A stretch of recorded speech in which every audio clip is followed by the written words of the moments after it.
Welcome to the Nomad Network, your first stop for complete and comprehensive Chicago Bears football coverage. Dive deep into analyses, updates, and all things Bears. Subscribe to our YouTube channel today and never miss a beat. Thank you in advance for your support. We promise to bring you the best because together we're unstoppable. Go Bears!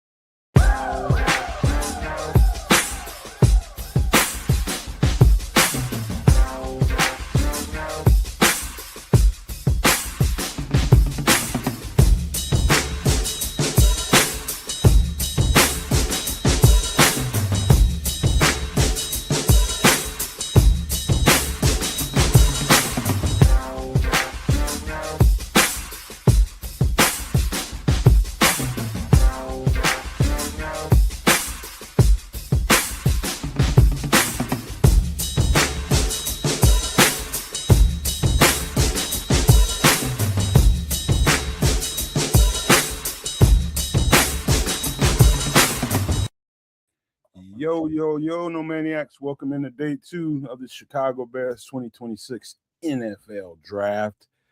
I'm still kind of, a little drunk hangover from how happy I was with yesterday's pick.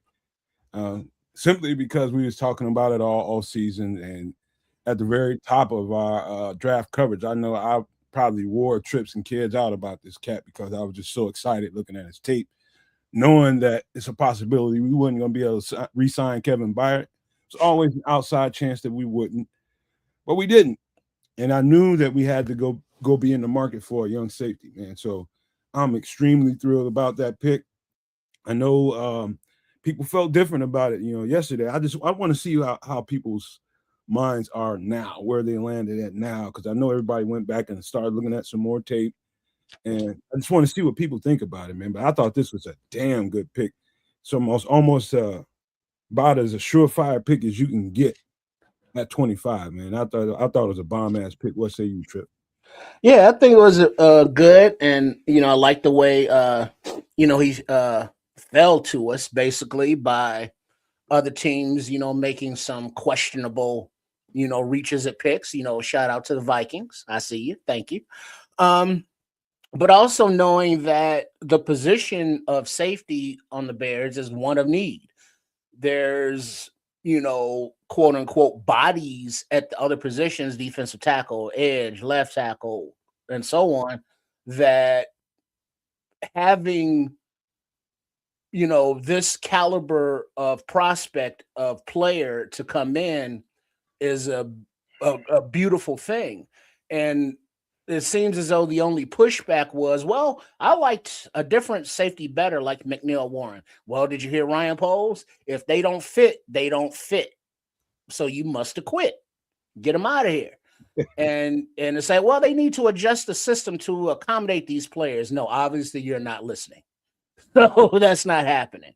So if Thieneman is their picture perfect safety, I'm not mad at them for taking that. It's like, well, they didn't address the pass rush. They didn't address this. Yeah, but safety is a position of need on the team, and they filled it. Shut the hell up. Let's go. Hey, did you get a chance to? Hey, you son of a. Hey, did you all get a chance to go look at some tape on him? Yeah, he's a baller. He's a baller. I'll tell you something. You probably missed out if you didn't go to the Purdue tape. The Purdue tape might have been even better than Oregon tape. Like he looks crazy good. I didn't get to see too much. It's funny. As soon as we went off the air last night, my son had been chirping me all night long because Akeem was getting closer and closer and closer to our selection, and then he went. And I finally checked my phone because I have my phone on mute. Finally checked my phone. Right. And yes, hold that just for 1 second because we got some. Oh, Leo Factor.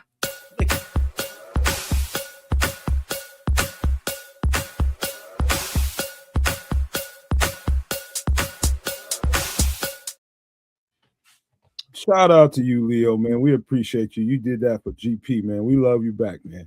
110%. Thank you, Leo Factor. So long story short, my son just kind of got me into looking at some of the edge rushers late last night. I mean, whenever we went off the air, I spent about another hour Name drop. I wanted to really zero in on Danny Dennis Sutton. Yeah. Yeah, you know, like I wish I felt better after doing this exercise. I don't feel any better than I did before. I will say I'm a little bit less. So I'm kind of zeroed in now. What Styles watching the show last night? He watched for a little bit. He was also not watching because it turns out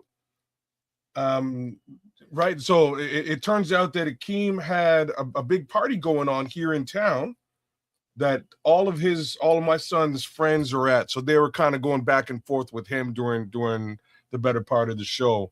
Or at least after Akeem.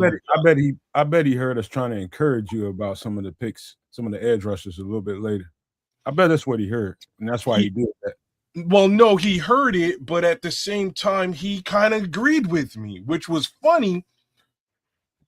You know what I'm saying? Like he kind of agreed with me. He did say Sutton. He brought Sutton to light very specifically, and I was like, man, okay. Between you and Sam's been talking about Sutton too. I know other folks have been talking about Sutton, but I also looked at Sutton earlier. He's all right. Like he can't really drop him in coverage, and he's not the greatest at setting the edge. But if we want a pass rusher, like he'll rush the passer. You know, I don't like I'm saying, man. I'm suggesting more along the lines of what you were trying to get me to agree with yesterday. Like I'm in full agreement with it for sure. If you can't win on the edge, win on the interior. I think there's a shit ton of interior talent left in this draft. And I mean an extreme amount, y'all. Like where some of the guys that we've scouted this season fall in the overall projection lists, you can get yourself a high caliber 3-tech super late in this draft. You can also get them right now if you want. As a matter of fact, Ed, I don't know that I can remember outside of Peter Woods any D tackle that got drafted yesterday. I might have forgot, but that's the one I remember. Let me look at the list. You know what? Let's run that. I'm gonna run both of these banners right now, and let's go through it. So, that's not the banner. That's there's banner number 1. Fernando Mendoza. David Bailey was next. Going to New York Jets. Arizona at number 3 selected Jeremiah Love. Tennessee Titans selected wide receiver Carnell Lake. Yeah, like all them guys, Leo Factor, those are guys to me that could really help that pass rush. New York Giants selected linebacker Arvell Reese. Kansas City Chiefs selected cornerback Mansour Delane. Washington Commanders at number 7, Sonny Styles, linebacker. New Orleans Saints, selection number 8, wide receiver Jordan Tyson. Cleveland Browns, number 9, offensive tackle Spencer Fano. New York Giants, number 10, offensive tackle Francis Maioga. What he said? Dallas Cowboys at 11, Caleb Downs, safety. Miami Dolphins at 12 selected offensive tackle Caden Proctor. Los Angeles Rams at number 13 select quarterback Ty Simpson. Baltimore Ravens at 14 select Oliaverge Ione. Oliavega. I mean, yeah, you got close enough. Sure. Tampa Bay Buccaneers at 15, Ruben Bain Jr. New York Jets at 16, tight end Kenyon Sadiq. Detroit Lions. Caleb Banks that was the other one.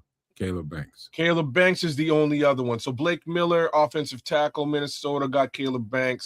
Carolina Panthers got offensive tackle. You ran out of steam at 19, didn't you? Oh, continue. No, I didn't run out of steam, man. I had to do it. This is what I'm saying. This is like a job. Philadelphia Eagles at 20 selected Mekhi Lemon. Pittsburgh Steelers, number 21, offensive tackle Max Ironacre. Los Angeles Chargers at 22. My boy from Ottawa, defensive end Akeem Mesidor. Dallas Cowboys selected at 23, defensive end Malachi Lawrence. Cleveland Browns selected at 24, wide receiver KC Concepcion. Chicago Bears, yours truly, at 25, select safety Dylan Thieneman. Houston Texans at 26, select Keelan Rutledge. Miami Dolphins at 27, select cornerback Chris Johnson. The Patriots from New England select offensive tackle Caleb Lomu at selection number 28. And the Kansas City Chiefs trade back in at 29 to select defensive tackle Peter Wood. So there's the two DTs. The Jets at number 30 select wide receiver Omar Cooper. Tennessee Titans at 31 select edge Keldrick Falk. Seattle Seahawks at 32 select running back Jadarian Price. And that's what it looks like. That was the first round of the NFL draft in a nutshell. But again, only 2 DTs came off the board. So Proctor, Halton, Lee Hunter, like there's a list of guys that you could really shore up that interior and make it a situation that flushes people out to Montez Sweat and Austin Booker. Like you can look at it, you can look at it like that. And I don't have a problem with that. Like I said yesterday, I give 0 Fs, but somebody got to put pressure on the quarterback. Period. Like that's what's got to go down here now, because we have the secondary that can close in super fast with all that speed, back 7, and make passing a little bit of a problem if that guy's got to hold on to the ball for a little bit. But we got to make it so we can't get the ball out of his hands in 3 seconds. Like that's what's got to happen now. We got to do the other side of this defensive thing. Well, I did my best to encourage you with that last night, to see it in a different way, but you're gonna see it the way you're gonna see it. I can see it either way. Let's get it done. Triple R busted into the studio with and there goes the Bishop. Oh, would you looky. Triple R busted into the studio with a little bit of news that about 48 hours ago I was hearing that there's no they're not trying to trade Kayvon Thibodeau, but Triple R said he heard some news that they are. All of a sudden, he said he's seen it on Twitter going, give me a thumbs up, Bishop, when you feel good about it. They didn't have Arvell Reese the day before yesterday, right? So now that they got Arvell Reese, maybe the conversations are actually happening. Even then, Nomad, like, I don't think that our team has the financials to even really consider some shit like that. I mean, depends on how his contract looks. Well, it's got, you can, if you really want him, you can do some shit. I'm just saying it's probably got a little bit less to do with his individual contract, in my opinion, than it does to do with the fact that the Bears had the least amount of cap space in the NFL up until sometime yesterday.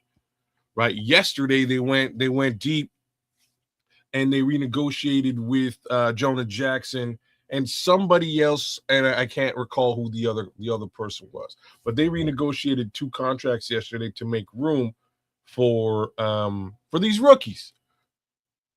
I don't know if they're like, I don't know where how you know what I'm saying? Like I don't know where you go to get additional room for another edge rusher right now, given the state of the contracts on this team existing. It's gonna be tough. Hey Bishop, give me a thumbs up when you feel good and ready. Oh, he's good. I was just waiting on that. All right, let's get him on. There you go. There he is. What up, Bishop? What it is, what it do. How you fellas doing today? Great, by the way, FFG, I sent you an invite too, man. Go look at your P. Gibson Gmail. I What's miss my up, fellas. I miss my fellas. What's going on, guys? What's going on? Well, man? Bears got themselves a safety is what's going on right now. Let's see Man, what else look, they can put in bruh, place. look, let me tell you right now. I love that pick. A I good pick. love that pick. Yes, sir. I love that pick. Yes, sir. I'm not complaining at all, man.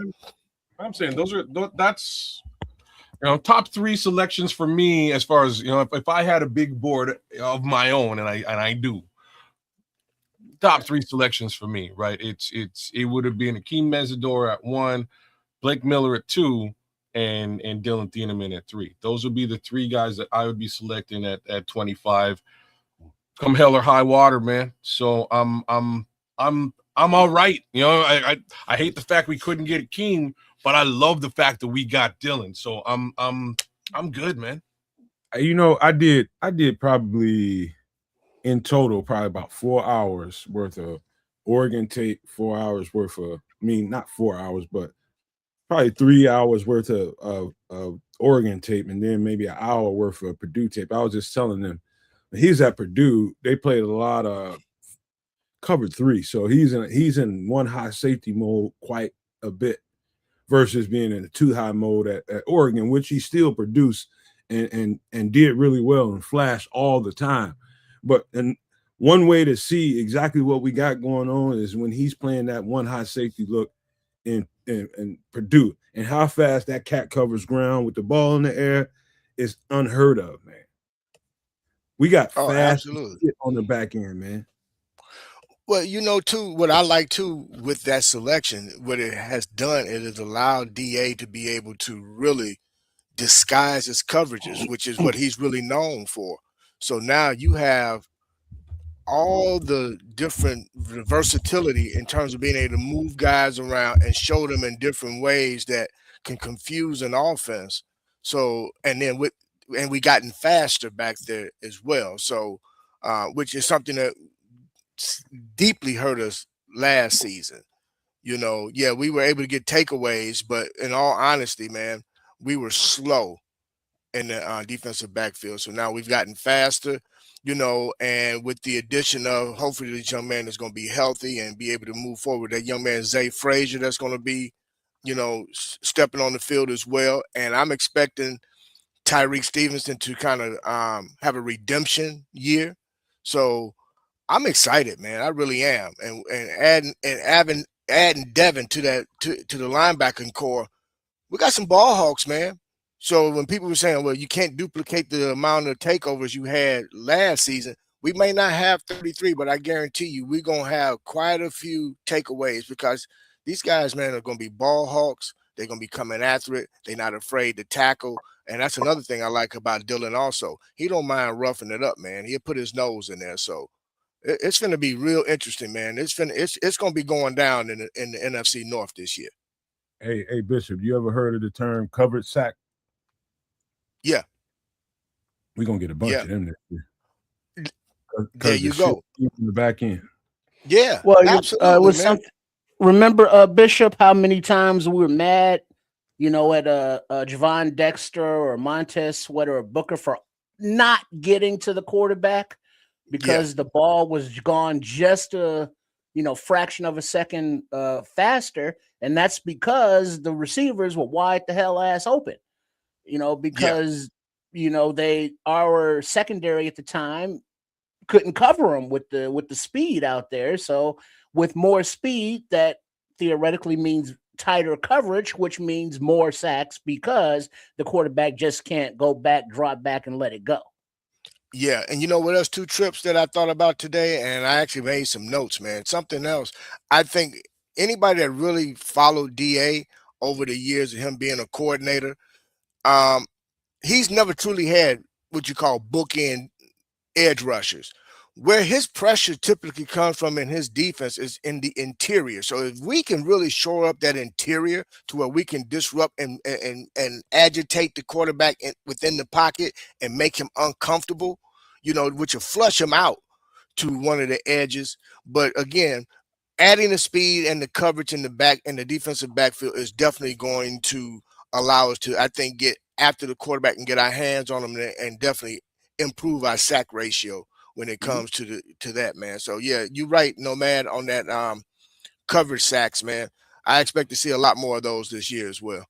All right, real quick, two things before you go, Nomad. The 49ers are on the clock right now. They are expected to make a pick and not make a trade, but also to follow up something on Kayvon Thibodeau. Jordan Schultz posted that Kayvon Thibodeau on his Instagram posted a meme of Paul Walker from Fast and Furious saying goodbye. It's over. And AJ Brown might as well do the same goddamn post because he going to New England. Hey, that's automatic. Yeah. Hey, can somebody tell me why is Philly calling me right now? Who? Why is Philly calling me right now? Hey, he got me on that one. See, you missed the drama when the Steelers were on the phone with Malachi Lemon talking about blazing them up, how they was ready to draft him, and then Dallas was like, "Yeah, let's make this trade with the Steelers and with the Eagles." And the Eagles drafted him while he was on the phone with Pittsburgh talking about we're gonna draft you in our next pick. They wasn't even on the clock yet. Wow, man, that was sweet. I'm not gonna lie, bro. That was so. I love that piece, brother. I was at work when that went down. I said, yeah, now that's what you call a chess move, right? It's some real good catch and running. I mean, receivers out there, man. It's like the little guys is probably the best ones. To be honest with you, the little dudes, man. You know who Malachi Lemon reminds me of? I kind of compared him. Yep, DJ. Yep. Exactly. He's a running back when he get the ball in his hands. Oh, he's gonna be a monster, bro. He's gonna be a monster. We got about 3.5 minutes before the first pick in the second round, which is San Fran, who Trish just said is sticking and picking. They probably I know I'm just getting in late with you guys, but I got a quick question within these 3 minutes. What do you guys think should be our focus this on day 2? I know I got my couple picks, but what in terms of positions, what do you guys think we really need to be focusing on? Oh, let me hop on that real quick. I would not be surprised if they got a receiver early to replace DJ, like Jeremy Bernard or somebody like that from Alabama. I real high on his tape. I think he's the most complete receiver in the draft. And receiver for sure. And I do think D tackle, I think they'll go there at some point. Whether it's one of the first or second picks there or third pick, I don't know. But edge rusher, it wouldn't surprise me if they didn't do nothing there early. It's funny you say that. It's funny you say that, no man, because I believe that too, man. I don't know. If you really think about the edges, it's really only 3, in my opinion, that's left that's worth really taking a shot with. Other than that, man, I want to see them try to maybe make a move on left tackle. And I think too, I also think the possibility that a receiver might be in the mix too. But I'm really looking for them to make a move at left tackle and at center. I could see center a little bit later. I like that Parker Brailsford or whoever. But as Red Baron is saying, we don't need an edge. Defensive tackle, definitely. But other than linebacker, I would say cornerback is a slept-on position because I'm not exactly sure they are sold on Tyreek Stevenson. They lost Nashawn Wright to free agency. And, of course, Zy Frazier is coming up, but he's a total unknown, basically a rookie, coming in. So if they identify a cornerback that, Dennis Allen and Coach Harris want, I could see that being the pick. It wouldn't surprise me. It's pretty rich in that department. It's pretty rich. Like trading Stooks probably shouldn't even still be there, in my opinion. Not at all. I think he's probably one of the top 2 or 3 cornerbacks in the draft. And so is it a possibility that we pick up some draft picks, pick up an extra draft pick or 2 day 2, or you think that's going to primarily be going down on day 3? I was just talking to Trips about that right before the show. It might be a little shake and bake going on with one of them 2 picks. Might be. Don't be surprised if pick number 57 or 60 is traded for additional picks in rounds 4 and 5. That's I kind of agree with that as a general idea. As far as what selections I think they're aiming at, definitely a defensive tackle, whether a nose or 3 tech. Again, thoughts are kids, the pick is in. Yeah, I can see it, but I'm watching the NFL Draft Center. But yeah, if we're ready, I can see it. We can go. So who's ever running it, Mongo.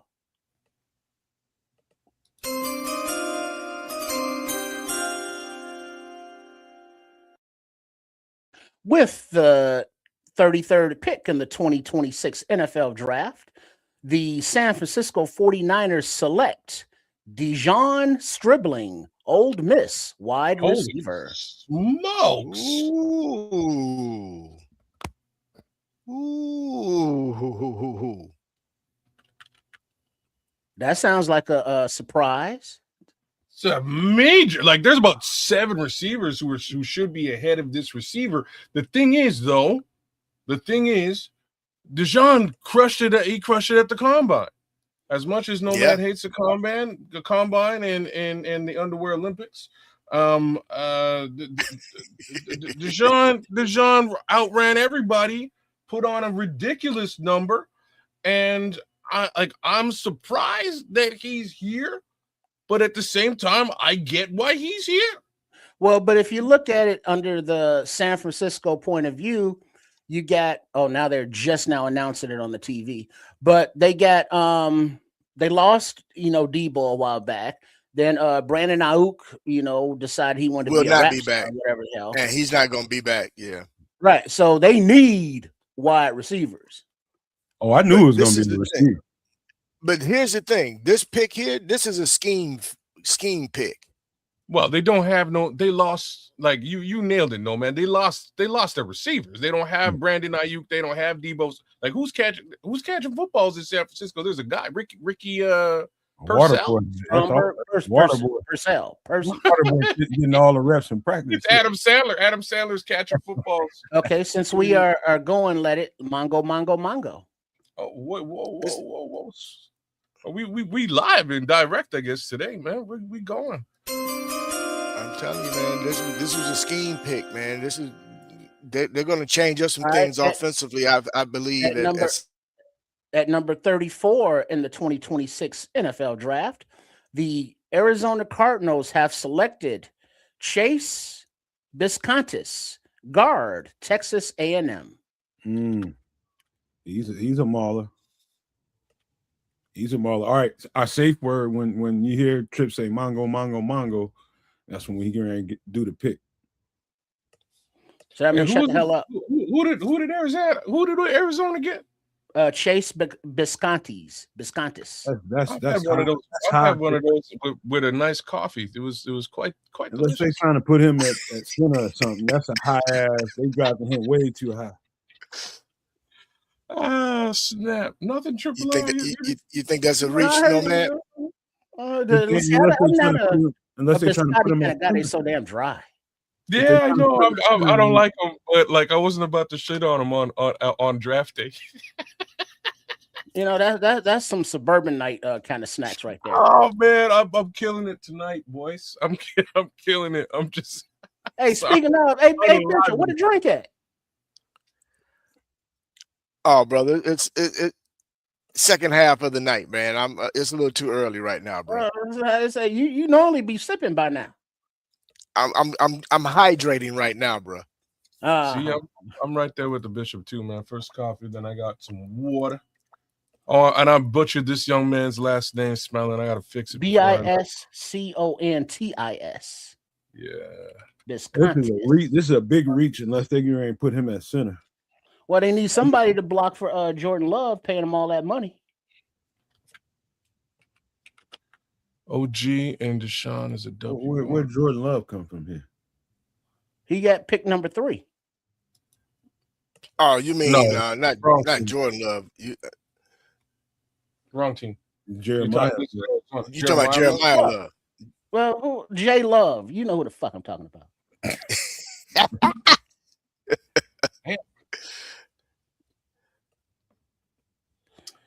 All right. You're right about that, though. I mean, I still say it's a reach. I don't give a damn. He's tough, but not that tough at what 30 something. Yeah, I wouldn't call. I agree with Triple R though. I wouldn't call this a reach. Clearly, they need help on that offensive line to support this new run game that they got going on. So they got themselves a lineman. You know, all the questions at quarterback that AZ have, they like, we gonna lean into this whole run thing. You might as well. Yeah, you know what? Too, I honestly think too, fellas, what's happening here? We're going to see some transformations of some philosophies when it comes to both either defensively or offensively, but especially offensively for a couple of these teams. I think they're changing up what we're accustomed to seeing them do. So some of these picks might be more scheme picks than anything else. Mm-hmm. Yeah. Yeah. Let's see. Nothing as of yet. We have Buffalo on the clock. Yeah, Bills on the clock. Oh, lordy, man. My end, but they still just doing a little bit of talking here. Man. Okay. But yeah, boys, I don't know, man. I'm not I don't know what the Bears gonna do here in this here 2 and 3. It should be interesting. I said to Nomad and Samuel yesterday after the show, I will not be surprised. I will not be surprised if we get some real Ben Johnson selections at some point today with these next 3 picks. Right? That's my little 2 cents. I strangely expect maybe you might see a running back. Nomad mentioned a certain wide receiver. I thought it would have probably have been Dejon Stribling, to be honest with you. But right, maybe Mongo. Well, that means somebody's picking a player.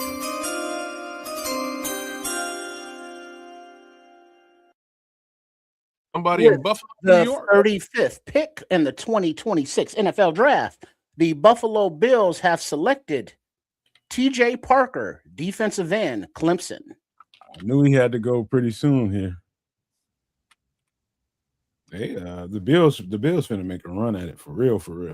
But that's what they're all about,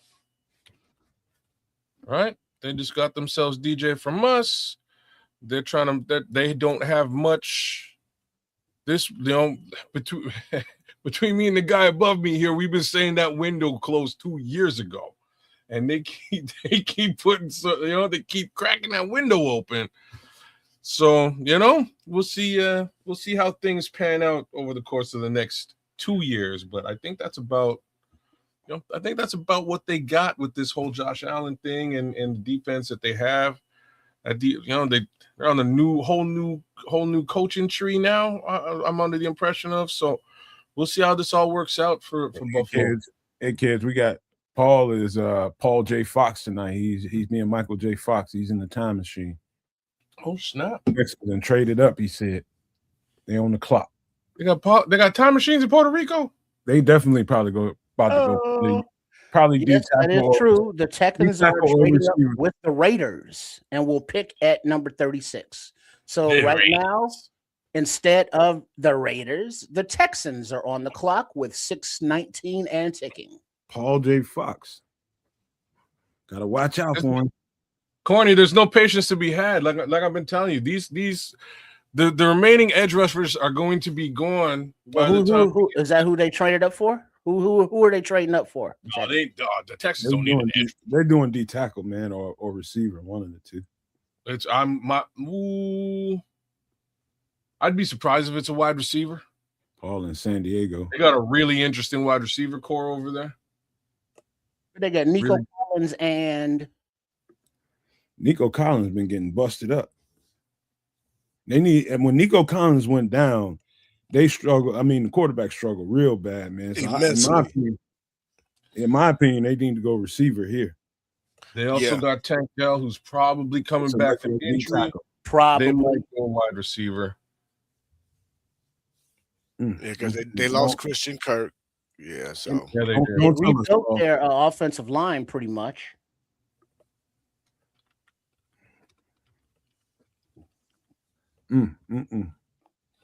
All right, Mongo.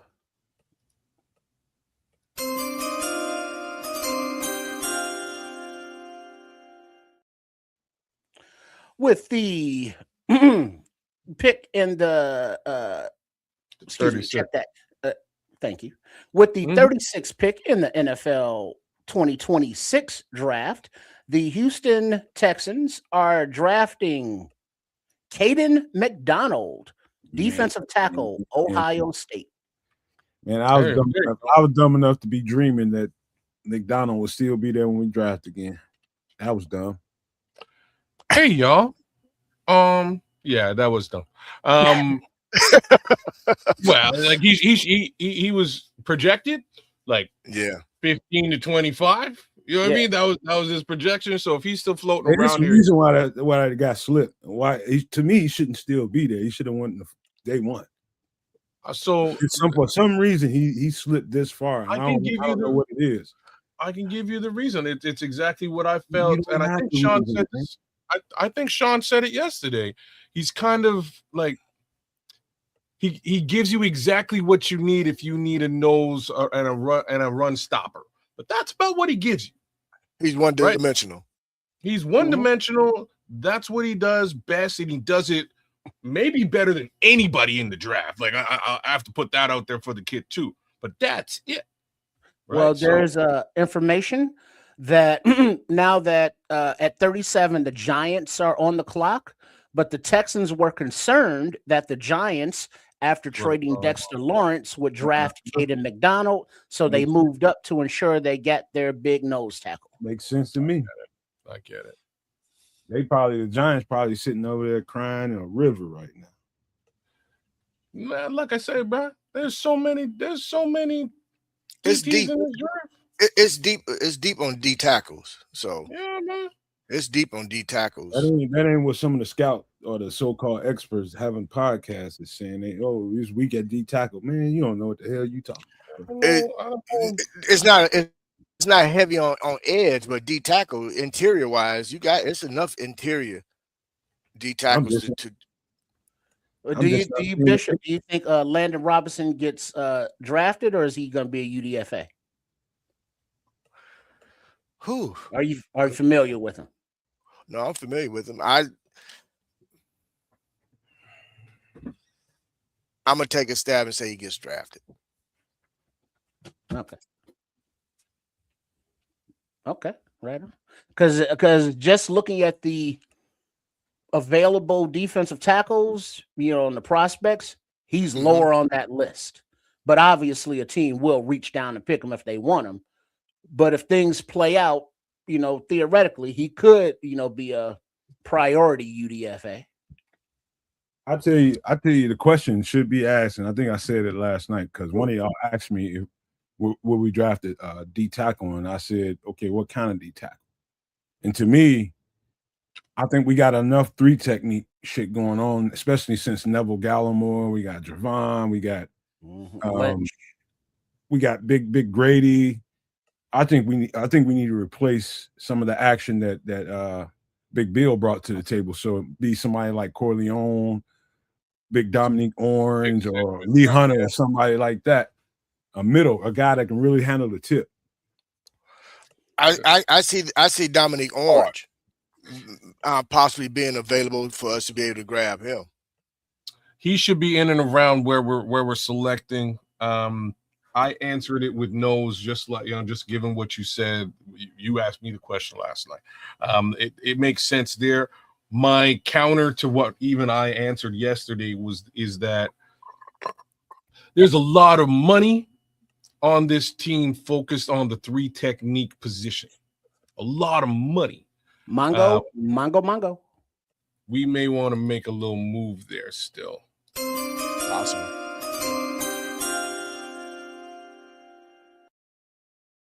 With pick number 37 in the 2026 NFL Draft, the New York Giants are drafting Colton Hood, cornerback, Tennessee.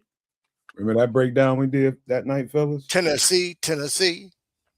Lord, I can't explain. What is Yeah, that? Kate Like McDonald looked just like his mama. That's what is scary. that? Like the 4th or 5th corner coming off? What the is board? that saying? Yeah, it's about the 5th, I think. Probably 4th. Here we go. I'm happy for the young man. Hey, Trip, But you this is interesting. On night 2, it looks like the selections, instead of holding up jerseys with their name on it, they're just holding up a team helmet. I don't know what's going on because it's probably not enough time for them to actually print the jerseys. Like The silk screen them like up. Sean was saying yesterday. I'm still watching Caden McDonald doing his thing. I don't know about the rest of y'all. My feed's so slow. Oh yeah, they're still showing the McDonald highlights. The Giants pick is in, okay. but Okay. yeah. Okay. I'm just checking because I'm like, damn, I swear I've been looking at Caden McDonald for like 15 minutes. Yeah, we're just gonna go along to as they're announced and just watch the pomp and circumstance on TV. Hey, Smitty Q, what it do? What up, Q? Smitty, you ain't driving tonight or you rolling? What you rolling? He at home rubbing the missus' feet, watching the draft.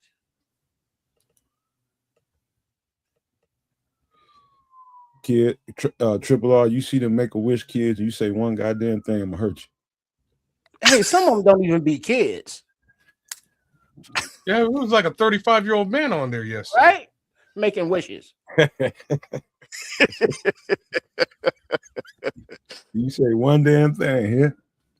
What was he wishing for?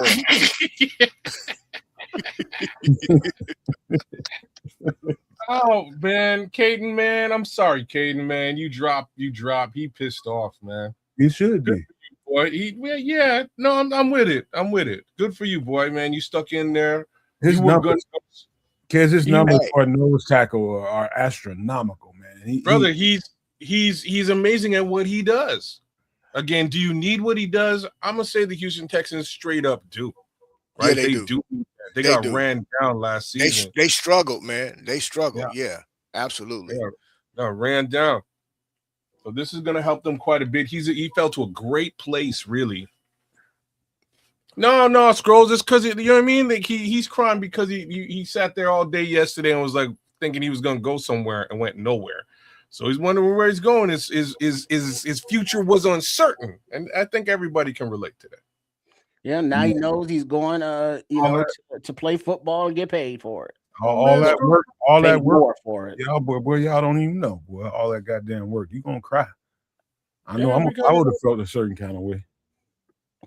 That's it. That shit turned into work after you get out of high school, bro. You just gotta love the work. That, as well as you realizing now that you can change your entire life, change your stars, and change your entire life. You can change your family's life, man. You know, I'm happy for these young men. Hey, man, I'm very happy for them. Every time I see one on walk across the stage, man, I can't be nothing but joyful. I don't care where they get drafted, whatever I think about where they got drafted, it don't matter. They getting ready to get mama a house and secure their future, man. Yeah, as long as they make the right decisions, don't do nothing stupid off the field. I swear, I'm like, there we go. Okay, I'm like 15 minutes behind, man. Me too. I'm right where you are, man. I had to refresh. Now I'm seeing Colton Hood on the screen. I might have to just popped up this and go to ABC or something. I have ABC and NFL. They're all kind of on the same schedule. I have no choice, man. I got to kind of get it through the NFL channel because that's how the feed comes through to me. Shit, I'm just Jordan Schultz. That's the hookup. Because I think he's actually on site. Let me see if one of them get it a little bit faster. I don't know. ABC might be a little faster. Just like I said, just seeing Mongo.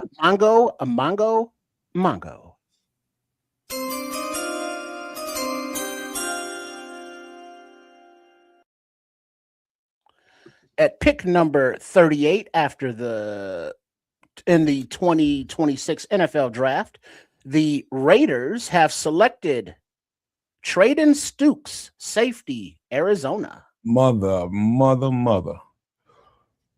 Well, what did you? I mean, he wasn't gonna sit down forever. Man, dog, that's a steal. He was not gonna be there forever, man. He's too good, man. He's just too good.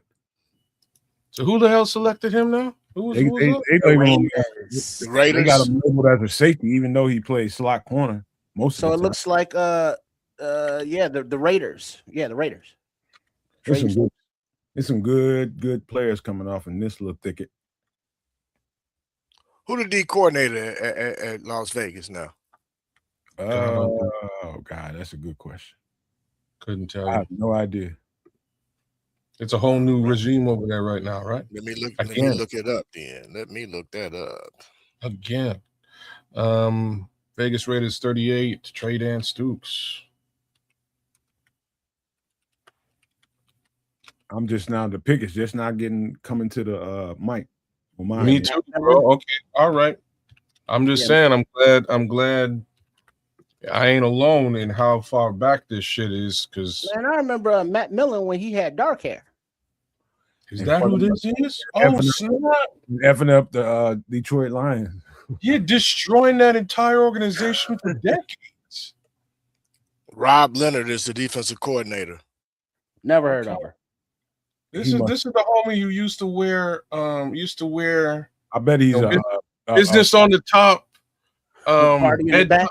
bedtime on the bottom. He used to wear like pajamas and like a suit all the time. It was like a regular thing. Mongo. Man, we that close. Damn.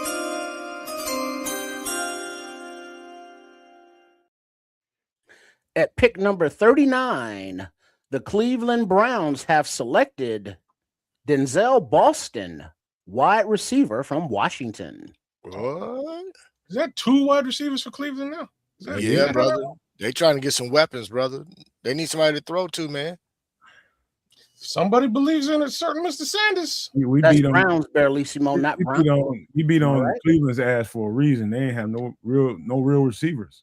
No, I mean Judy is not really a number one. Whoa. Judy ain't all what you think he is, man. So just be Whoa, he's the one dude I like on that team. He's the one dude I have some kind of faith in. I watched that dude quit on plays last season, brother. He's not a true one, quit. man. He's not a one. You might quit too with what was going on in Cleveland. But No, bro. Cleveland does not rock. ain't nobody quitting, man. We don't got that in our blood, man. No, bro. I'm just saying, things ain't, Yeah, what Triple R said. Cleveland don't really rock. much to the contrary of what Drew Carey might think, man. I don't think it's really rocking in Cleveland. At least not. I think Cleveland's gonna surprise some people this year. You better pay attention to Cleveland, because I'm gonna tell you the team that I think we finna see take a slide, man. And I hate to say it, man, but I'm not believing in the Bengals, bro. Hey, kids, why when you think of Cleveland, Drew Carey stiff ass come out in your mind? Because Cleveland rocks. How about goddamn Bone Thugs and Harmony? Nah, but on the Drew Carey TV show, the Drew Carey show, it was based in Cleveland, and the theme song was Cleveland Rocks. Cleveland Rocks was the theme song of the Drew Cleveland Rocks. Cleveland Rocks. Scrolls is eating these young men up, man. All right, cut them some slack, Scrolls. Damn, Scrolls. Cold-blooded out there in have some goddamn. Cut them some slack, baby. Cut them some slack. Empathy for once in your life, bro. Heart, Scrolls. Have a heart, bro. My man crying like his bulldog do when he eat in front of him. Talk to it. It's a good call. That's a good call. Oh my! We're feeding your bulldog bullshit. We're feeding your bulldog bullshit, man. Kind of looked like that too, though. He did. Scroll, you Oh wild, man. man. Oh, Man, So who's Dog. on the clock now? Cleveland? worst thing you can ever do is give one of your pets some damn table food because it's just curtains from there. You can't eat nothing. All they want. Or did I miss the Mango, Cleveland? mango. no, Cleveland got their pick already. You know, we're a little ahead of. We're actually a tad bit ahead of what we've seen. With the 40th pick in the 2026 NFL Draft, the Kansas City Chiefs have selected R. Mason Thomas, edge from Oklahoma. Really, Good pick for them. really. I think they already picked the edge. No, they got a corner. Yeah, they got a corner. Yeah, Okay. they took that cornerback early. Man, That's interesting. That's interesting. All right, so there goes another one of them edge rushers. But at least Who went to Cleveland again, boys? 39. Who's Denzel receiver? Boston. Denzel Boston? Where does Gabe Jacques end up? A young edge rusher from Illinois. He could be a Chicago Bear, but we'll see. that guy might come off in the next 10, 15 picks. That's what I'm. That's why I'm asking the question. That's a good reason. There's a couple of edge rushers right here, right? There's a few. I will say it again. I don't think this little God crop damn, in the second the round. Browns got like 30 picks. My three edges that I think gonna go early is Gabe Jacques, that I thought would have. I'm sorry, and Cassius Howe and Kieran Crawford. Oh, That's just how I got to go to a 3-4. He ain't gonna be able to do 4-3. No, I know. All right. No, I know. Yeah, I don't expect. I wouldn't expect Cassius to fit into our scheme at all. But I just think he's going to be one. I thought he would be one to come off kind of soon. Man, the mulattoes is representing out here. Mango. Shut the fuck up. What we gonna do with Trips? With the 41st pick in the 2026 NFL Draft, the Cincinnati Bengals have selected Cassius Howe, Texas A&M defensive end. Dead ass on time. They say goodbye. They say goodbye to Trey Hendrickson. Hello. Yeah. I could have What called out. Who did I just mention? Yeah, you just said it. But he went to a 3-4, just like we said. Yeah. No, I know he's not a 4-3. Yeah. He's calling like I see it. He's not a hand in the dirt guy. Well, plus he's small, man. He's 6'4", 235. He's gonna have to bulk up regardless.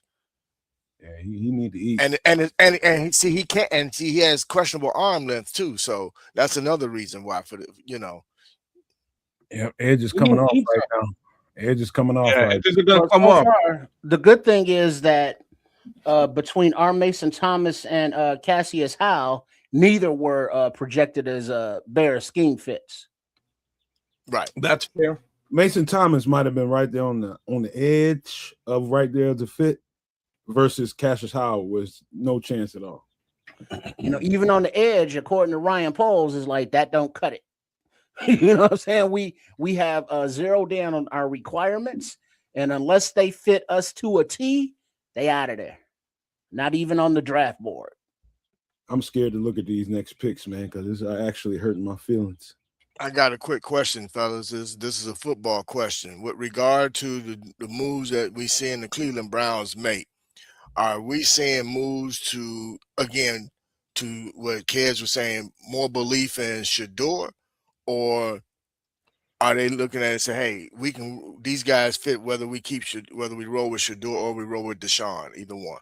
Let me really answer your question, because I actually answered this. It's going to be biased. I'm going to tell you that right now. Oh, what do you mean? As far as You ain't giving Deshaun no chance whatsoever. no, screw him. I've got no. I don't. Deshaun is not the future. Like There's a reason. Got 200 some damn million. The reason why I'm saying this, there's a and you have to feel it. I know you don't like the financials. You don't like the financial side of the game. The homie already has sucked up at least $80 million on a bench. There's no way they're going to continue that. They need to find a way to get out of that deal. Why the hell wouldn't they put him on the field and get something out of him? Because that means they might have to continue. Check it out. They might have to continue paying this player upwards of something similar to the contract he's in. They don't want anything to do with this. Reason being, they have another player they're also paying $100 million to. $200 million on that team are going to two people. It's crazy. Right. So what one producing and one that ain't produced nothing. And one plays, only one of them plays. So what they've done in this draft is actually brilliant. I got to give the Cleveland Browns a little bit of kudos today. I will. Trading out of their earlier selection and getting some more capital means they can save money over time and fill that roster, right, with guys they don't have to pay big money to. Meanwhile, they allow the Deshaun Watson situation to flesh itself out. This is where the Cleveland Browns are from a financial perspective. So kids, I'm gonna piggyback on what you said, man. I got somebody that I know well that kind of provided me some info. The locker room ain't feeling Deshaun, bro. Of course they're not, because he's let them down for 3 solid years. The locker room's not feeling Deshaun, bro. So it would not be surprising if a team who ends up really needing a quarterback after June 1st or during training camp, if somebody goes down, that Deshaun, he's already been paid. Ain't nobody he's already been paid. Hold on, and I'll tell you why. Go ahead. At pick number 42 in the NFL 2026 draft, the New Orleans Saints have selected Christian Miller, defensive tackle from Georgia. All right, so why they won't do it is because they've paid him and they require a backup. Deshaun's going nowhere. He's going to sit on that bench. He's going to be a bump on the law for the next 2 years. I'm just saying. When they this is last year. This is last year, brother. That's it. Yeah, that's it. Okay. Wow. What a deal, bro. $100 million for 4 years, and you threw the football like 8 times. Wow. That's why I say they won't want to get something from that goddamn. No, they're gonna cut bait and get out of it. Then you know what I mean. They're gonna want to get the hell out of that deal as quickly as they can. If that's the case, the best thing they can do is cut them and pay him. Well, he's already been paid. It was all up front. Remember that, and that's why this is so raw. He's been paid. I see this as kind of a move like with Miami, the situation Miami was faced with Tua. You know, no production, paid a bunch of money to, and just gonna have to eat it. It's gotta eat it. Let's see a little. Somebody asked about Cincinnati, and it says the Bengals defensive line now has Boye Mafe, Dexter Lawrence, BJ Hill, Jonathan Allen, Cassius Howell, Miles Murphy, Shamar Stewart, amongst others. Well, that means that means that they're listening, and Joe Burrow told either y'all get it together, I'm out of here after this year. Period. Well, yeah, because they spent all their money on offense. So not offensive line. Well, on receivers and quarterback. Let's rephrase that. Yeah. Because I'm gonna say they still gotta address the offensive line, man. That's probably what they should have done here today, but I would have thought so. Joe Burrow probably pissed off. 9. All I know is Deshaun Watson can pay a masseuse to go to the bank with him and give him a massage while he getting his deposit. He ain't paying them enough if they run in their mouth. That's not what he wants them to do with their mouth, though. He might not be working with enough in the package, bro. And they was quite upset, so that's why they ran. Settle down, Bishop. Settle down. I don't need to think about his schlong. Whew. or lack Wow. thereof. All right. That's Bishop. I'm sorry. You this is know I you forgot. can't say certain shit. This is a family show. My apologies. You can't say certain shit with Triple R here, man. You know he's Quagmire. He's just gonna get triggered. I've been gone too long. My bad. He might need a moment. I did stay away too long. Man, Miami is still on the clock. No movement as of yet, and they're down to 2 minutes and 30 seconds. Somebody trying to call for that pick. I'm gonna ask a wild question, y'all. Mm. Y'all think What's that? Y'all think the cheetah gonna come back and play football? Yeah. Who? Didn't he get it like tear like 4 or 5 ligaments in his knee He or something? blew his shit out. Wait a minute. Well, who y'all talking about? Tyreek Tyreek Hill. Hill. Oh yeah, he gonna play some more football. He'll be back. Okay. He'll still be faster than 80% of the receivers with 1.5. Question number 2. Go ahead. Y'all think watching should ouch. I can see him going back to Kansas City. Actually, That's what I think gonna happen. Oh. Yeah, he heard Justin You think Fields he is there now. commands He that needs to go type back. of you think he commands that type of a contract moving Nah. forward? No, No, it'll be he- a 1 or 2 year deal. about $10 million. Yeah, it'll be a 1 or 2 year deal just to make sure that he can come back, and be at least, 85% of himself. Like Paul said, he needs the money. He got like He about got too many 18 baby mamas. mamas and Yeah. kids. Hey man, he said, "Quit counting my goddamn baby carriages, man. Like y'all counting pockets and shit." I can hack you. Mongo.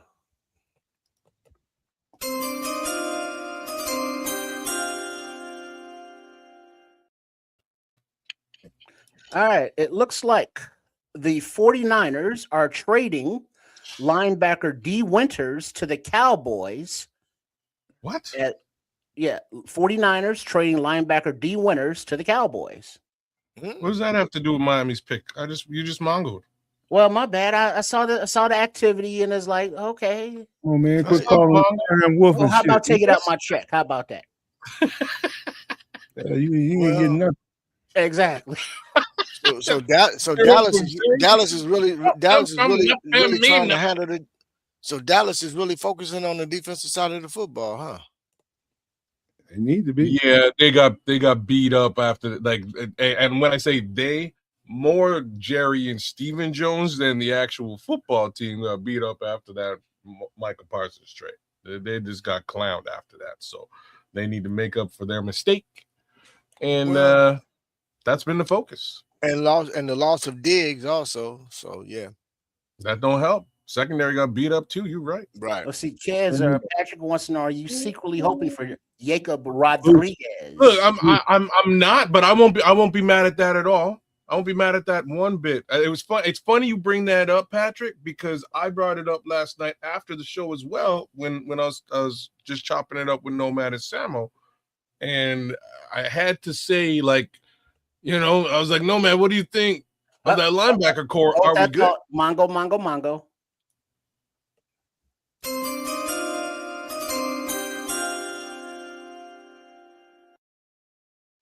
With the 43rd pick of the 2026 NFL Draft, the Miami Dolphins have selected Jacob Rodriguez, Texas Tech linebacker.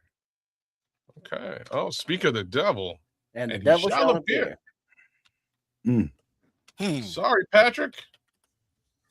There's a couple of guys here, there's a couple of linebackers here in this area that I would be pleased with. Jake is a tippy top, but damn. All I know is they got to chill with these food commercials. I ain't ate shit since breakfast. Bro, I got a sandwich here that blow your mind. Bro, me either. I got to get I got to get some grub in me. Damn, Dwight Stevenson look like he got a new hip, new knees, new ankles. Jesus. Jacob Rodriguez. Look at that. Who's next? Football ain't a nice sport. When you start getting a little older, bro, you're gonna feel them.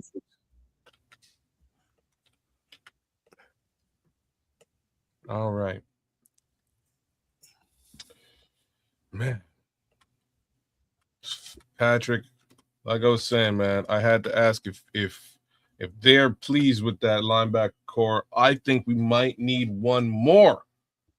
That's my thoughts on it.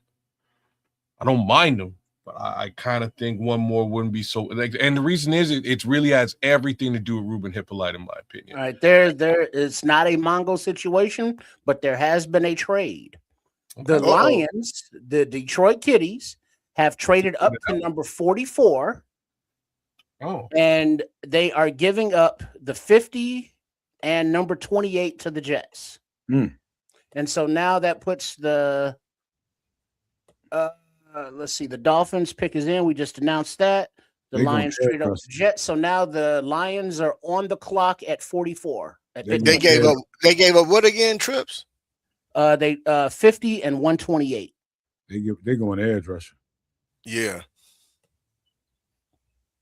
That's probably Zion Young or somebody. Okay, that's fine. I can live. Maybe not. I don't know. No, that they might go receiver, bro. Why would they do that? Why wouldn't they? Who do they have? I mean, come on. They need Ross St. Brown is one of the best wide receivers in the game. Look at Miami. They don't have anybody on the. Oh, they've got JMO too. Hey, Paul's in the time machine. He said they drafted it. Well, let's see. I'll let you know in a second. Just the actual pick is not in yet, but the comp update, the 49ers will receive a 5th round pick for D. Winters from the Cowboys. So that's the comp for that. Oh, also, you guys saw that the Bears did some restructuring of some contracts and freed up some money, right? Yeah. Jonah Jackson and Cole Kmet. Was that the other one? Yeah. They restructured Cole. Yeah, bro. Which means he's not going to be around. Money there, though. I'm just saying, not a lot of money there. Yeah, I don't know if he'll be around either. I think they probably just paid out what. He'll be around at least this season.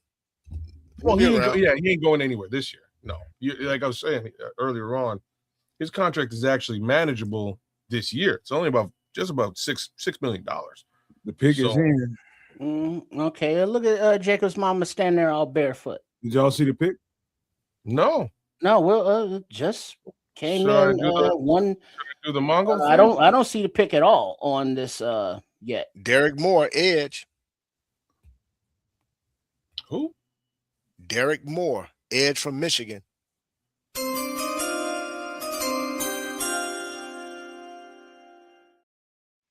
Yeah, okay. I don't have that information, so you're slipping, Trip.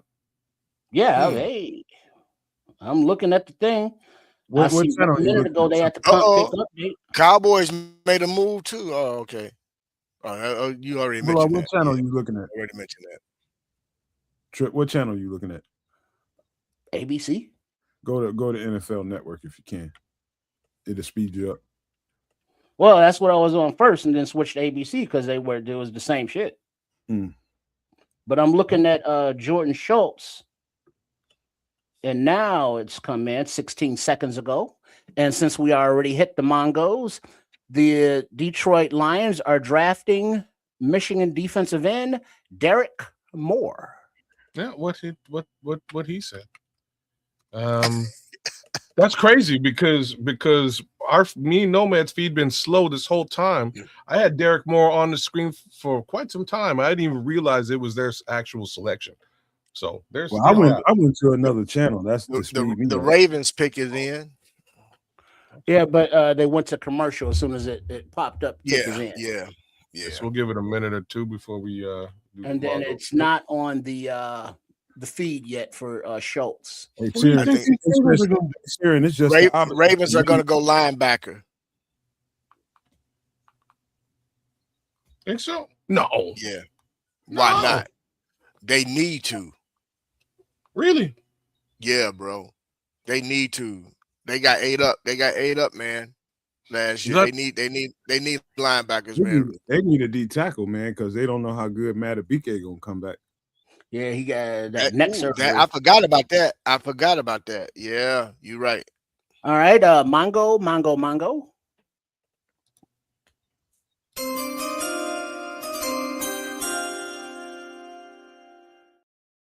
With pick number 45 in the 2026 NFL Draft, the Baltimore Ravens have selected Zion Young, Mizzou defensive end. They're gonna be a different looking defense.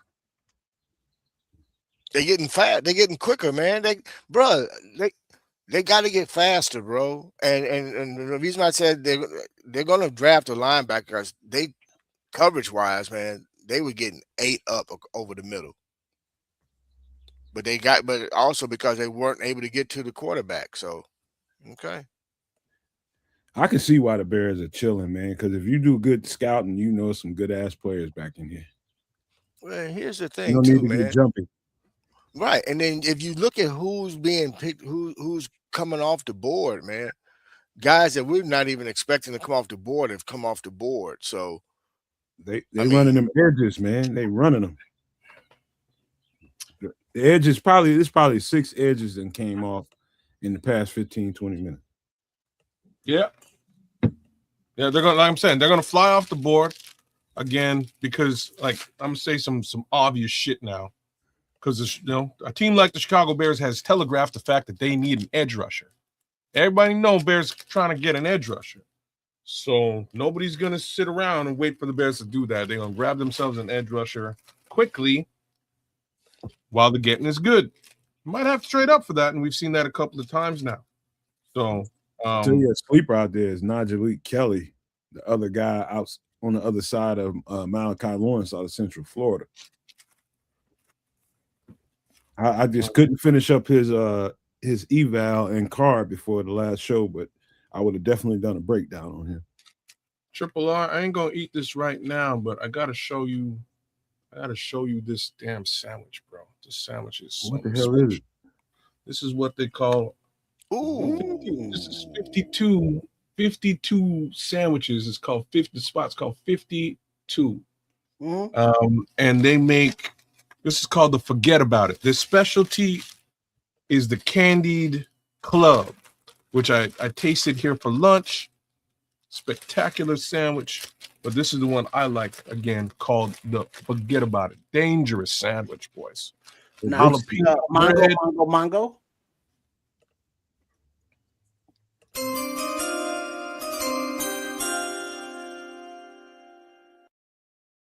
With pick number 46 in the 2026 NFL Draft, the Tampa Bay Buccaneers have selected Josiah Trotter, Mizzou linebacker.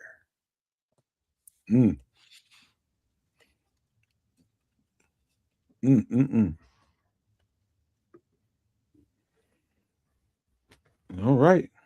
Yeah, that looks like a delicious sandwich. It's a sandwich and a half, man. Home baked jalapeno cheddar bread. It's something special, man. That's exactly how they spell it too, Patrick or Paul. Forget about it. Forget about it. Nice gabagool. Some of us brothers ain't ate yet. That would be me. I gotta eat something too. I ate earlier. I made sure I took to get myself. I made sure to grab me something that I could just kind of hold down for a little bit. So I'm gonna hold this thing down. Ate, took me a nap. I'm good.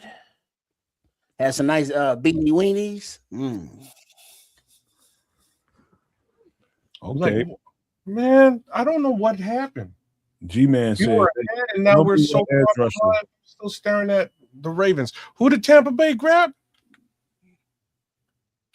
Josiah Trotter, linebacker. That's Jeremiah's son. Oh,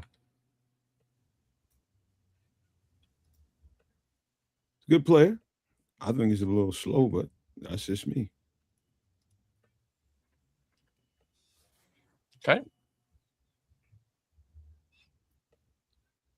Zion Young's a big kid, boy. I ain't lying to you. Kids, gonna that be- sandwich look good, brother. I'm gonna have to, when I get to Chicago, I'm gonna have to go get me one. I'm gonna have to go down in Little Italy and get me a good old Italian sub. Mhm.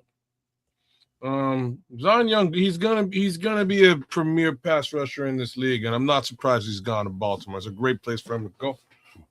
End of the day, just gonna take a little. He's gonna need a little bit of development and a little bit of. He's got to put a little bit of weight on. Yeah, he So got we'll to bulk see how- up. Yeah, we'll see how he does. That's funny y'all say that because he wins off just brute strength.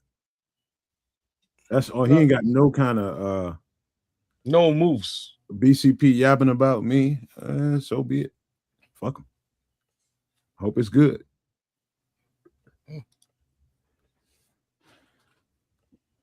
So far we accurate over here. Oh, the Lions fans out here talking smack, bringing trouble in the Bears world. That's new. That's new. All right. Glad they think. And it's not good. Okay, all right. Well, you know how it is, man. When you step on a little kitty cat's tail, man, you know they can't help themselves. You know they got to squeal and whine and cry. You know what it is. That's all right. That's why we take the big paw of a bear and smack the shit out of him. Got no time for that. Too busy. Oh, look, it's Tampa Bay. What's this homie's name? He's Tiki Barber, one of the Barber boys. This is how far back our shit is. That's Monday. That's Rondé Barber. That's his name. Rondé. Tiki was New York Giant. Oh yeah, I'm looking at the NFL Network. I don't see none of that. This is how far back I am, man. I got to refresh. So who do you think the Bears are going to have come out for them as one of their? Isn't Devin Hester? He's supposed to wear that ketchup jacket. He's there at 57. Pick number 57, and he's wearing the ketchup. You're right. Heinz 57 ketchup. Yeah. Promotion.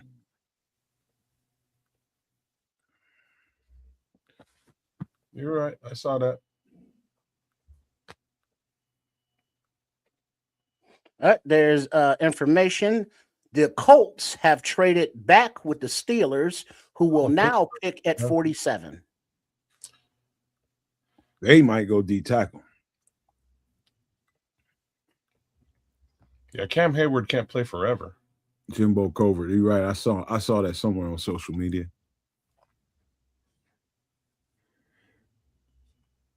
Oh, Jimbo's there too? No, he's supposed to do the next pick. Not at 57. Well, unless he's got a jacket too. I don't know.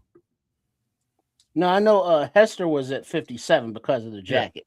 Because of Heinz 57, you know what I mean? That's like now I'm just seeing Rondé on the NFL.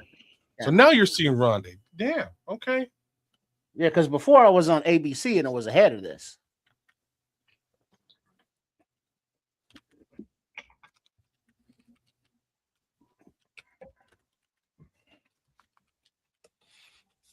Terrible towel. My Steelers homeboy somewhere biting his nail. I guarantee you. He thinking about the D-line. They're gonna be a different looking team with what's his name? Mike McCarthy at the helm. Very different looking.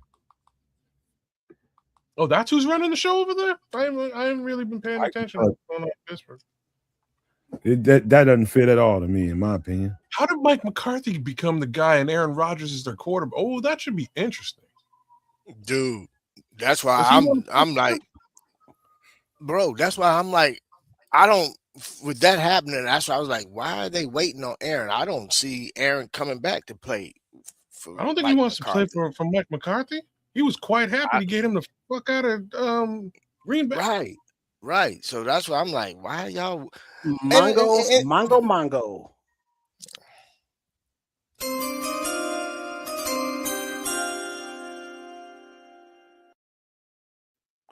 With the 47th pick of the NFL 2026 draft, the Pittsburgh Steelers select Jeremy Bernard, Alabama wide receiver. Yeah, that makes sense, man. They don't have no that makes that makes sense. And they lost Pickens too, man. Mother effer. That makes sense. That tracks.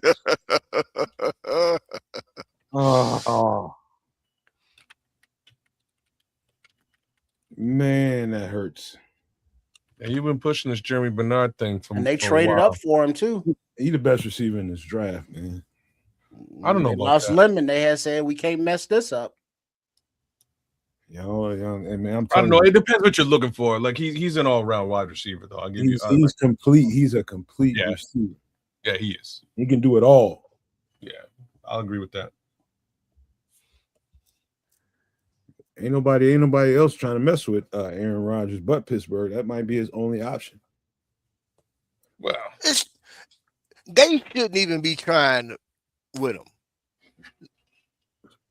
Huh? Get on your magic carpet, bruh, and Real talk, fly Aaron- away, bruh. Aaron Rodgers can sit on a bench and make $5 million wherever he wants in this league.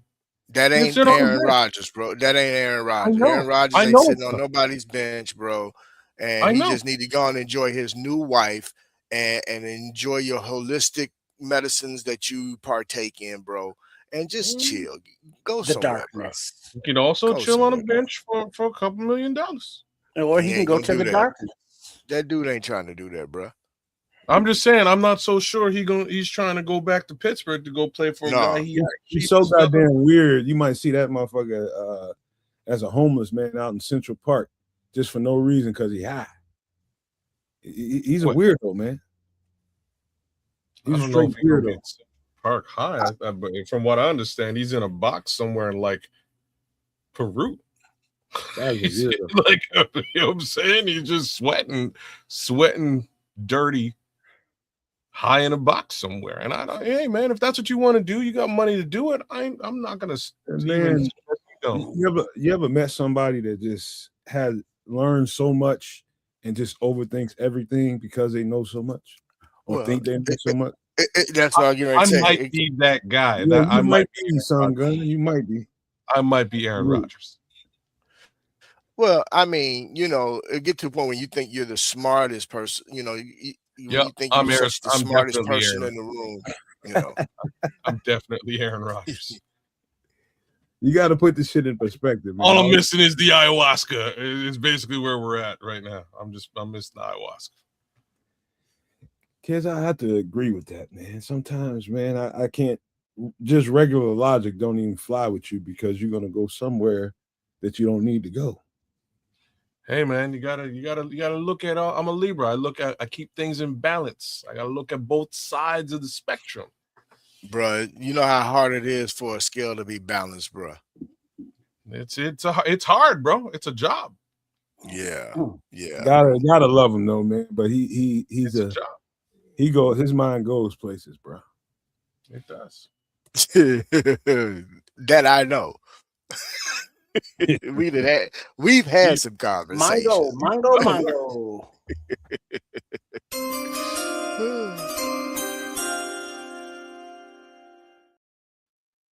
With pick number 48 in the 2026 NFL Draft, the ATL Falcons select Avion Terrell, Clemson cornerback. Okay.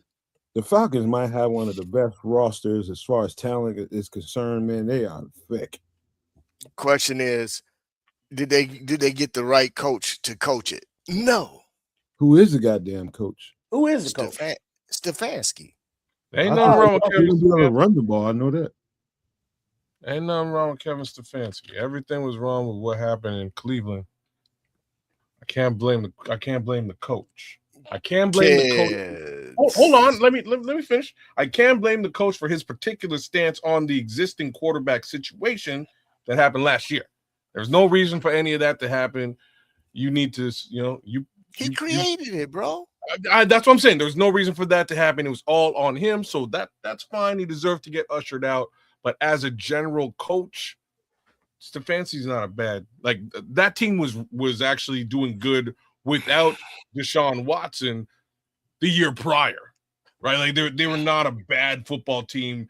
Those first two teams, even without the quarterback, they brought in Joe Flacco and they were surviving and winning games. Man, Yeah, bro. you don't like But they survived with Joe Flacco not because of Stefanski. It was primarily because Joe just knew the game of football with his IQ and was able to help get them out of certain situations. Kevin Stefanski's offense has been remedial to say the least. Okay, I don't know, man. I think he's an all right coach, man. I don't think his stance last year I can agree with respect to Look at Ian Cunningham. Sanders. That the NFL screwed us over on our picks. But what's going on, Ian? Congratulations, brother. Y'all want to hear some names that ain't came off this board that should be interesting to talk about? Okay. Remember Markel Bell. Drew Bowery, the offensive lineman out of Boston College, is there. Running back Kalen Black out of Indiana is there. Linebacker C.J. Allen out of, I think, Georgia. L.T. Overton, edge rusher out of Alabama. Give me a second. Ndame Tucker, edge rusher out of, I think, Western Michigan. He's like a fifth rounder. Somebody you're skipping over, Anthony Hill Jr.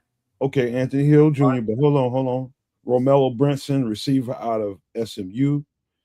Genesis Smith, safety out of Arizona. Tyreek Sapp, edge rusher out of Florida. Bryce Betcher, a good linebacker out of Oregon, I believe. Let me see. Parker Brailsford, center out of Alabama. Just give me a second. What about Markel Bell out of Miami? I love it. Center. I'm glad you added that to it. You got Landon Robinson, 3 technique out of Navy. Ontario Thompson, 3 technique or nose guard out of Washington. Mason Rager, edge rusher out of Wisconsin. Brendan Thompson, receiver out of I want to say Texas A&M, but I might be wrong there. Mississippi State, maybe. How about running back Mike Washington? Mike Washington is also there. Let me see. Let me look. Since you mentioned edges, we still, like we said, we ain't seen Gabe Jacques come off. Gabe Jacques. What about if we talking about old linemen, Caleb Tiernan and Jennings Dunker. Neither one of them guys have come off. The Panthers are coming up to pick number 49 and trading down, trading with the Vikings, who are moving down. So who's the Panthers are on the clock. Okay. Hey, Paul Rodriguez in the time machine said the Vikings traded back. Man, and also Gabe Akers out of Illinois. I'm putting in work here, man, and these Panthers are messing with my flow. You like don't see Grant Lacombe. I love you, bro. That's G. I put money on it, G. That's who's about to get drafted. Oh, stop! The last time somebody did this, it was with Jake. It was Paul. It was Patrick Higgins. Hey, you worse than that motherfucker in Harlem. I'm just saying, Patrick Higgins. Hey, what about Jacob Rodriguez? Get the fuck out of here with your dank ass. I'm just saying, he disappeared. Why you gonna say that? Because it just happened a minute ago. It happened a minute ago. I'm just saying, watch it happen here with Carolina. Deontay Scott. Oh yeah. Carolina got rid of their big edge. I would be very surprised, right? Who is picking? Who's making the picks from Minnesota? They don't have a general manager. Oh, the cap, the guy that manages the cap for them. That's who's making the picks. Yeah, you got some bad juju going on, man. You shouldn't say certain. I don't have any juju. You got some bad. I ain't got no juju. No juju bees. No juju. Get the hell out of here before I kick your little ass. Damn, Mongo. Much bigger than you think.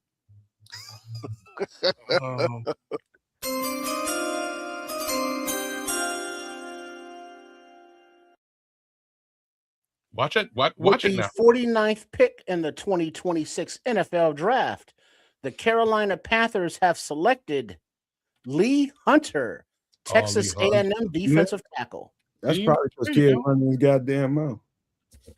I didn't say anything about Lee Hunter. It's just be quiet, man. No, ain't telling me to be quiet. Fuck you. That don't work on a podcast. Yeah, nigga, I'm on a fucking podcast.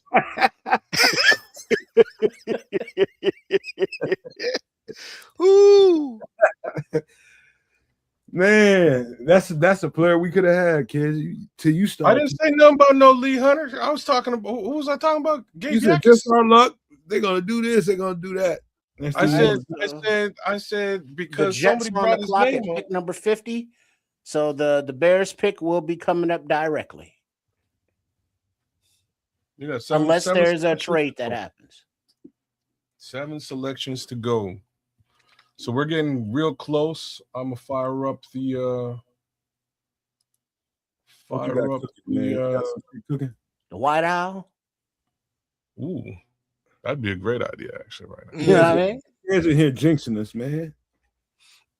I didn't change. What are you talking about? That's not who I said at You all. have I a- didn't say nothing about Can we Paul said no man trying to put kids in timeout.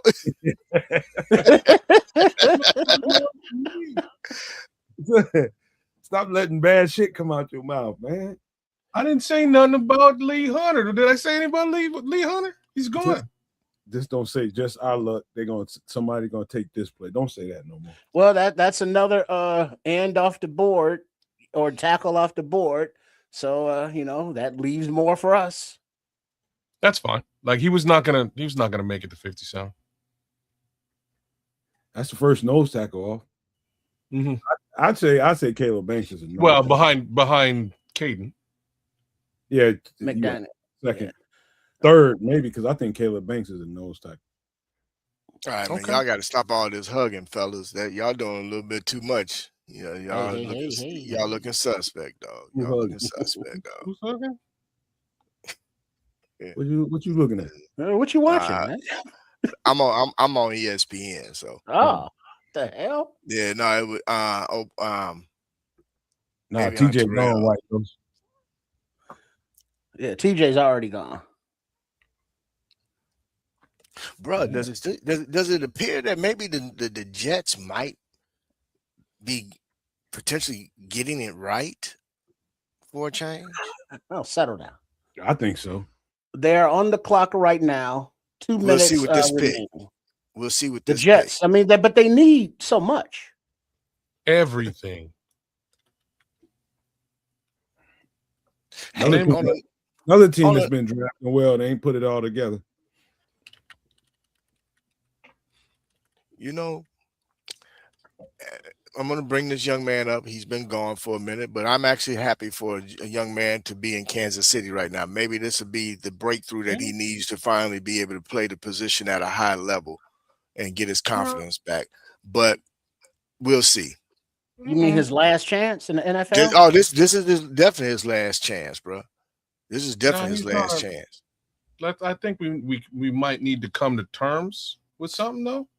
I have in any event. He's not a quarterback, Well, right? Like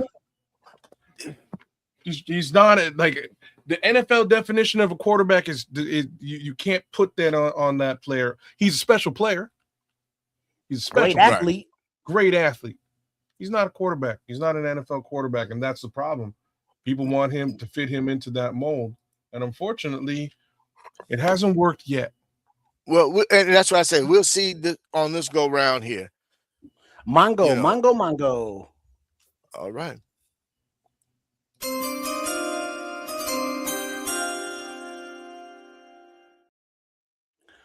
With the 50th pick in the 2026 NFL Draft, the New York Jets have selected D'Angelo Pons, cornerback, Indiana. I had a feeling they'd go corner here. He's gonna be a nickel. He's gonna be a nickel. Got to replace Sauce, but you're right. He will be a nickel. I think that's a little early for D Pons, but he's tough though. I ain't mad at that pick for them. Well, I might have just jinxed them when I said, did they get it right? They can't do any wrong. They can't do no. But you said they wrong. can't do Can't do much no wrong. wrong They need considering they know so much. They need No, so no, much, no. I They guess. don't have any. They have Oh, two. shit, my favorite positions. Martin. Look at Curtis. They have two positions that are solidified on that team. So, right, they've got a running back, they got Brees Hall, and they got a wide receiver. That's it. So, you know what I mean? Whatever they select is a good selection because they don't have anybody in the position that's worth talking about. They That's traded right. everybody away. AJ Halsey is still out there. Yes, he is. So is our boy McNeil Warren. Well, he's not our boy because he don't fit. Oh, is that the case? Well, at this point, it is the case because we got safeties now. We're okay. So look at Curtis Martin. Looking all schmoo faced. Oh yeah, almost forgot he was a Jet. That's unfortunate. He look ridiculous without hair. Don't sleep on the bald head now. Some people just need hair. Some people just need freaking hair. You know, like me and Booger. I was gonna. You did it. I'm glad you did it. I almost did it. No one cares look more like Booger than I do. Yeah, Curtis Martin look like Ill Bill. I got hair, bro. My hairline all right. Hey man, enjoy it while you still got it. It ain't going nowhere. Who does Minnesota take at 51? Somebody who is financially nice. They're gonna take McNeil Warren because they missed out on the. But the thing is, if they have the cap guy making their picks, is he listening to the scouts or is he just looking at his spreadsheets? How are they doing this with no general manager? Good question. I don't have an answer for you on that one. Well, what do you think? You need a general manager? Well, that's kind of the job. Well, if you don't, then like, what are we paying Ryan Poles for? Dude, that's why you got coaches and scouting departments. So he's useless? No, I ain't saying all that. I mean, the general manager, he's the coordinator of all of that. He does. He coordinates all of that, but it's not that you need a general manager to figure everything out. They already figured this shit out, and he's going to be the one when they come to the composite to go and decide, hey, this is who we need. Let's go get him. Yeah, that's that logic that had him take Caleb Banks, 300-pound man with foot issues, you know, while leaving the Inman on the board for a division rival, knowing that they secondary has you talking about the Vikings? Yeah, Vikings. Yes, that's what he's talking about. Yeah. Oh, okay. Yeah, they do have an interim GM, don't they? No, they don't have a GM. They don't. They have an interim. No, they don't. No, they don't. They didn't even announce an interim. I found out watching. I found out earlier this morning who's making the decisions for them. Who was that?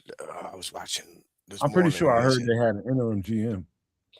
No, the guy that's making the decisions, he's not even a general interim GM. He is their cap guy. Well, whoever's doing whatever, they doing a good job making sure JJ McCarthy ain't the starter. All right, I guess Mongo.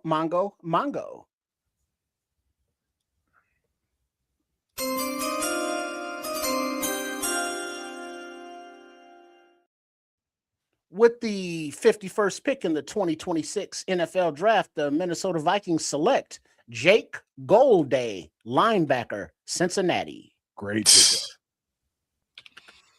This is a great pickup for them. He can fly and he can hit. And that's what they need, somebody that can run and hit. I'd say he's top 5 in the linebacker class. I guess Jordan must have went to the bathroom on this one. Jordan who? Schultz? Yeah, Schultz. Okay. Because he there's nothing about the Vikings pick up there yet. You know, not Jordan Silvera. You know, he's still in pain about JJ, his boy. What? What you talking about, man? Yeah, he's the biggest. He's shooting. He was biggest McCarthy stand there is. Yeah. Oh man, I got his damn phone number. I could have told him. I didn't know he must be on Twitter having a goddamn fit about that, ain't he? Man, he was complaining. It's like, how the hell do we take Banks and leave Thieneman for for the Bears. You know, as a former Bears fan that he was just a season 2 ago. That man, It's like, love it. Hey man, I made amends with Jordan. I'm not gonna say nothing against him, but holy shit, man. Yeah, you Holy picked shit. a hell of a time to switch teams, didn't he? Oh, the Packers pick is in. The perfect time to switch teams. Ain't nobody trying to listen to him anyway. Yeah, we hear you chewing, kid. Stop Hey trying man, to I said I made amends with him, man. Shut your ass up. I don't want to have no shit on Twitter. You're gonna be arguing with him, not me. see, I don't have kids to make want amends to with nobody. scream so he can take a bite of that sandwich. We know what the hell you doing, kids. Hey man, Mhm. look, Talking about he good wasn't gonna sandwich. eat it tonight. He wasn't gonna eat it right now. You eating the shit out of it. Shit. Bro, I As gave long you- as it I was gave in arm's reach, it was getting eaten. I've had this sandwich for 8 hours, man. I'm just sitting trying. there. I'm just trying to hold off until we make our picks, and then I'm gonna have The to. sandwich over there teasing him. Yeah, no, he Mhm. can't take it. He can't go no further. You not gonna eat me, I swear. He can't go no At least further. half of it gotta go right now. But the thing is, with a sandwich like that, you got to have some crunch, either some pickles or some chips or something. Nah, he just gotta eat that motherfucker. It's gotta go. Half of it gotta go right now. Chase it down with a nice cerveza. That would be. All right, so what you got? What you got cooked up over there? I know you got some bullshit going on. Who, me? Yeah, I know you got some snacks or No, I something. ate earlier. I took a pot, sliced up some hot dogs, let them brown a little bit, threw in some onions, then threw in a can of baked beans and some brown sugar. No. Oh no, bro. You probably they need to put a goddamn toxic sign on your door. Oh, that's all good. I got the window cracked. Mongo. You're gonna offend the hell out of yourself today. I thought you were offended yesterday.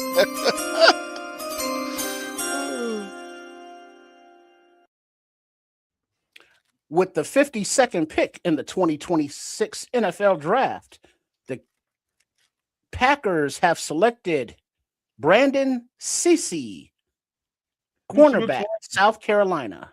Cisse, I think that's a safety. Yeah, no, I take that back. That's a corner. It's a corner. He's a good selection. Oh shit. Hey kids, did Trade and Stoops go off the board? Yeah, bro. You know we did. Yeah, he went off earlier. Yeah. Yep. Damn it, man. We getting close, y'all. Mm-hmm. Warm them up. Warm them up, Chris. I'm about to. Warm it up, Chris. That's what I was born to do. Interior D-line, receiver, or corner. One of them two. Maybe edge. Watch it be running back Mike Washington. Like I'm telling you, I'll throw some crazy shit out there. I think Ben Johnson needs to get a pick in this draft. Keontae Scott's there, but I don't know. Ooh. At this point, man, he'd be a backup. Oh, yeah. No, they just sit down. They just sit down.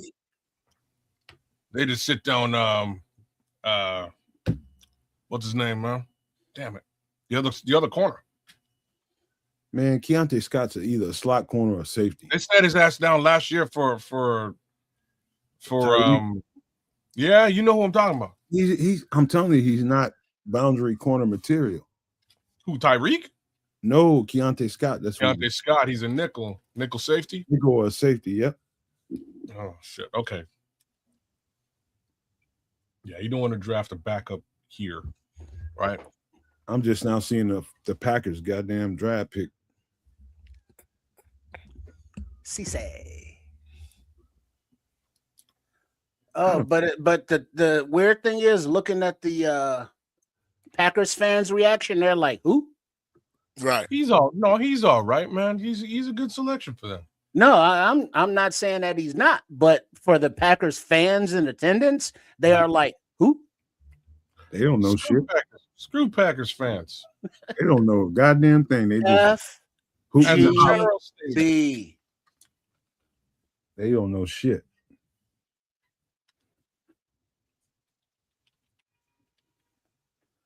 Can't be drafting thinking about no fan base because most of them are just show up with pom poms.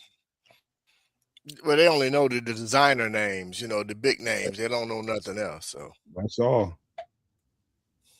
They don't know none of the intimate details about these cats. Now let me ask you this: Cisse versus a Darth Burton, or Cisse versus a Roma Dunze. Who's winning those matchups? we are. Yeah, he still got a lot to learn. Route combinations and shit like that. He can. South Carolina, they just rely on pure athleticism. And that ain't gonna get you, but so far in the NFL, man. And he's a little handsy, so he gonna learn. He gonna learn early on that you can't. NFL don't allow all that holding and grabbing. So look at He's got a lot to Chicago. learn. He's got a hill to climb, but he can be all right. He gonna be nice though. He got some size to him. He gonna be okay. He gonna Oh be shit, all right. Pat McAfee, All Indianapolis. right, Mongo.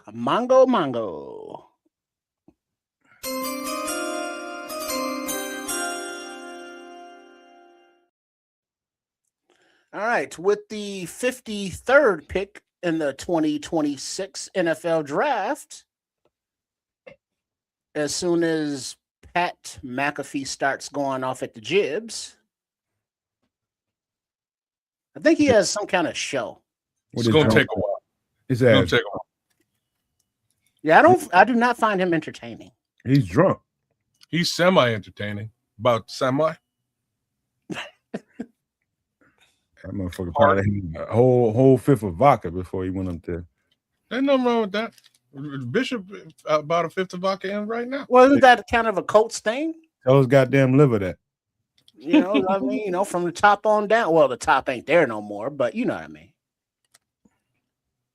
Okay, here we go. With the 53rd pick, the Colts are selecting. Oh, for fuck's sake. C.J. Allen, linebacker, Georgia. Really? They needed that. Have a great night. Cheers. Yeah, I bet cheers. That boy face right. beat red, boy. Yeah, he's been doing shots back there. We've been doing All right, let's go Mongo once again. One time? Let's go. Nah, he need to take. With the 54th pick in the 2026 NFL Draft, the Philadelphia Eagles have selected Eli Stowers, Vanderbilt tight end. He's a nice one. He's a nice one. That's a team that knows they draft. They don't be caring about nobody, no names or nothing. They draft according to their schemes and needs and everything. They have a system and they stick to their system, bro. They've been scouting tight ends very well over traditionally they scout tight ends very well. Who was this? Who was this tight end again? Eli Stowers. Be right back, fellas. Mm-hmm. So the more names that come off the board that aren't on the Bears' radar, the better. Yeah. All right. So Brother, don't say that. Don't say that now. You know what I mean? Like there's still. Would you like the next 2 or 3 will be the ones that we want, right? You know what I'm saying? I said that shit yesterday. I was like, "Oh, we get real close. There's a king. There's a king. Oh shit!" And he's gone. There goes the king. All right, we shall see. C.J. Allen. All right, boy. All right, so it looks like the Los Angeles Clippers, Chargers are on the clock at 55, then 56, Jacksonville, then the Hines 57 pick, the red jacket wearing Devin Hester and possibly Jimbo Covert will be out representing the Bears, barring any kind of a trade back. And big up to everybody who is tuning in with us live on day 2 of the 2026 NFL Draft, whether you are on the Nomad Network or at Kids a Canuck, or at Triple R SCS, also known as Sports Chicago Style. Big up to all y'all. And if you are not, please make sure you do subscribe to all three. Hit those noties so you know when we are on. And just a FYI, not only last night for the draft, tonight for the draft, but all day Saturday for the draft. You know, late morning to the wee hours of the evening, whenever that may be. And then don't forget that this Bears team will also be needing about 15, 20 UDFAs. So join us Sunday night for Nomad at Night, and I'm sure we'll be able to review a lot of those as well for this 2026 Chicago Bears draft weekend. Anything happened while I was gone? Mongo. Oh.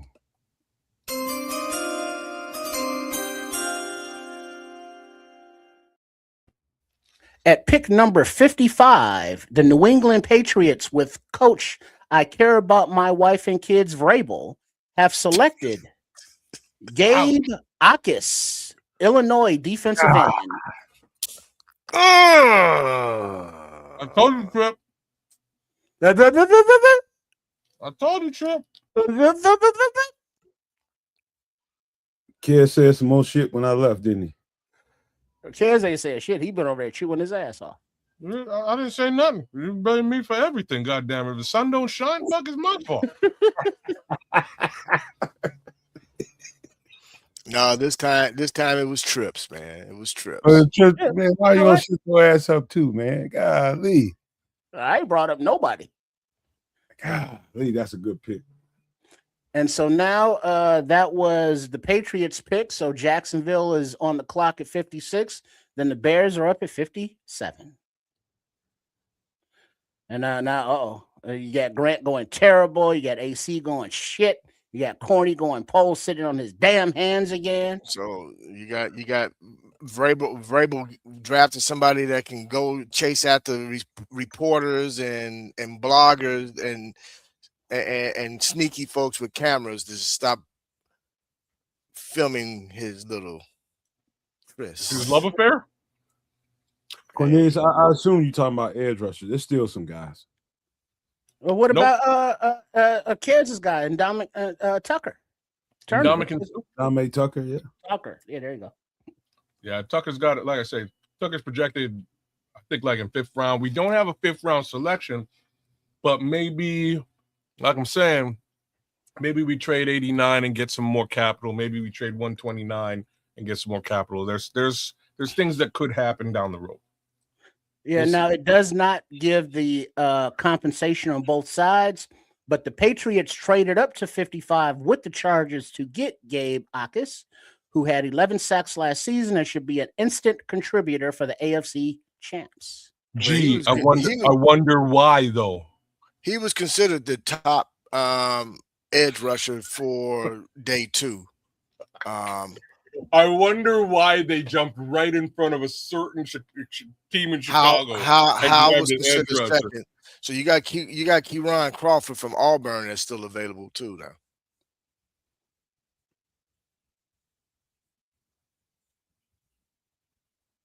I've seen so many players in this draft, man. It's like my mind is swimming with dudes. So it's other guys there, man. Trust me when I tell you that. It's a lot of Smitty's reiterating Danny Dennis Sutton. That's a Samuel's guy as well. Who should be here probably around 8-ish. Yeah, he had to pick his mom up from the airport. Oh yeah, he did, didn't he? Mm-hmm. She went someplace to get her groove on. I don't know, but I'm really thinking, man. I'm not sure if they're going even if they're going to go edge, man. Only because they got Dial and they got Booker. So I don't know, man. I really think they're going to be looking more towards the interior, man. Myself. Because who is this? White Ghost is saying he don't think that Poles wanted Akis. You know, because remember, Akis is like, let's say, a fan favorite for a pick or a position of need. Whereas, you know, over in Hallis Hall, they may have a totally different line of thought. Oh, you know they do. Grayson Halton. I love that name. Don't be surprised if they don't go center with their first pick at 57, bro. It's about who they think the best player is on the board, and at this point, it's a lot of players. It's a lot of players in different positions too. It still could be corner. I don't think they're gonna do corner, bro. Still can be receiver. Corner's just crazy. Like, why we just always select secondary every time we out here? I think Ben Steele's a weapon here. Me too. I think it's Mike Washington Jr. I think that's what happened. But that's me. Oh, kids. How many picks we got into our pick? Oh, you just said it. Damn it, kids. One selection. One selection And in guess front who's of us. coming bro. off the board right now? No, they got a running back over there. That's fine. So you think?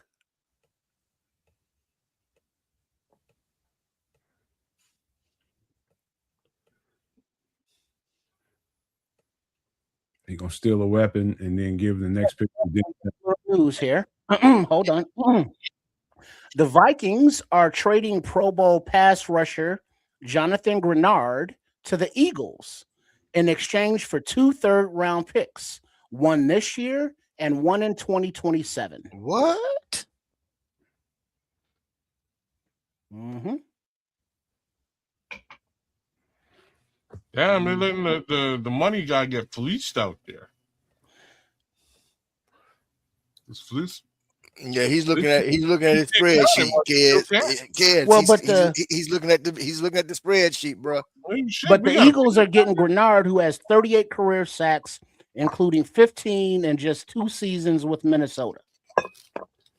If they don't do nothing else, Eagles are doing what Eagles gonna do, bro. They're gonna get after that quarterback. Yep.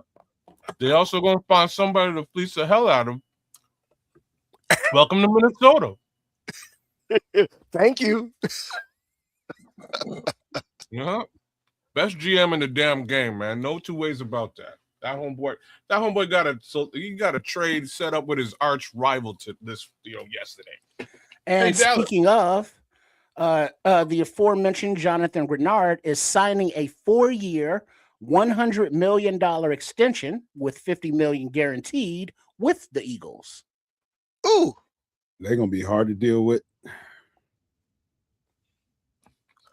They got it. They got rushers. They got pass rushers, man. dude, look, Dallas gonna have to double down, brother.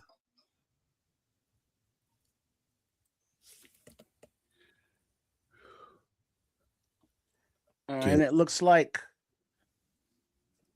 who is this?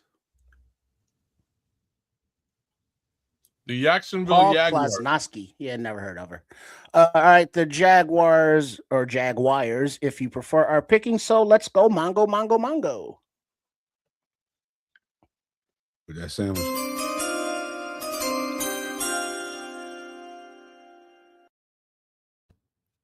With the 56th pick in the 2026 NFL Draft, the Jacksonville Jaguars select Nate Boriker, tight end, Texas A&M.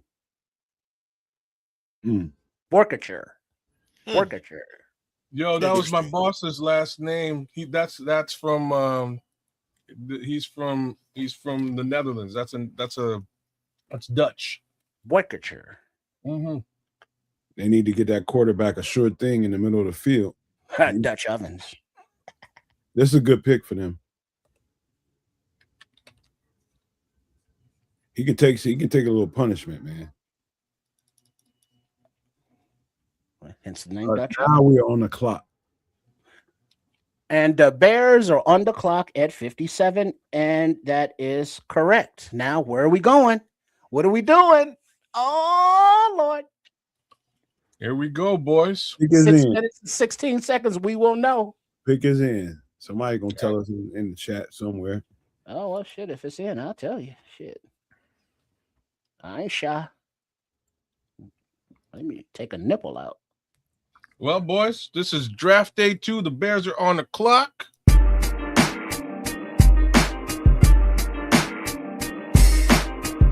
Thank y'all for joining us. Pick number 57 coming live. direct at you. 5:57, that is. What does Ben Johnson and the boys do now? I don't know.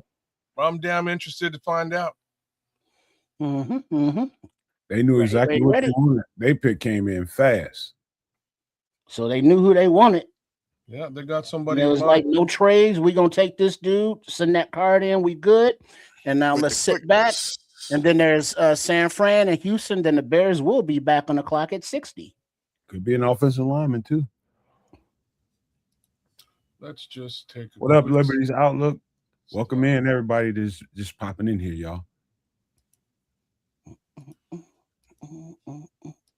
That Vikings making that trade, they freeing up cap space, which means they're gonna probably be extending after You ain't gonna be after pissed. about 8 games. Corny said, I know I'm going to be pissed, damn it. No, you ain't. You ain't gonna be pissed. See, that's how Corny be when we be in the doctor's office knowing we about to get a shot. And it's like, damn it, that's going to hurt. But you Let gotta me give do you guys some names here. So, Anthony Hill Jr., Linebacker. Sam Hecht, offensive line. center. Sam Hecht. That's what I think is going. No, I don't think Sam Heck gonna be the 57 pick, but he'll be the second pick. Maybe at 60. Keontae Yeah. Scott. Caleb Tiernan, Mike Washington Jr., who I expect. Another name that I expect, Grayson Halton. That's kind of where we are in this draft. The other potential. How about I'll go with Grayson Halton. Let's do it. That works for me too. I don't really care what they do here, but I'll be happy regardless. Oh, there's also I guess we already got our safety. Emmanuel McNeil-Warren is still available at this selection. Let's see, right Smitty now. Hughes and Kyle Lewis, Kyle Lewis? linebacker. Yeah, he's available. He's a little bit further back though. Just in thought.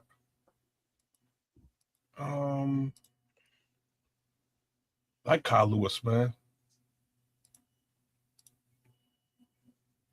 That's my thought. I think we're either looking at a Grace. Let me look at an edge here. Danny Dennis Sutton is available. Romello Height. Oh yeah. Don't rack your brain. We're gonna see. I'm just throwing out who's available on the general big board out there with respect to need. But Zachariah Branch, Pregnon's there. I wouldn't go guard though. That's crazy. We got them guards. We got like you ain't doing any better than Joe Tooney and Jonah Jackson. Yeah, and we did just restructure Jonah. Right. So he's gonna be here for a minute. No, we either going. It's gonna be a center. We know it's an offensive pick per Paul Rodriguez in there. But like if you say center, like you mentioned a couple guys, but Heck, like Brailsford, what if they want him? That's a few more picks away. no, I think if they go center, it's going to be Heck. Yeah.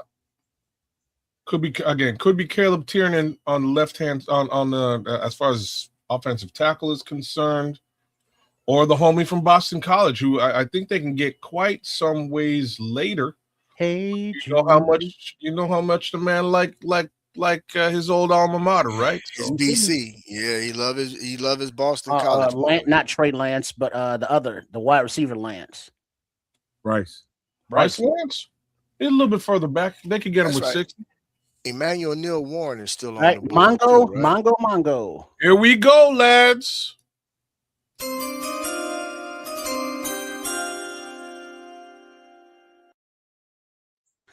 With the 57th pick in the 2026 NFL Draft, the Chicago Bears have selected Logan Jones, Iowa center. Y'all remember that breakdown?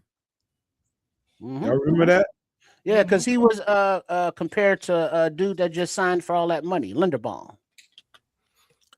Hey, that Bishop, Iowa center. I think Bishop said they're gonna take a center. All right, okay. You know what? That breakdown was really good when we did that. I might as well pull that up. Look at This is- Jimbo. Yeah, Jimbo's not wearing the red jacket though. He's wearing his Hall of Nobody is Fame in jacket, 57. They his gold screwed blazer. they screwed this whole little Hans thing up. Let's see. We got White Ghost. That's a good pick. Ralphie likes it. Yes. Paul Rodriguez, former defensive lineman turned offensive center. He won the state discus titles and shot put in 2019. He married a former Iowa distance runner, Amber Asaf, in July 2025. He's 6'2" and 7/8, 299 pounds. Y'all give me a second. I'm gonna pull it up on the channel. 2025 Remington Trophy winner, nation's top center. I'm really interested in what the heck they do next now. Because they kind of Two-time first team All Big Ten 2024 and 2025. We've been doing Nomad Network shit over here. Oh, wait, there's a trade alert. The San Francisco 49ers are trading pick number 58 to Cleveland. Who is now on the clock. Okay, hold on for a second, Trip. Let me get this right. Cleveland's taking either a left tackle. They're Hold taking on. either a left tackle or a guard. Hold your horses for a second.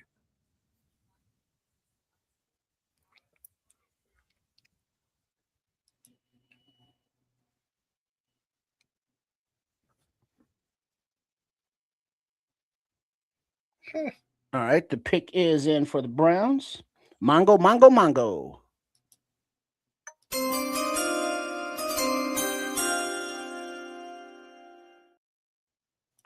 With the 58th pick in the 2026 NFL Draft, the Cleveland Browns have selected Emmanuel McNeil Warren, Toledo safety.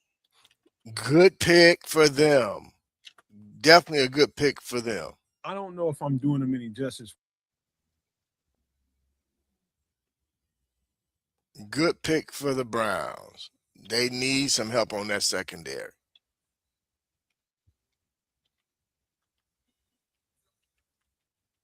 Good pick for them. They definitely need it.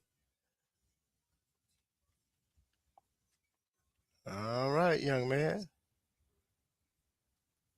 What the hell just happened? What you talking about, man? Did y'all hear any of that? Any of what? Any of what? But I guess the answer is no. I had Logan Jones's breakdown.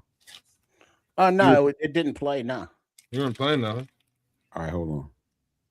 Wait, hold on. Before you do that, there may be some news here. According to Paul Rodriguez, the Bears have traded back with the Titans. I'm not surprised. But not screwed up. They should have Moving did this thinking, huh, Trip? But I'm not seeing that officially. Trade. The Titans are trading up to number 60 while the Bears are moving back. So the Bears are moving back from 60. Compensation has not yet been announced. and the Titans were at 69. Nice. Something weird's going on. Not really. They use that pick to shimmy and shake a little bit. Yeah, but Mhm. so they're just in general projection, there are 7 offensive centers ahead of Logan Jones.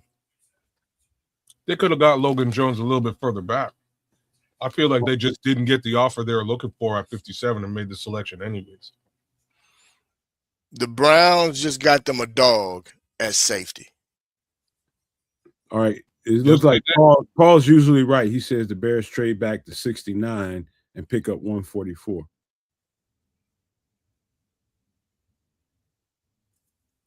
No, I mean, okay.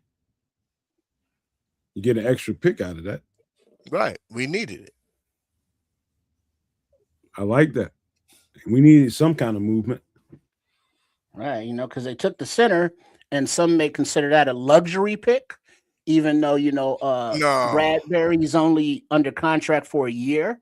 So Yeah. yes, we need somebody to groom under him and behind him. But yeah, Chicago trades pick to Tennessee. So the Titans are now on the clock.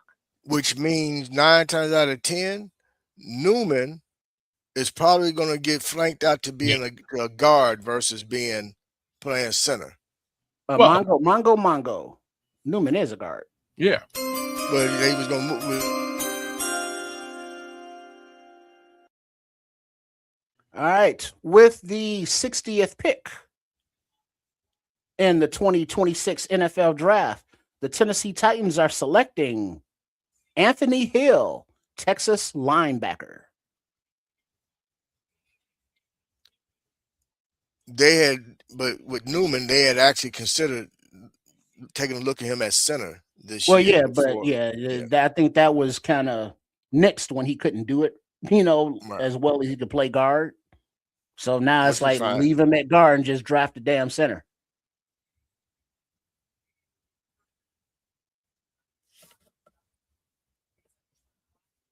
What? No comments, kids. No mads for Anthony Hill. Oh, Anthony Hill Jr. just went off the board. Were you not listening? Are y'all ready for the Logan Jones breakdown that we did on the channel? I'm chewing very loudly. Do it. Yeah, do it. Hurry up. Run it. Give me a second.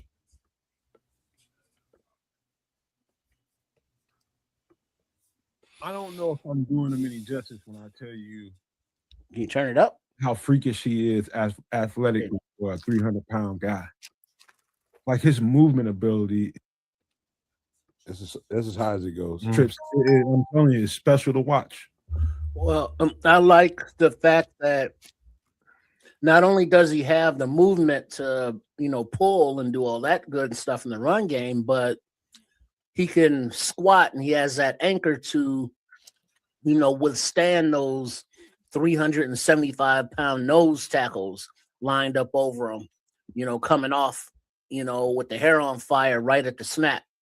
And he, is not getting pushed back into the quarterback's lap all the time.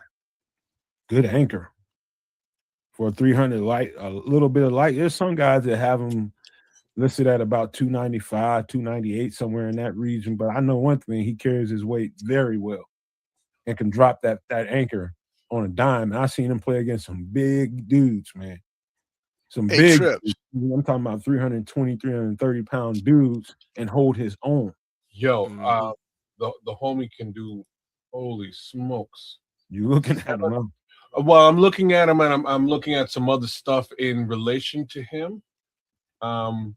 Apparently he can squat 705 pounds. So there's your anchor, bro. Oh, he's a physical specimen, Explains dude. it all. You know what I mean? Yeah. Like that's a serious squat.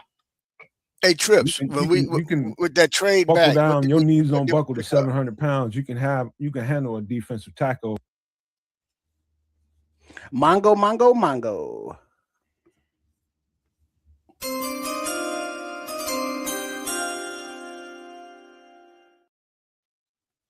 All right, with their next selection in the 2026 NFL Draft, the Houston Texans are selecting Marlon Klein, Michigan tight end. Tight ends coming off the board. That's interesting.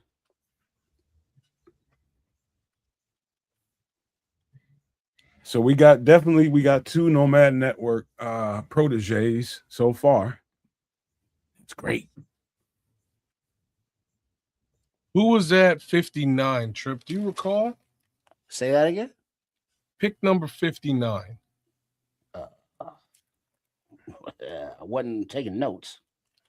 Oh, I'm trying to. That's kind of what y'all want me to do over here. All right, Mongo.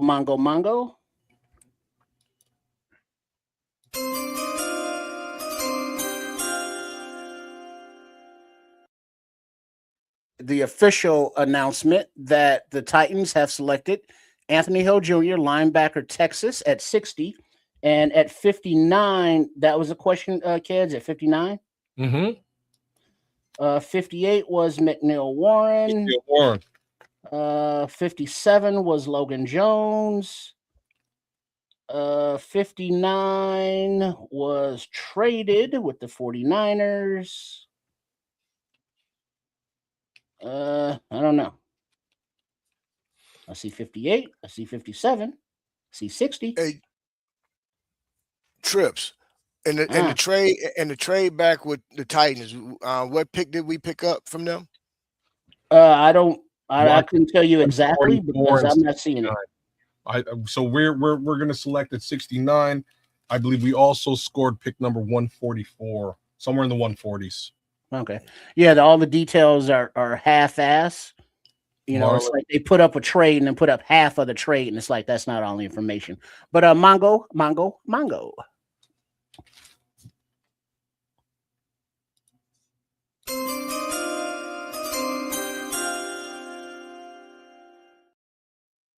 All right, at pick number 61 in the 2026 NFL Draft, the Los Angeles Rams have selected Max Clare, Ohio State tight end.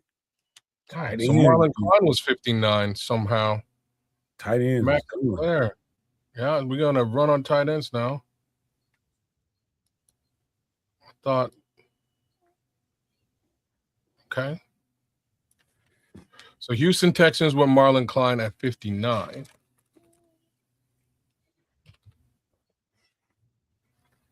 Yeah, Paul Rodriguez has two starters. I don't think the center I don't think he's a starter this year. You know, no. I think Bradbury's going to start this year and he's going to, you know, develop behind him and then come out in 2027 as the starter. Good competition though, and good opportunity to learn behind Bradbury. So, because they traded for him, you know, from the Patriots, and that was kind of the role he played with the Patriots last season, because they selected Jared Verse in last year's draft and had him develop behind Bradbury, and then trade away Bradbury to us, and now we're going to do the same thing. Yeah, I'm with you. I didn't expect tight ends come off this early. I thought that was going to be like next round. All right. There has been another trade. The Bills are coming up to number 62 and grabbing edge rusher in a trade with the Broncos, of which the Broncos still have yet to pick in the draft this year. So that's Buffalo here? Yeah. So now the Bills are on the clock. Man, we did some good breakdowns this year, and so far we batting 1,000, y'all. I mean, but what Smitty's saying here is, you know, if the development of Logan Jones is pretty good by, you know, mid-season, you know, Bradbury could be trade bait at the trade deadline, and then, you know, move Jones into the starting lineup. That'd be like you did all that work getting him up to speed. Nothing. Right. Get who up to speed? Bradbury. Hey, I mean, you use him, get him up to speed. He gets you through half the season. Now you start the rookie. Now you flip him for a pick next season that you got. I don't think you do that because you cutting into your depth. So no, he'll play the season. Just let him walk. No, yeah, I mean they signed him for a year. They're gonna keep him for the year, and then he's gone. No, they didn't sign him. They traded for him, and he has a year left on his contract. Well, that's what I mean. You know, Bradbury is going to insure the whole thing, so they'll be getting Bradbury. I mean, not Bradbury, but Logan Jones where he needs to be in case something happens to Bradbury. You know, if you have to play Logan Jones, that means something really, really bad happened. Right. It ain't no. That's your center of the future. I don't think it's your starter in 2026. Well, Corny's saying, you know, this center might beat out Bradbury, you know, just straight head up. Nah, it ain't gonna happen. I doubt possible, that. But very doubtful. Hey, doubtful, but not impossible. This is true. Yeah, we batting 1,000 right now. Patrick. We've been batting 1,000. Good breakdowns we did this year. Hey, I'll be right back, fellas. Okay. When we pull you down. Damn it. What is this?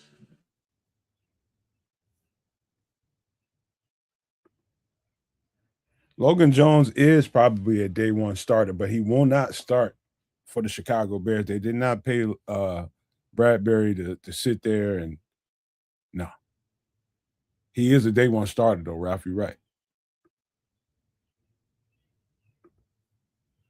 You need somebody that can get in there and that has the bandwidth to know what the aptitude is all about, man. It's about being able to get in there and be effective right away. Logan Jones he's a heady kid. No doubt that he can get in there and learn the offense as well as Bradbury can, but they did not sign Bradbury because they want him to train Logan Jones. He's just going to learn. Logan Jones is going to learn, but he ain't going to be the starter unless they have to put him in there.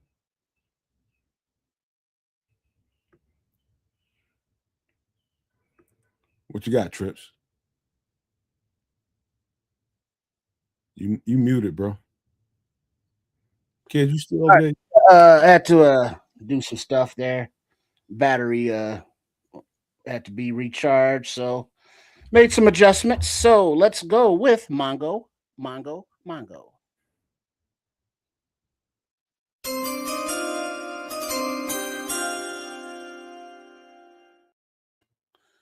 With pick number 62 in the 2026 NFL Draft, the Buffalo Bills have selected Davidson Igbinosun,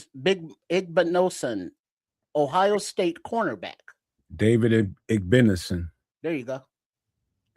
He's probably one of the better top 2 or 3 slot corners in the draft. They got extremely athletic by getting this guy. He's probably the most athletic out of the bunch. This is good. They drafted for straight up need. What up, T? T Will is in the building. Hey, Terrence, what's cracking? What up?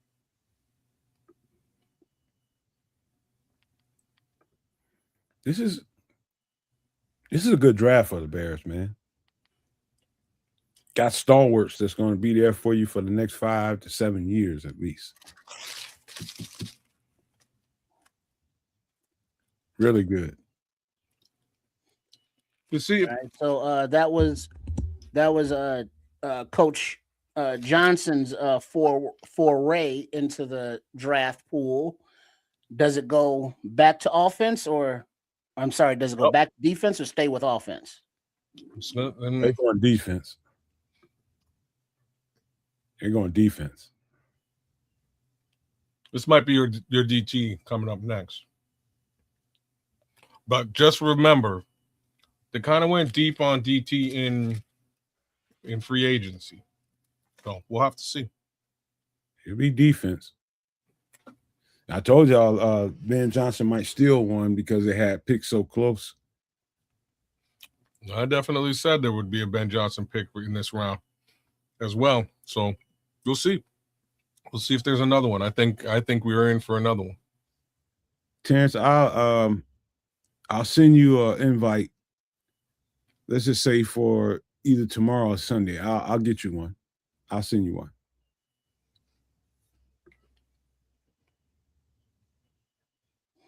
Smitty said, I like the way the Bears said, F all y'all mock drafts. Hey, we've been over here. Except us. Shit, we calling this shit over here. We batting 1,000, bro. We batting 1,000. Dylan Thieneman, Logan Jones, guys were very high on over here on this channel. And I ain't claiming it just for myself. I'm talking about all of us. We all got a chance to look at it. So we batting 1,000 over here. All right. You got the Los Angeles Chargers on the board, whose pick is in, but not announced yet. Then Seattle, Arizona at 65. As we are moving right along. The pictures start coming pretty quick now. How many more picks we got in this round? One more? Yeah, we got 69, then we got 89 coming in the third. Yeah, I still haven't seen the official trade package. For the Bears? Yeah.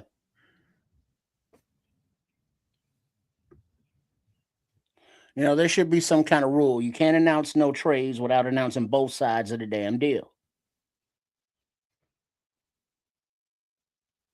Mm. All right, now I guess the Chargers are about to pick.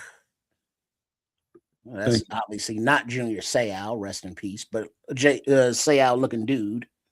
That's Merriman, Steve Merriman. Thank Sean you, Merriman. Thank you, Smitty. It ain't just my work; it's all of our work. But I appreciate you. All right, Mongo.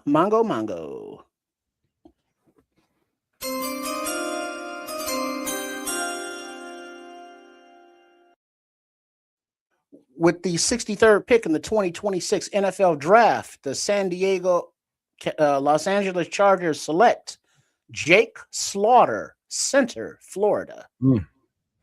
That's a byproduct of what we just did. Center run. That is a byproduct of what we just did. Brailsford probably ain't going to be long on the board now. Sam Heck won't be long for the board. Connor Lew. Yeah. Well, it goes to show what teams think of Sam Heck, right? That's the first thing that I have to say. Not as much as they think of the first two. Everybody was telling you Sam Heck was the best center on the board. And that's according to the draft. Yeah. Well, when we looked at Logan, he jumped out. He looked great on film. So I can understand why that was the first selection with respect to offensive center. Because again, from a projection perspective, they might have been able to get him much further back. But if there seems to be a collective understanding that Sam Heck might not be the best center in this draft, let's see who the next couple of centers are. Hey, did we just take the best center in the draft? I think we might have. Which is why I told y'all, man, quit paying attention to these motherfuckers. We got this on lock over here. We do our shit over here. Trust what we do. Wait, so we got one of the, let's say, one of the possible blue chippers at safety, one of the top possible blue chippers at center, and we are only in the second round. He was a top one or two. I say him and Parker Brailsford to me is neck and neck. Well, let's keep cooking as the power of polls compels you. You know, I'm as Smitty said, this isn't a flashy, you know, eat your candy and all this treats kind of draft. This is a meat and potatoes kind of draft. Or sandwiches. Foundational piece. You still eat? How many sandwiches did you get? Man, kids got like about 3 sandwiches. I'm just getting into the second half of this sandwich. It's you guys, man. It is delicious, y'all. 2 in the front pocket. Over there making love to the sandwich. You got 2 in the front pocket. You got 2 in his pocket. All nice and gentle like.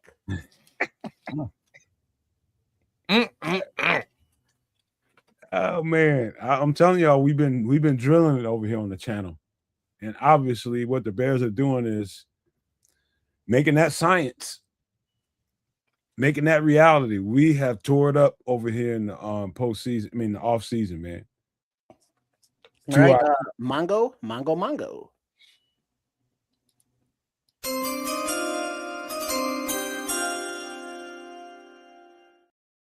With the 63rd pick in the 2026 NFL Draft, the Seattle Seahawks have selected Bud Clark, TCU safety. Great pick for them. Letting go Kobe Bryant. Man, I know, man. Kids is wild tonight, ain't he? Well, you know, they got those union mandatory lunch breaks. It's Canada. Damn straight. Left my lunch pail upstairs. A thermos? Shit, I got a thermos right here. Uh-huh. He can get him a brisket sandwich. Scrolls is. Brisket sandwich. Oh, okay. I don't know what Lazy Acres is, but sure. Man, stop talking about food. I'm hungry as fuck. But we got to get through this. We are tearing it up over here. I know it, Ralph. I know. They crying. They probably crying, but hey, we was accurate.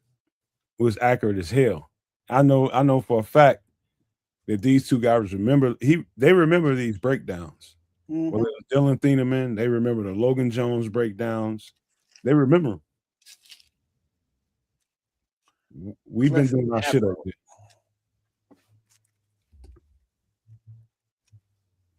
We're gonna get another one here in a second. Probably gonna be a D tackle on edge. The Bears being part of a national commercial.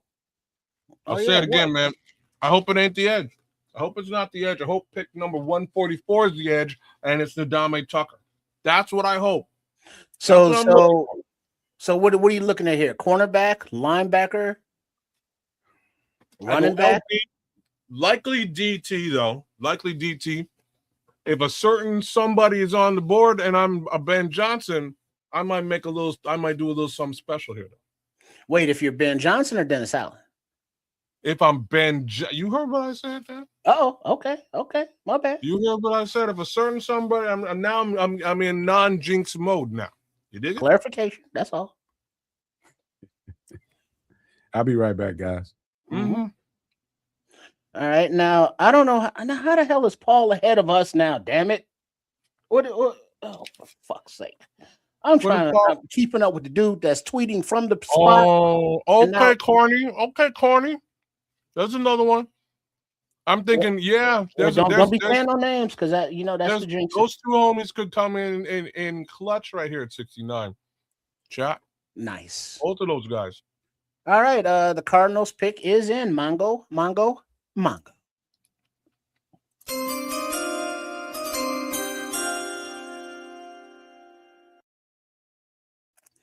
With pick number 65 in the 2025 draft, the Arizona Cardinals are selecting,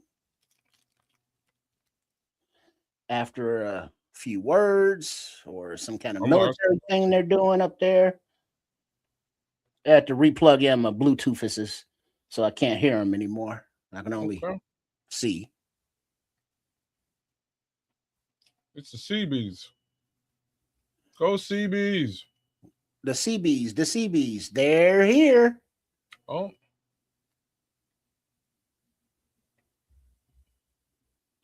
Like, we're just staring at these people?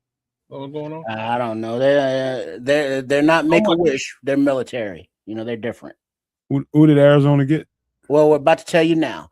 The Arizona Cardinals, with selection 65 in the 2026 draft, have selected Carson Beck, quarterback from Miami. You know what? Paul told us probably about 10 minutes ago. What? Arizona just drafted a quarterback. Oh, okay. Damn. Oh, are you there? Are you live and direct? Right, because the tweet came he's gone on West Coast time. Oh. Well, but the tweet came through 45 seconds ago.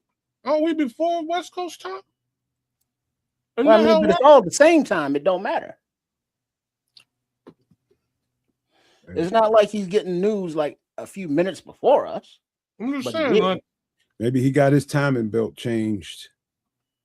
West Coast is supposed to be He's behind running us. fast. You He's would running think that we're in the future. He said he's got a DeLorean, kid. No shit, you do. You must have fixed the flux capacitor too. Hey, you got a DeLorean, Paul? Kid still got a sandwich. Man, this stuff is so fire, boy. Flux capacitor. Boys, like jalapeno bread is fire. That's what your boom boom gonna be saying in a minute. Oh, no, I'm good, man. I got a cast iron stomach, man. Isn't Carson Beck like 40, 45 years old? He looks like he's old, but he ain't old. No, that's Carson Wentz. Speaking of Carson, wouldn't mind some ribs right He's now. about 24, 25, though. That's a good age, though. All right, so where are we at now? The Cardinals, they just picked at Beck here. So we are moving up to 65. I'm sorry, 66, which is Denver, then 67, which is Vegas. Then a couple more picks, and I believe the Bears are back on the board. I think they smacked home runs with both of these picks. I'm sure about it. I'm Did absolutely. Bishop say he had to leave, or he just dipped? He said he'll be back. Oh, okay. He said he's coming back. I think we smacked home runs. Again, I know we smacked home runs. I trust my eyes. I trust my eyes. We smacked home runs with both of those picks. Yeah, I like. Yeah, that center is definitely a 4-year starter. You know, I ain't gonna turn up my nose at none of them. For a guy that's only 290 something pounds, 99. how strong he is, the bottom half of him. I mean, I seen him deal with some big, greasy, big 340-pound dudes. Like, he handled them. Well, you squatting 700. I mean, you just kind of, lean back into it and sit down. Hey. And he can move. And he plays low at that 6'3". That's kind of what they wanted. They don't want, what I mean? Like, he's 6'3", so he's not 6'6". That helps with Caleb. Being of shorter stature. Yeah. I'm just trying to remember that game I watched where it was 2 big D tackles that he had to deal with regularly, man. He regularly handled his business. I want to say Tennessee, but I'm not sure. It was I'm telling you, it's impressive to see a guy be that strong at that lightweight. He ain't gonna be people ain't gonna be just running him over. And that is a lovely thing to not see again here. Since centers for the last several years have just been getting their shit pushed in. He pound for pound, he might be one of the more powerful centers that's in the draft. Well, guess what? He's not in the draft. He's on the Bears, baby. Let's go. Man. Yeah. I'm gonna put out the rest of the takes that we had. We got that little short that I put out there because sometimes I like to hear everybody's voice on a take, just because kids is looking at stuff, you're looking at stuff, trips, and get everybody's take on what they're looking at. I like that. But then there's some other takes that didn't get put out there. I'll put some of those out there just so people can hear them. We were high on this cat. Extremely high. Yeah, we were. I actually really love the tape for him. He was quite impressive. But again, I thought we'd pick him a little bit later on. That goes to show you what the Bears thought of that tape too. Man, they batting 1,000 in my opinion. All right, Mongo. As I adjust myself.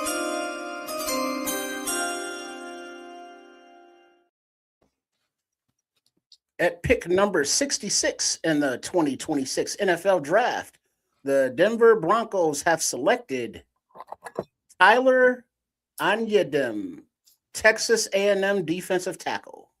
One DM. Him too.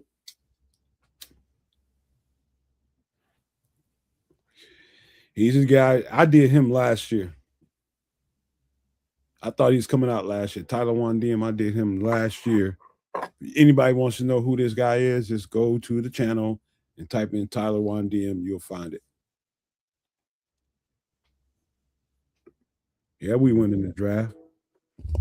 Hell yeah, we went in the draft.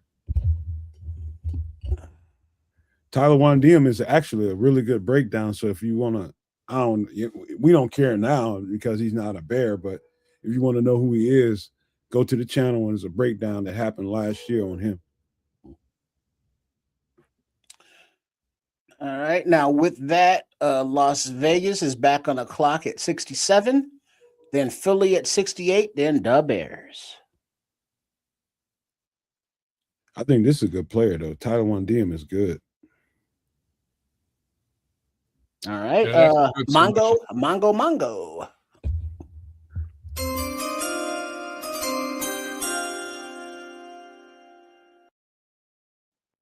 At pick number 67 in the 2026 NFL Draft, the Las Vegas Raiders have selected Kayron Crawford, defensive end, Auburn.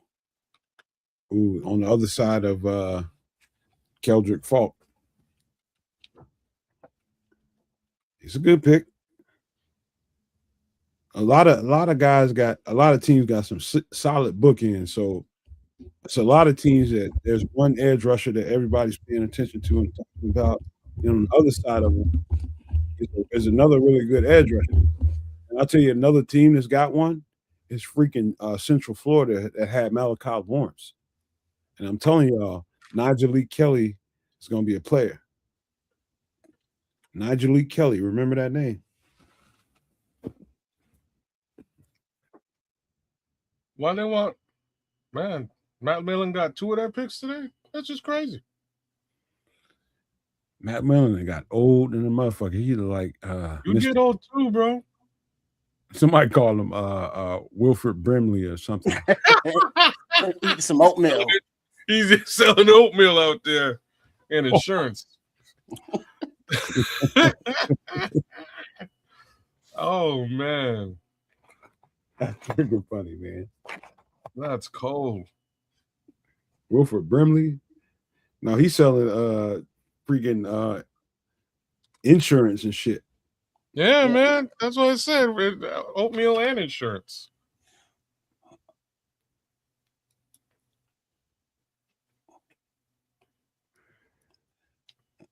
So that's Keyron. What we got next up? Philadelphia? We close, y'all. Yep, Philly is on the clock at 68, and then the Bears at 69, followed by San Fran. Watch them rob us. All right, and the Philly officially, I guess the pick is in. It's not announced yet. Check that. Mongo. Here we go.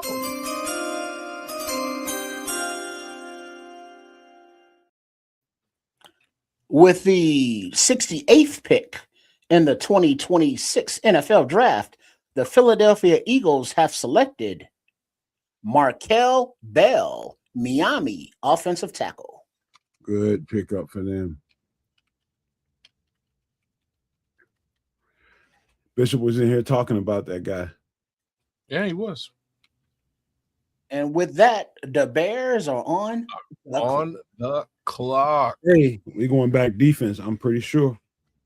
All right, is this Grayson Holton? Is that like one of the best DTs or defensive Halton or Proctor are available. I like both of those talents right there. I like Proctor better, but he's probably somebody they can wait to pick. I agree in both cases. Well, if they wait on, let's say, a Proctor or a Robinson or whoever, are you going linebacker? Are you going cornerback? What are you doing here? Kyle Lewis is great. You know what I'm doing here. You're going Mike Washington. You know what I'm doing here. That's what I'm doing here. Danny Dennis Sutton. That's a look. I don't like that look though. That's an ugly look. In my opinion. Others feel differently. You're gonna have Samuel calling you out your name. I'm just saying. I don't think it's in a minute you're gonna be cussing. No, it don't make no difference to me. I mean, I don't work there. Let's see. According to Corny, he says Markel Bell has the highest upside of all the tackles in this draft.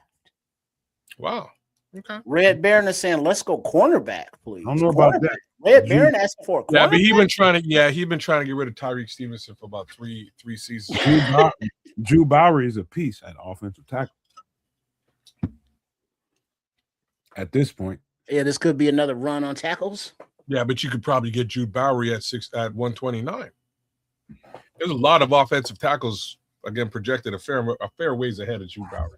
the thing is, you don't know where other people are ranking these guys. Right. And that is the board fits, key. red flags. Well, especially Ryan Poles, man. Ryan Poles might be ranking him in the first round. Not our mock draft, Smitty. We've been dialed in, man. Other podcasts and other channels, other places are getting nixed. We did our diligence over here.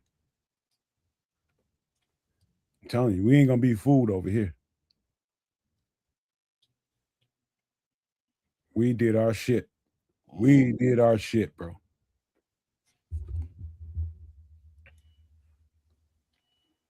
It's gonna be whatever it is. It's gonna be a good pick. I'm just getting comfy. No, FFG smelling what I'm cooking. There we go. That's what I think what goes down now, but we gonna see. You thinking Mike Washington, ain't you? You know what I'm talking about? That would be a snake ass pick. Ready? You back? I'm back, brother, on a full stomach. That would be cold. That would be cold. What you got? You must have got hangry a little bit, Bishop. Yeah, bro. Yeah. So I had to eat something, brother, to bring it down. Let me smack my lips on that. Yeah. Kid started it. So I'm sorry. I apologize. Wrapping his lips on all that sweet meat. Damn. That's the biggest pause of the season right there. Pause. What you got going on, man? I'm gonna pause.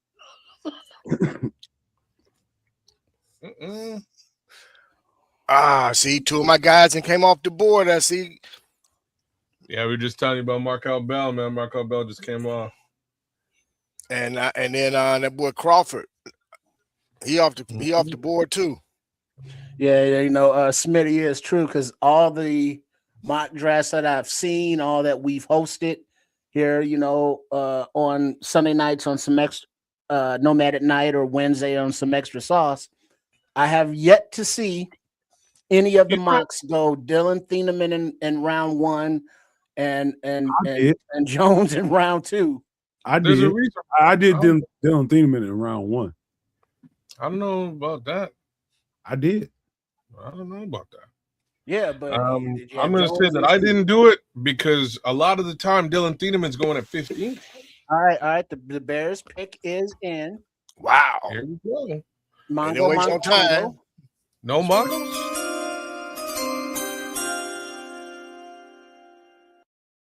This could be DJ's request. All right, and we got two people. That's not Peanut. On stage with Goodell, some kid. How you doing, kid? I can't hear him, so I don't know. I really don't care. I just want to hear who the pick is. I like his hat. I like that hat. Yeah, cool hat. All right, so the Bears with pick number 69. Nice. In the 2026 NFL draft, select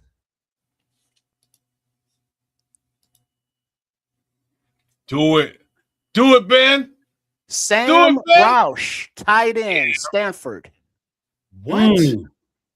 Yeah. Sam Roush, tight end, Stanford. Ben Johnson is going crazy right now. We need a blocking tight end. Yeah, we lost Carlson and I didn't do his breakdown. Carlson and the other dude. I didn't do his breakdown. Smythe. I admit that. That's a big dude. Who the hell thought they're gonna draft a tight end? That sure as fuck. That's a big dude. Yeah, bro. We need a blocking tight end, kids. Help with this run game. But I wouldn't be doing That's a that. very big dude. Cole Kmet is toast. Over. Well, Cole Kmet just got restructured. He getting ready to get retraded. Nah. I'm telling you.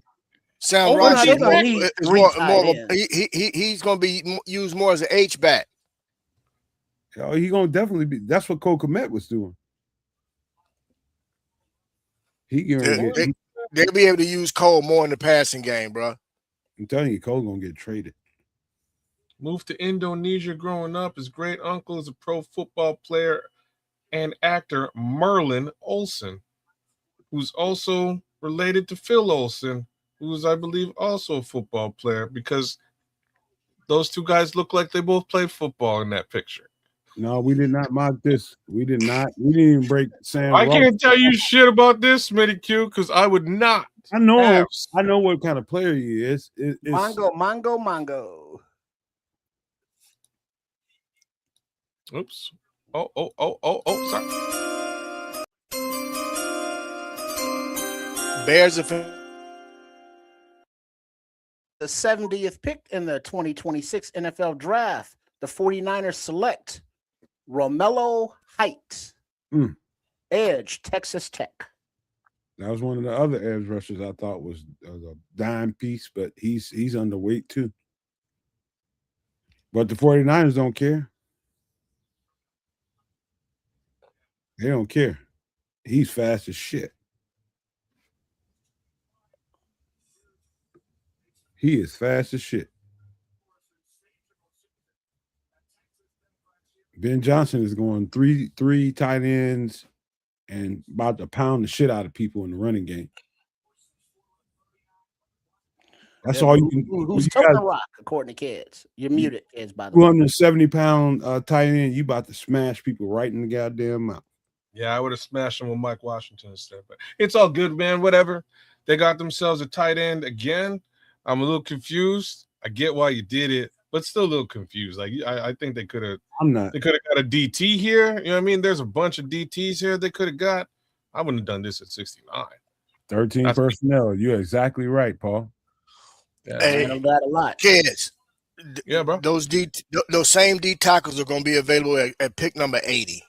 So, Well, and then also the question is, I know I haven't watched any of Sam Roush's tape. Yeah, we didn't look at a single. I don't think we looked at a single. No, we looked at 4 tight ends. I did, but I didn't think it was worthy of a breakdown because You didn't think that they would be drafting that position. I did not. So I did not break them down. Did you not learn that lesson last year? well, I expected them to actually select the tight end because we had lost the tight ends. So Mike and I Carlson. expected it. Yeah, so I expected it. And I expected one to be more so that this way we could be a lot more effective in the run game with the opportunity of being able to pop out and catch in the middle of the field. Bears are finna really be attacking the middle of the field this year. They're finna really hit some of these defenses in the mouth in the middle of the field. Pay attention. All right. Let's see. Paul saying the next pick for the Bears right now is 89, barring any trade ups, and then 129 and 144. Yeah, that's what I thought. Hey, you know what? When you start thinking about it, remember when I told y'all how pivotal Durham Smythe was on the team this year? We wouldn't have seen some of the success we had without Durham Smythe. And Durham Smythe was smacking cats in the mouth. It's that you tight end that Bishop is talking about, the guy that can line up in the backfield as a fullback, because we won't have a fullback on the roster. We'll use a tight end and play that role. He's 270 pounds. He'll bust you in your shit. I'm just telling you right now, he will bust you dead in your shit. And if you remember, Carlson and Smythe, they got a lot of reps. Yes, You they know, did. whether it be lined up at fullback or they flex out, to the outside of the tight end or whatever. But they are utilized a lot in this Ben Johnson offense, and having, Loveland and Kmet is cool, but they need that third and fourth tight end. Think about it this way. Think about it this way, fellas. Short yardage opportunity, third down, and short third down, and 5 and 6. He's gonna use these big bodies. Hey, Bishop, listen to me. When the line goes up to the line of scrimmage, how many guys do you have? The regular line, just a regular offensive line. 5 guys, right? You got your 5 guys down, right? Got your 5 guys. Now all of a sudden you got 3 tight ends. You got 1 on one side. Now you got 6. Then you got 2 on the other side. And now when you start talking about a wide zone scheme that slants one way or the other, it's left, they're going either hard left or hard right. That's what wide zone does. And they make the defense travel with them. Let's just say they're going hard left. let's just say the second tight end on the strong side, that mean there's two tight ends over there. He Mhm. decides that he's not gonna go with the flow that's going to the left. He's gonna go right. So he's gonna And now motion he's him. one-on-one. Now he's one-on-one with a linebacker. Right, Good luck to that fucking linebacker. right. Mongo. And here's the thing too. I'll wait till after this.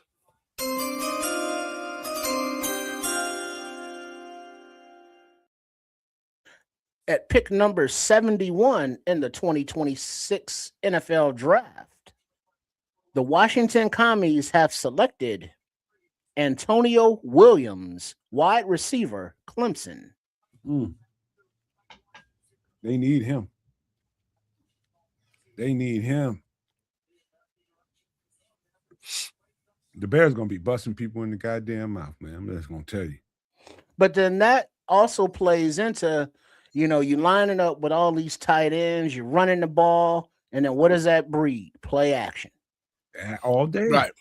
So now imagine this. You got two running backs. You got Swift, you got Monangai, who both can catch out of the backfield, who can gut you up the middle or in between the tackles. There's so many different ways he can attack you with these guys now, man. Again, like I said, we've only saw the surface of Ben Johnson's playbook year one. Now we're getting ready to get into chapters 3 and 4. What is his that dude's playbook. name again? Sam Roush.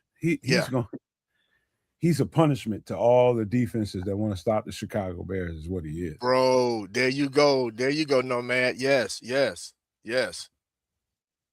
Bust them dead in their shit. Bruh, look, hey, this is where remember I've always been preaching identity. Here it comes now. Now we finna really let you know where we coming from. When we said we was taking the North and not giving it back, we mean it. We finna straight thug it moving forward. We gonna straight bust you in your mouth, stand on your neck, kick you in your ass all in one breath. I understand why you're mad, JoJo. All I'm saying is hang around and stay tuned to the Nomad Network. We'll be able to break this shit down to you so you understand that we're gonna be kicking people's teeth out with that big motherfucker. Trust me.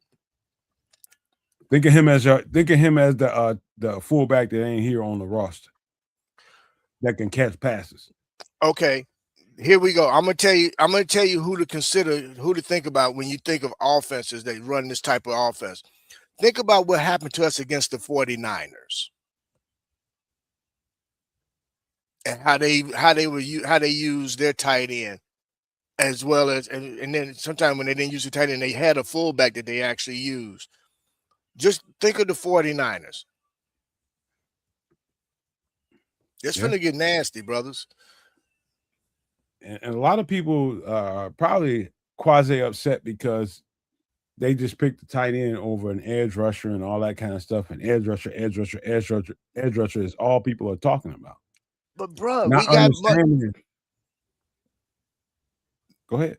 No, I was gonna say I understand the fans wanting that edge rusher, but you all got to be mindful of something. Dio was out last season. They got money invested in edge already. They got to see what they got in that. So they're gonna ride with Dio, and I really think that I think he really likes Booker, and I think that they're expecting some other things, some bigger things out of Booker.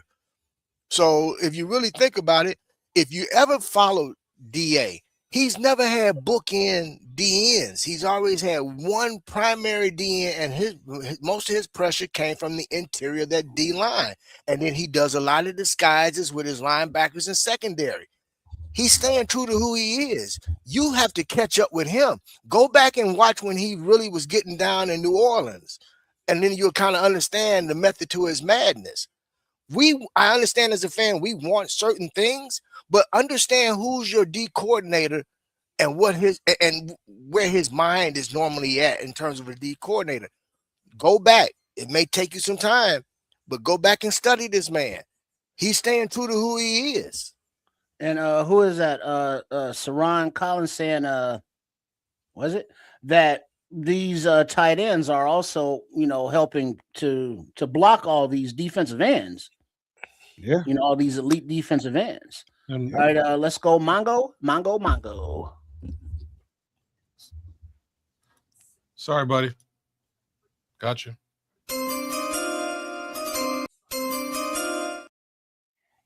One more.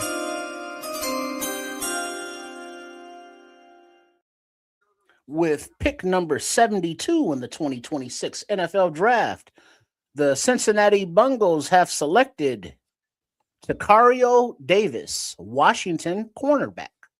Can't go wrong with a Washington DB at all. I understand. I don't think people understand how. Trips, remember I asked you the question of what is the number one job of the offensive coordinator? And that is to lighten the box, get guys out of the box. Wait, hold up. Mongo. Damn.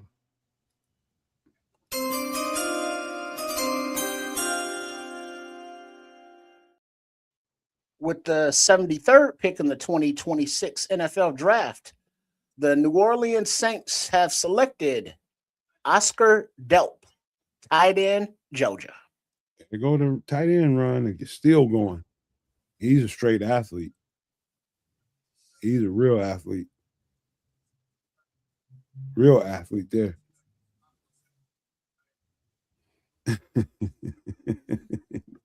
Smitty says, no, man. Them folks jumping out of 19-story windows.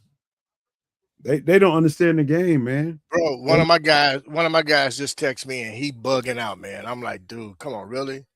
Tell them to turn on the channel. They don't understand the game. You got to, if you're gonna run the ball and be effective and have everything based off of you running the ball, you got to get some clearance so that you can run the ball. And can I ask you a question while we're selling this though? Go ahead. We're selling this pretty hard. Why did they let go of Durham Smythe then? Because they couldn't. I mean, he'd be a cost-effective guy to re-sign. I'm sure Durham Smythe ain't out there commanding a very steep salary. You know what I mean? He's not going out there getting big paper in Baltimore, which is where he landed. I was like, younger. I was trying to. They went with youth, man. Kids, I think the easier answer is they could easily find Durham Smythe. Oh shit! This is the Cole Kmet replacement. Oh shit! Okay. All right, Mongo.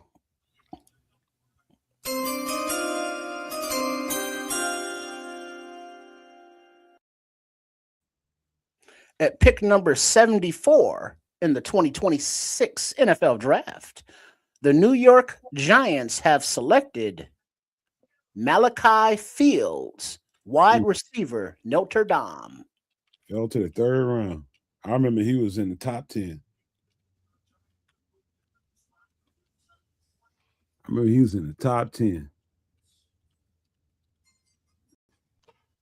Now it makes sense.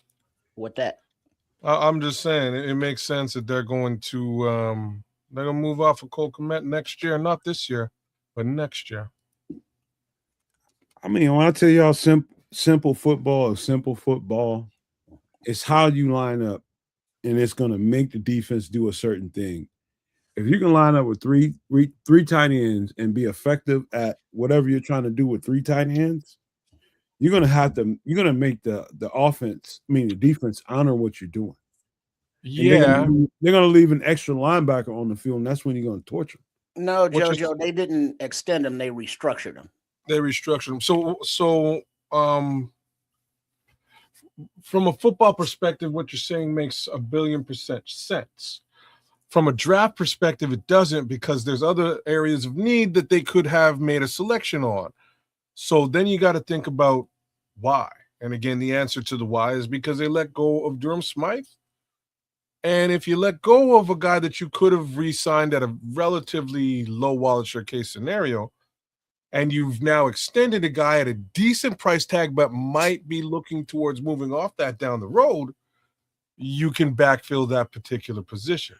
So But then now also, it makes sense to me. but kids, if the Smythe was like 30-31, you Sure. know, Roush, I don't know his I don't not know his game.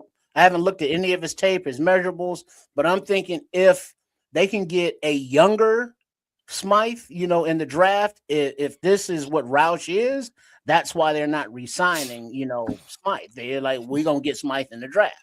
Yeah, but Smythe was all right. Yes, last year he was actually very heavily touted when they picked him up and brought him over.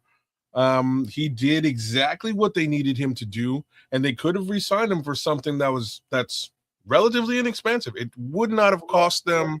Nobody would be complaining about another year for a short, cheap price, but he's still old. So now you got a rookie, you know, who's younger, and you can build within the offense. So I mean, isn't this an upgrade? I'm not saying it's not an upgrade, but 30's not 30, 31 in the NFL isn't old. That's like prime. Depending on the position, prime. kids. Fair. Like if we're talking about a tight end here, I wouldn't necessarily call 30. We don't see tight ends retiring at 30 years old. You know what I'm saying? We don't. You don't, but they want to go with youth, man. They want youth around Caleb, bro. They're going with the youth movement around Caleb. Everybody's going to come up in this system together, and that's what they're looking to do. Yeah. They got to give Dennis Allen some picks. You know, but that is the question. It's like, damn, but at 69, is that a little rich? This is what I'm trying to say. Why would you do that here? Mongo. Because you've seen other tight ends coming off the board, so that's why. So just like they. At pick number 75 in the 2026 NFL draft, the Miami Dolphins have selected Caleb Douglas, Texas Tech wide receiver. Nice. Texas Tech getting some run tonight, boy. They're getting some boys taking off. Who was this guy here? Who was the selection at 75? Caleb Douglas. So many Calebs out there, man. It's that age, you know, popular name for that. It is, man. I know about 3 or 4 of them myself. But y'all gonna see what that 3 tight end. Shout out Caleb Kelly. I can't wait, no man. 3 young ass tight ends that can really get down. Y'all gonna understand some shit differently after this. And here's the thing: they each put certain things. They're each going to be putting certain things on tape, but they're all so similar to where you, as a defense, you're going to be really confused about what's coming at you because you don't know who's going to get that ball.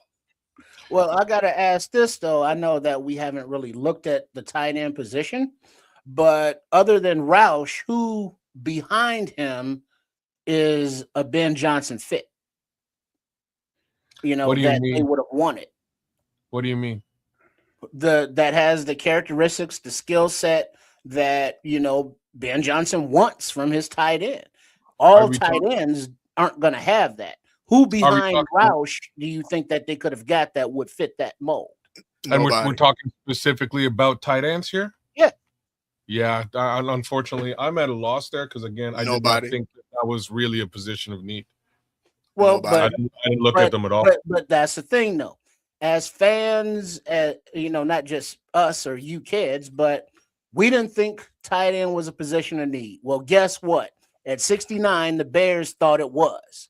So looks that way. You can't be mad at it when it's like they know what they need, what they want, whereas we're like, well, we need this, we need that, we want this, and it's like, well, we're going to welcome Sam Roush to this club, and we are going to love it. You know, and now unless he sucks, now that's a different story. But if he's good, then it's like, oh shit. Or unless he's 30 years old, because then he's 100.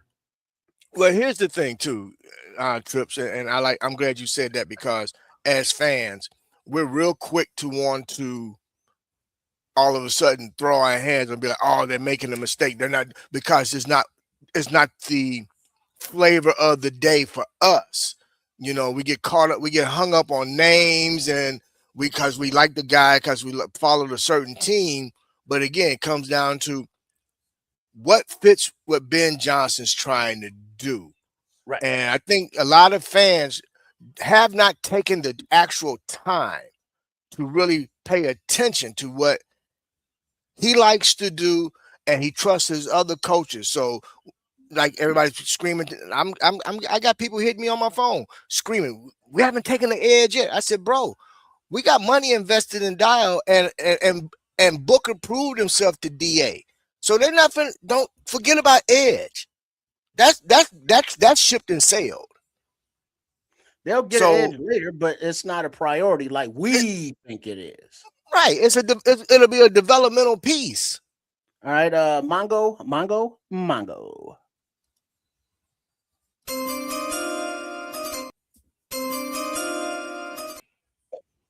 Come on.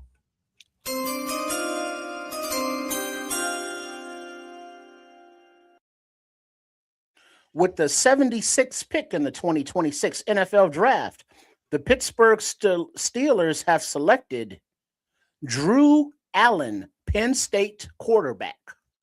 Huh? Drew Aller. Drew Aller? Okay. Well, it says Allen, but sure, him too. Aller.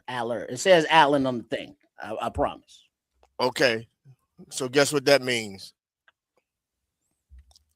What that? They have you know who? Hey, Ron. One more year. Yeah. He's coming Oh, back. come on. Don't count him out because no, I'm saying he'll be back. I'm just saying Pittsburgh's been here before with a couple other quarterbacks. They no longer are in Pittsburgh. So don't think that this selection at 76 is the end all be all at the quarterback position for this team. Let me ask you guys a question. Penn State guys, so they're gonna try to ride that wave. Let me ask you guys a fundamental question. Okay, sure. Let's just say a team lines up with say 3 receivers, 1 tight end. So you got 4 receivers that can catch the ball. That means there's 1 running back in the backfield. And so what particular guy would you have get that tight end? Is it going to be a safety or is it going to be a linebacker? Just before you answer that, there has been a trade. The Packers traded up with Tampa Bay, and the Packers are now on the clock at 77. Go ahead. Okay. So either a linebacker or a safety is going to get on that tight end, right? Because that's just the way it's going to be. Typically, yeah. Okay. Now you put 2 other tight ends on the field. Now who covers all of those tight ends? Who makes sure they're in check? You got to count on what you got to count on. Do you stick your nickel? You're not gonna stick your nickel on them. You ain't got no choice. Either that or you're gonna take away from the the linebackers who are there to support the run. So you see the conundrum I'm getting at? Yeah. And here's the thing. What's most teams' weaknesses when it comes to linebackers? They can't cover. Exactly. So now you stuck in a situation where you got nickel cornerbacks are stuck on a big ass tight end. You got linebackers stuck on another tight end or 2, and now you're trying to keep your safeties from getting down in the box and jumping on one of them tight ends and take away from your over top coverage. Now you got Mongo.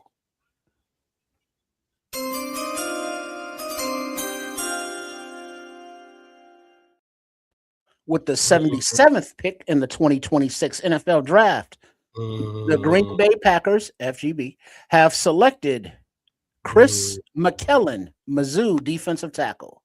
Good pickup for them. Really good pickup. But back to the conversation. Now you're having to pick and choose. You gotta honor them because that play action is going to make you do that. If they dump it off to one of those dudes, he's running. So you got to kind of put a safety down in the box. Now you're stuck with kind of a 1 high safety situation, just because of strictly numbers. You got 1 safety playing everything. Now Caleb can drop back on a play action, pull that ball out, and somebody's one-on-one deep.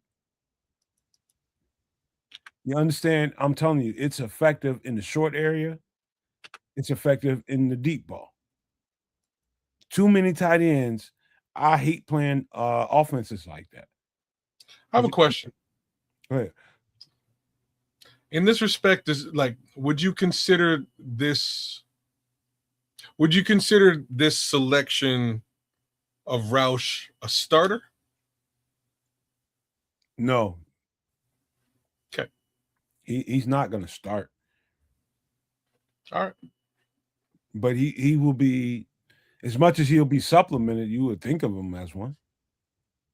Would you consider Smythe or Carlson the starters?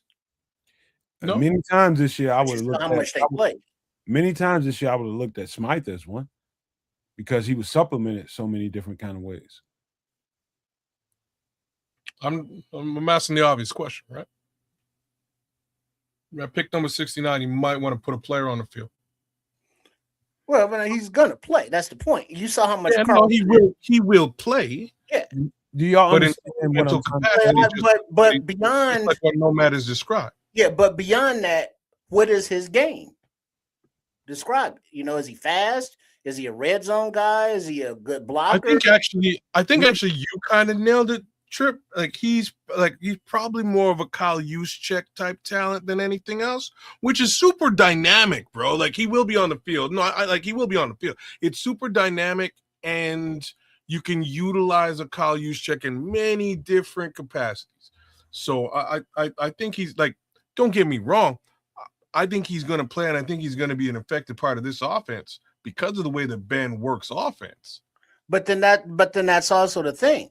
Do you think Ryan Poles is I think I'm going to get a tight end at 69, or is Ben Johnson in his ear saying, "Hey, we like this Roush here at 69"? No, Ben Johnson is running this is things have become clear as well now. I think for all of us, Ben Johnson is running the show. It's his team. So if Ben Johnson wants Roush at 69, Ben Johnson's going to get Roush. This is what just happened. He said he wanted his damn center, and he wanted another tight end. We lost a tight end. You did not get me a tight end. I'm getting a tight end. This is what we're doing right now. And that's what happened. DA, you're going to chill for a minute because you can get some guys later. But for my offense, he made an executive decision. All right. We'll pause that real quick. Mongo. All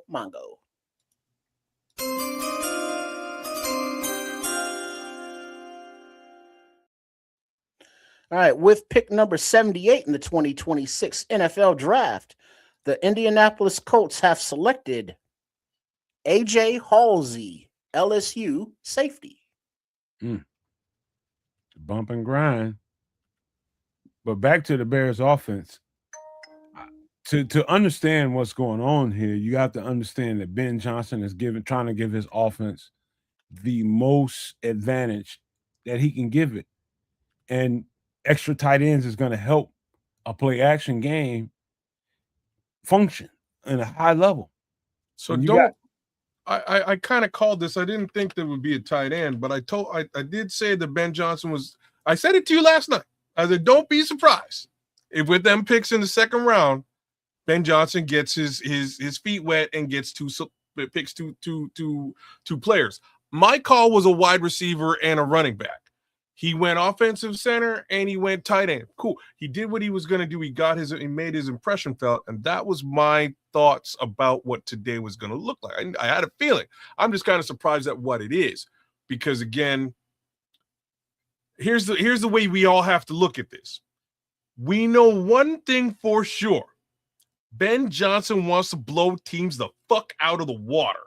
I think we can all agree with this statement, right? That's what he wants to do. So if this is going to allow him to do that, he's made his decisions. We have to respect the flip side of this. Defense was a bit of a sieve last year. That has to be rectified. So hopefully we can clean things up with these next couple of picks. And I think we actually can. I think 44, you can get a Landon Robinson or an Adame Tucker. You can. I'm hoping that you know who's happier than Ben Mongo. freaking running backs.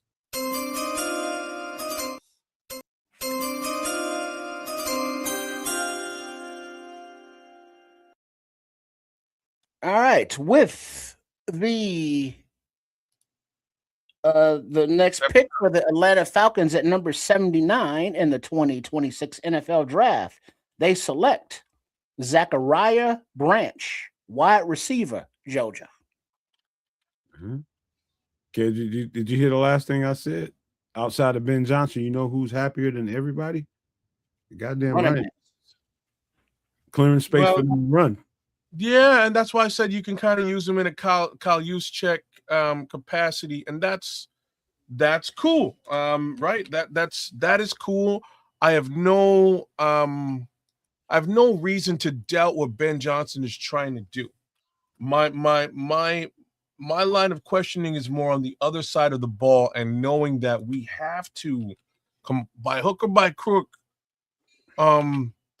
stop the sieve, plug the run. Like it has to be done. So what's cool though, we still have 3 selections that can actually, like, if we get maybe a Proctor at 89, if we then go back and get a Robinson and a Ndamukong Tucker, that cleans, in my opinion, that cleans up your defense. But hey, kids, to kind of jump on top of that real quick. Don't forget now, there's a couple guys that we didn't get a chance to put an eye on last season due to injury. Remember now, they were banking on Shamar Turner. So you got to remember we got Shamar Turner too. You know what I'm saying? So I hear you. I want to see. I would still want to see an additional body added to that defensive line. But if you really think about who they've also picked up during the offseason here in free agency, you can't say that DA is not getting who he wants according to his scheme and his fits. So I get it. We want additional bodies for depth purposes and impact. But you know, we got to trust this process, man. We got to trust this process. You know what I'm saying? But I hear you, boss. But then also to what you're saying there, Trip. Sorry. It's just dollars and cents. The financial influx for all of that talent that you just sort of put out there is very high, bro. There's a lot of money in them positions, bro. What it do, Samo? But that's why I'm suggesting they get somebody on that line, so that they have the ability to be nimble and move off some of that money. Grady Jarrett, Dio Dango, a lot of money there. You happy or sad with these picks so far today? I don't think you can be sad. I'm not gonna be sad about it, but I know who's running shit. I'll say that. See, I just said it a second ago. We know who's the captain of this ship. I know who's captain. I'm the captain. Hey, you know what? Kids argue like a dog with me about that for forever. Now you know it. Now you know. Hey, look, no, man. It wasn't the fact that I was arguing with you. You always take shit so personally. It's the fact that Matt Eberflus was arguing goddamn sentence. Because you jumped on Bull so much. Let me finish my sentence. Go ahead, it's man. Because if this was the Matt Eberflus show, Matt Eberflus is a fucking idiot. Yep. Like it's literally it's got nothing to do with you and your sensibilities. It has to do with the fact that Matt Eberflus, if you're trying to tell me he's running the show back there, we're fucked. Yeah. And but you know what, kids? What? Mongo. Oh, Mongos. Atlanta Falcons is going to be loaded, bro. All right, with pick number 80 in the 2026 NFL Draft, the Baltimore Ravens have selected Jacoby Lane, USC wide receiver. I remember that breakdown. Jacoby Lane is a dog. I've liked Jacoby Lane for a few years now, man. I like that dude. Well, we'll see if Lamar can get him the ball. So, let me just give my little quick spiel about. I'm gonna get y'all caught up how I feel about everything real quick. I know y'all been getting off in here. The center position was a position of need. My last mock draft, final mock, I mocked the same guy. Logan Jones to us, but I got him around later. Logan Jones is probably the best fit at center for the Bears. That's because the way that he can move. The boy can move. The boy is the best fit because he can move. He's not only a guy that's just going to stand there and be stout, but he can move. He can get out on the edge, and and that's what Ben Johnson likes to do in the running game. So he's a good fit there. Only knock on him, arms a little short, but I mean most centers' arms are short in that manner, and I think he'll be good in that sense. Tight end, I've mocked Sam Roush to us a bunch of times throughout the year because I know that Ben Johnson likes to run 3 tight end sets. We had Dylan Smythe who got away from us this past year. Sam Roush is a underrated tight end, and I had him mocked a lot lower because he went to Stanford, and Stanford does produce good football players, but they can sometimes get overlooked. I think that, and I think that, Ben Johnson knows the tight end position better than any other position in the game. And I think that there are guys who can physically do what he wants them to do to come in as a rookie and do it, but can they do it mentally? So you get the guy from Stanford, the guy that is a smart guy. He can handle it. He can pick it up quick. He can handle it because tight end is not an easy ass position, man. You got a lot to learn. You basically learning 2 positions. You learn an offensive lineman and you learning fucking wide receiver. You got to learn coverages and know where to be. You got to read coverages as you're running your routes. You got to listen to the center call out the mic, and you got to know who to block in the running game. And if it changes, you got to know the next guy who to block in the running game within that play. So it's a lot to pick up, and not a lot of guys can pick that up right away. So I think he went and got the smartest guy this guy that he can handle it mentally and physically. I think he offers a lot as a blocker, but even as a pass catcher, I think I gotta chime in on that. Yeah, much better than Smite. Samo, brother, you hitting it right on the head. And here's the thing that nobody's really paying attention to. And right before you came into the room, Nomad was touching on it. We both touched on it, and kids even alluded to it in terms of wanting to blow people out. But this is Ben's second year. What Ben is getting ready to do now is impose his will. He wants to beat up on teams. So what he's looking to do, and you got 3 tight ends, and not only can they block, but they can also run routes like receivers and cause havoc, man. So as the defense in a 13 personnel, how you gonna defend that? What you gonna put out there? Can't. What you gonna put out there? You gonna put out extra DB out there? You gonna put a linebacker out there? You put an extra DB out there? Guess what we doing? We running their asses over because these ain't little tight ends. These are big, strong motherfuckers. Right. You want all of our tight ends can block their ass off. You put a linebacker in there, we running right by their ass. We throwing it over their head. So that's the type of ball. He's basically going let the defense decide how you want to try to defend this shit, and we're gonna whoop your ass. I got something for it either way. Right.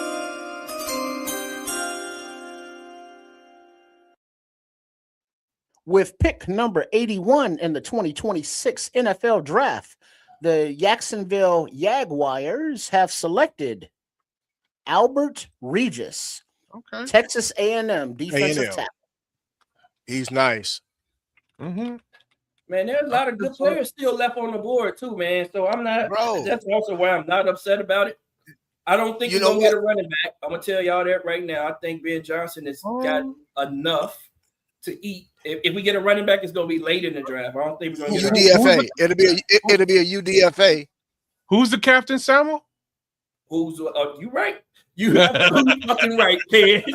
You absolutely fucking right. Let me shut the fuck up. Remember, they got need a wide receiver, possibly a left tackle, possibly a running back. Other than that, the offense is set, right? Yeah, we pretty good on offense. We pretty good on Mike offense. Mike Washington's still available, right? Yeah, he's still on the board, but there's that ain't the only back in this draft. I like we looked at. We really like Nomad. You floating around there? Hold up, I gotta piggyback on what Samuel was saying. That was kind of piggybacking on what we were talking about. before he got in here was the matchup problem that the three tight end situation gives. Man, And the people that are having a hissy fit about this pick don't really understand how that works. just weaponized, and the receivers are gonna eat so fucking good too. Ooh, over bro, there. yeah. Because now you got all this attention on these tight ends, and you got a tight end. Roush is that guy. He's going to be the Dylan Smythe. You can push him into the backfield. He can move around. He's a good ass blocker. He's a damn good blocker as a tight end, but he's also a good receiver, man. So I think it's an upgrade from Smythe, because Smythe dropped a lot of balls that Caleb threw him last year. He got open, but he dropped a few passes, man, when he did get that opportunity. But as a blocker, Smythe was a dog. And that's what we need. I think we got another dog. All I know is I don't want to hit his big ass. Well, real quick, No, JoJo's saying you also need a defense, and that's true. But if you got an offense that's trying to score, 40, 45 points a week, that's a little different. And that'll help your defense too, right? But defense playing with the league is going to get some help. Opportunity, that's going to help your pass rush too, because they're going to get more opportunity to rush the pass. But Man, again, I gotta ask you again, man. Who was that running back? Was it Coleman? What running back? There's another running back we looked at that was just super fast. And I think it was Jonah Coleman. No, probably not. Damon Claiborne. That it might have been Damon Claiborne. It could have been a lot of people. Damon Claiborne is a Rashul blur. Douglas. Probably Damon Claiborne out of I want to say Purdue or somewhere. I think it might be Claiborne. Desmond Claiborne. Rashul Douglas. I know we did a thing on him. Mike Washington, the Ott fella, Jordan Ott. You probably talking about Desmond Claiborne. I think it's Claiborne, man. All right, there's two backs I really like in this draft. Mike Washington Jr. is still available, so keep doing that to me. No?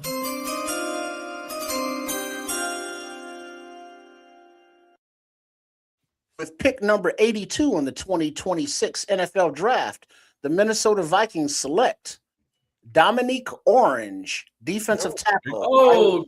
Citrus. Oh, my goodness. Big Citrus. That's my guy. Oh.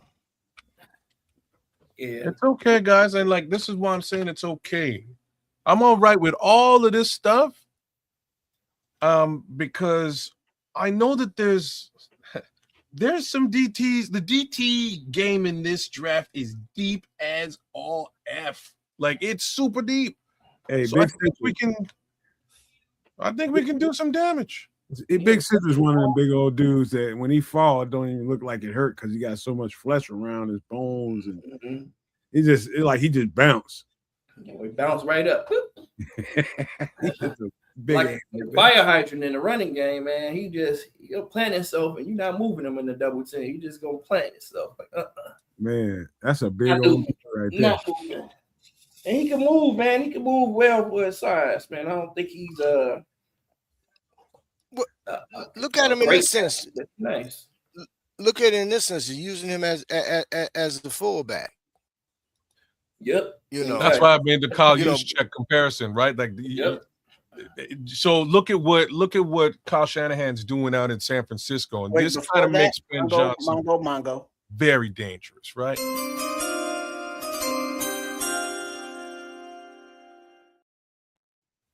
All right, with pick number 83 in the 2026 NFL Draft, the Carolina Panthers select Chris Brazzell II, wide receiver, Tennessee.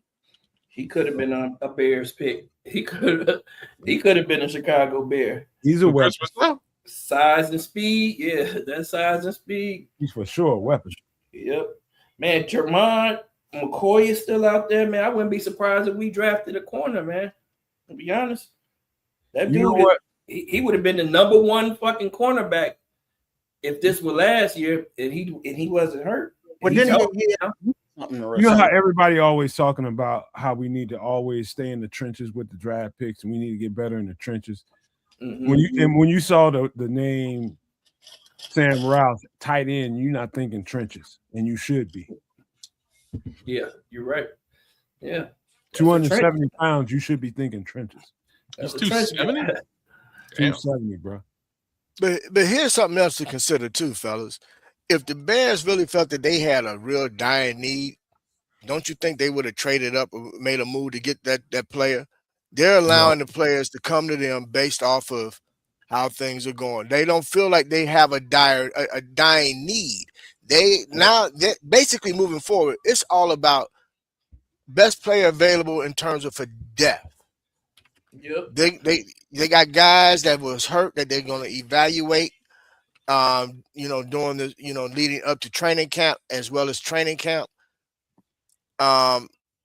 Everything now is about identity and sending a statement across the league as to their decision on what they're going to do.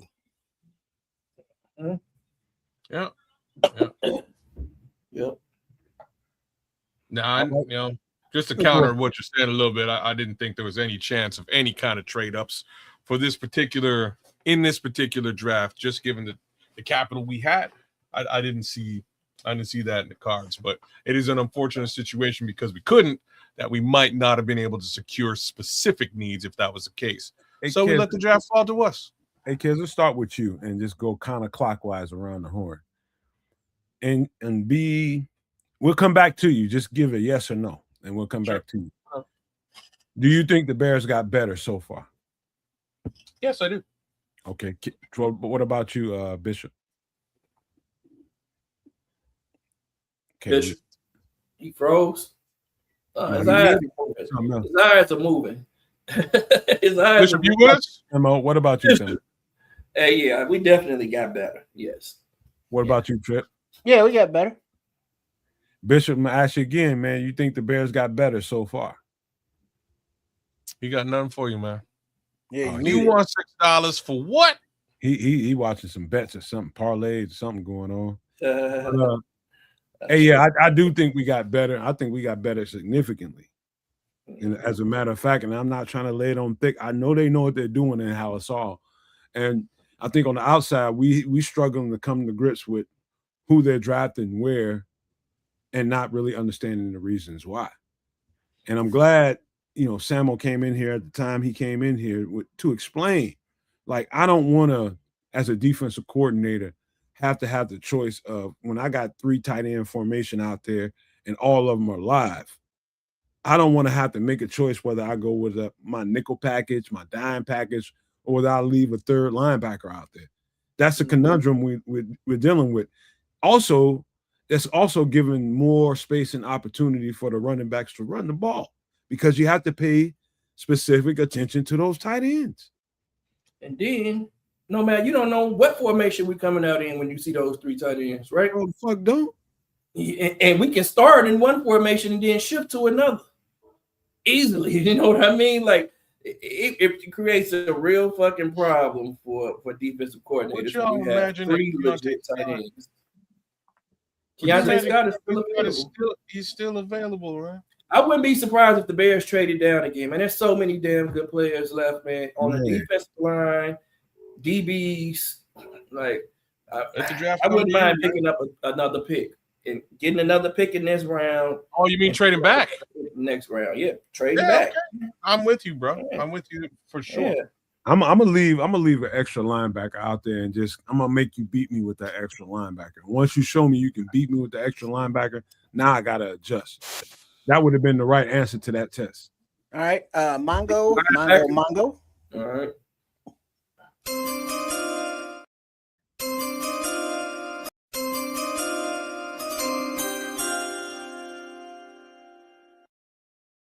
All right, with pick number 84 in the 2026 NFL Draft, the Tampa Bay Buccaneers. Who's this little guy? Kind of look like the old man on The Simpsons. Ted Hurt. Yeah, I'm not from. That motherfucker. He hasn't announced it yet. It still says selection. Old grandma. He just look like he's like turkey sandwich. That's Wilford Brimley's little cousin. Turkey All sandwich. right, they select Ted Hurst, wide receiver, Georgia State. Oh, he's a nice one. Old grandma. Buccaneers are quietly having a real good draft, bro. That's another guy that could have been a Bear. He's nice. Ted who? Ted Hurst. Hurst, yeah. This guy looked like Ted Knight. Could see Ben Johnson liking him. He's a nice piece. Georgia State goes in the top 100. Old grandma, she ain't what she used to be. He almost got on the last show. Who was that? I wanted to get the HBCU guys on there.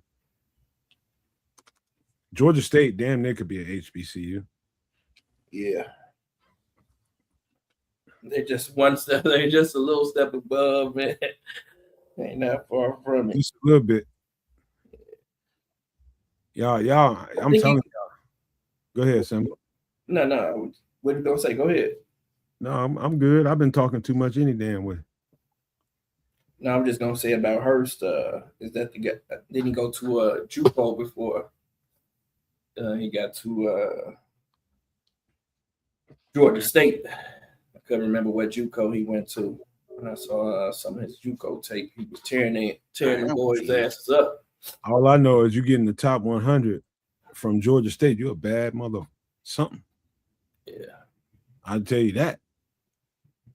Now there was I have no idea what's happening right now, but it looks like the Browns have made a pick after they traded with the Chargers, but the Steelers are making a selection now. So so right now 85, the Steelers are making it. So Mongo.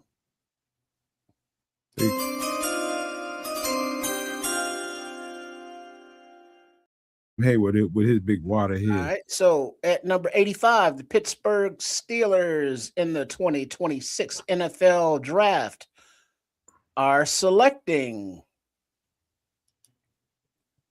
Denied Dennis Sutton, I bet. Dalen Everett, cornerback, Georgia.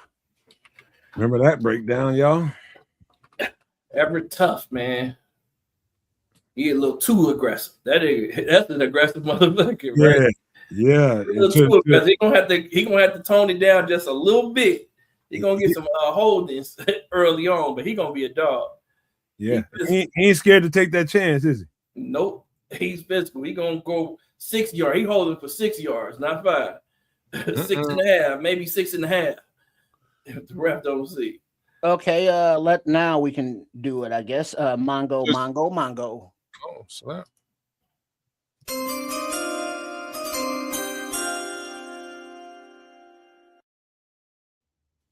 So with the 86th pick after they trade it with the Chargers, the Cleveland Browns have selected Austin Barber, offensive tackle from Florida.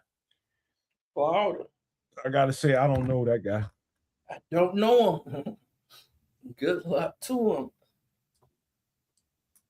I have no idea. Oh, we got a trade. Who? Not the Bears. Los Angeles Chargers was supposed to be in that selection. Cleveland moved in. Yeah, Browns and Chargers. They made a trade. And then next up on the clock is Miami at 87. We getting close, y'all. Yep, Bears are what, 89. Oh, Miami. I was like, who? What you say? 87. I was like, who? Miami. I'm thinking he said they drafted somebody at 87. Like, who you say 87? You know, but that's wild though. It's like we thinking as Bears fans, oh, this is going to be a Dennis Allen defensive draft. It's like we didn't get tight end. Yeah. You know what I'm saying? Triple R, like I say, man, don't count your chickens because I think we're gonna have a run, man. I'm just saying, I think this can still be a Dennis Allen draft. Well, hold on. It's just the third round. We're gonna be okay. But that's the thing, though. We're looking at like just say running back, a Claiborne or Washington, whoever that might be. No bad is bringing up, wide receiver. Still got to replace DJ. That's 2 more offensive positions. And it's like, Technically, I know Dennis DJ Allen was needs this, replaced. but the offense needs this. DJ's been replaced. DJ was replaced by Luther Burden, and then we brought over Khalif from Detroit. So DJ's been replaced. That's what I think too. That's one way to look at it. Tyler Bell still haven't been. That's there. it. That's it. Chuck Burden's DJ's a been good guy, replaced. Luther Burden III, LB3, replaced DJ. Darth Burton. And what they did was they brought Khalif down because he's going to be wide receiver 2 or 3. So, Well, he's your slot. Rome. Here's the thing: who's really on notice is Rome. Rome is going to have to prove that he can be wide receiver 1 this year. Facts. If he doesn't prove it, he could be gone. Mhm. Oh man. Do that to me, man.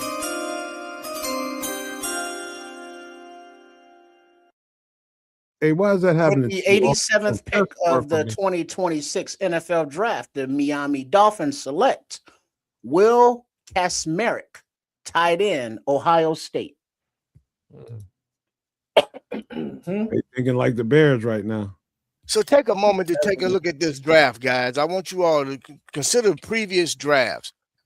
Does this draft seem a little unusual in regards to the picks that are being made and the direction certain teams appear to be going? The so-called, I call them the designer name players, a lot of them still on the board, dog. Yep.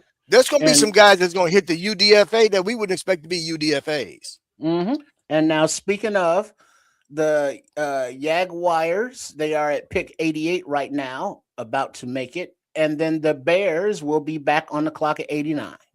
Yeah, let's do it. Jaguars don't take Gerard McCoy. I'm telling you, I wouldn't be surprised. The Bears don't take him. That dude is too good to pass up, man. I don't want a corner. We don't need a cornerback, but when I tell you this dude is a stud, He's Can out. always use the corner. You man, talking about he's studs a and shutdown corner. He's a fucking shutdown corner, man. And physical as hell in the run game. I know Dennis Allen wants Well, is that to do with the knee injury, though? with the knee injury, but he's healthy. He didn't play at the end of the year. He could have played. Don't say that. Don't say that to Trip. He think he's But damn he near did. dead. I ain't getting no new cars and no dings on them. Hey,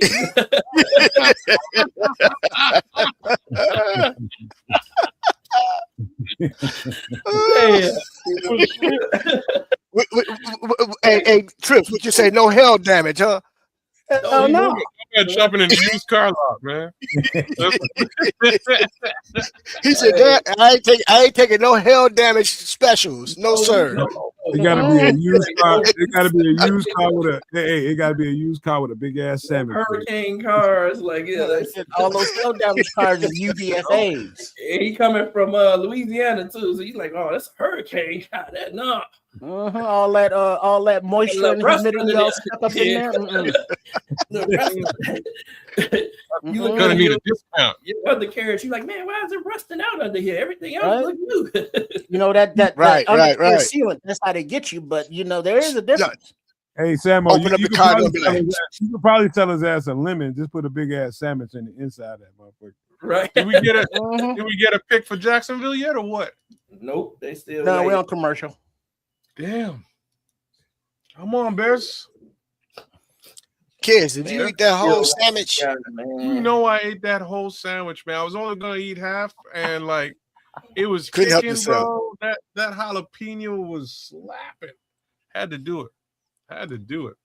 I ain't mad at you, bro. If you'd have saw the plate of spaghetti I had, bro, you'd have been like, Bishop, bro, why don't you just warm up the whole doggone Tupperware bowl, bro? You left a corner?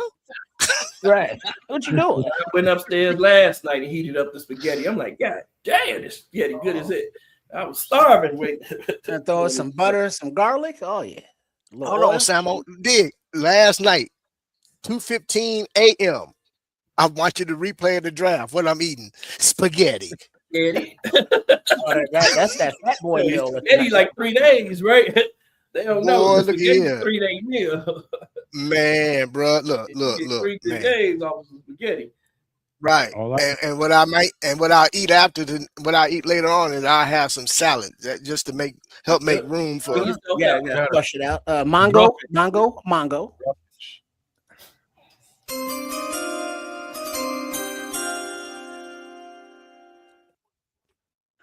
With pick number 88 in the 2026 NFL Draft, the Jacksonville Jaguars have selected Emmanuel Pregnon, guard, Oregon.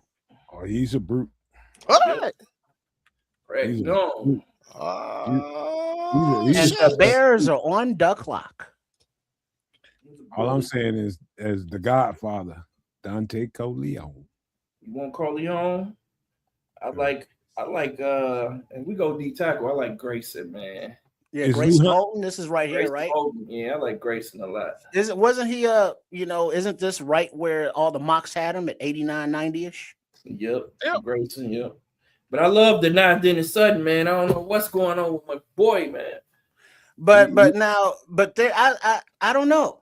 Cause listening to kids, he's like Dennis Sutton is like but whereas Ndamukong Tucker is like his guy. What is your thoughts on Tucker there, Samo? I like Tucker a lot. But I don't think he has the upside of the not Dennis Sutton. I don't think he's as athletic as the not Dennis Sutton. But Tucker, I wouldn't be mad if they draft one in the 4th, 5th round. Yeah, Tucker it is. Okay. Because you got to think about it. Whoever we draft now not playing a lot, he's going to be a part of the rotation. We know who our starters are now. All right. Well, we're about to find out a little bit more. Let's Damn, go. the Bears went on the Bears went on the clock and then the pick was in.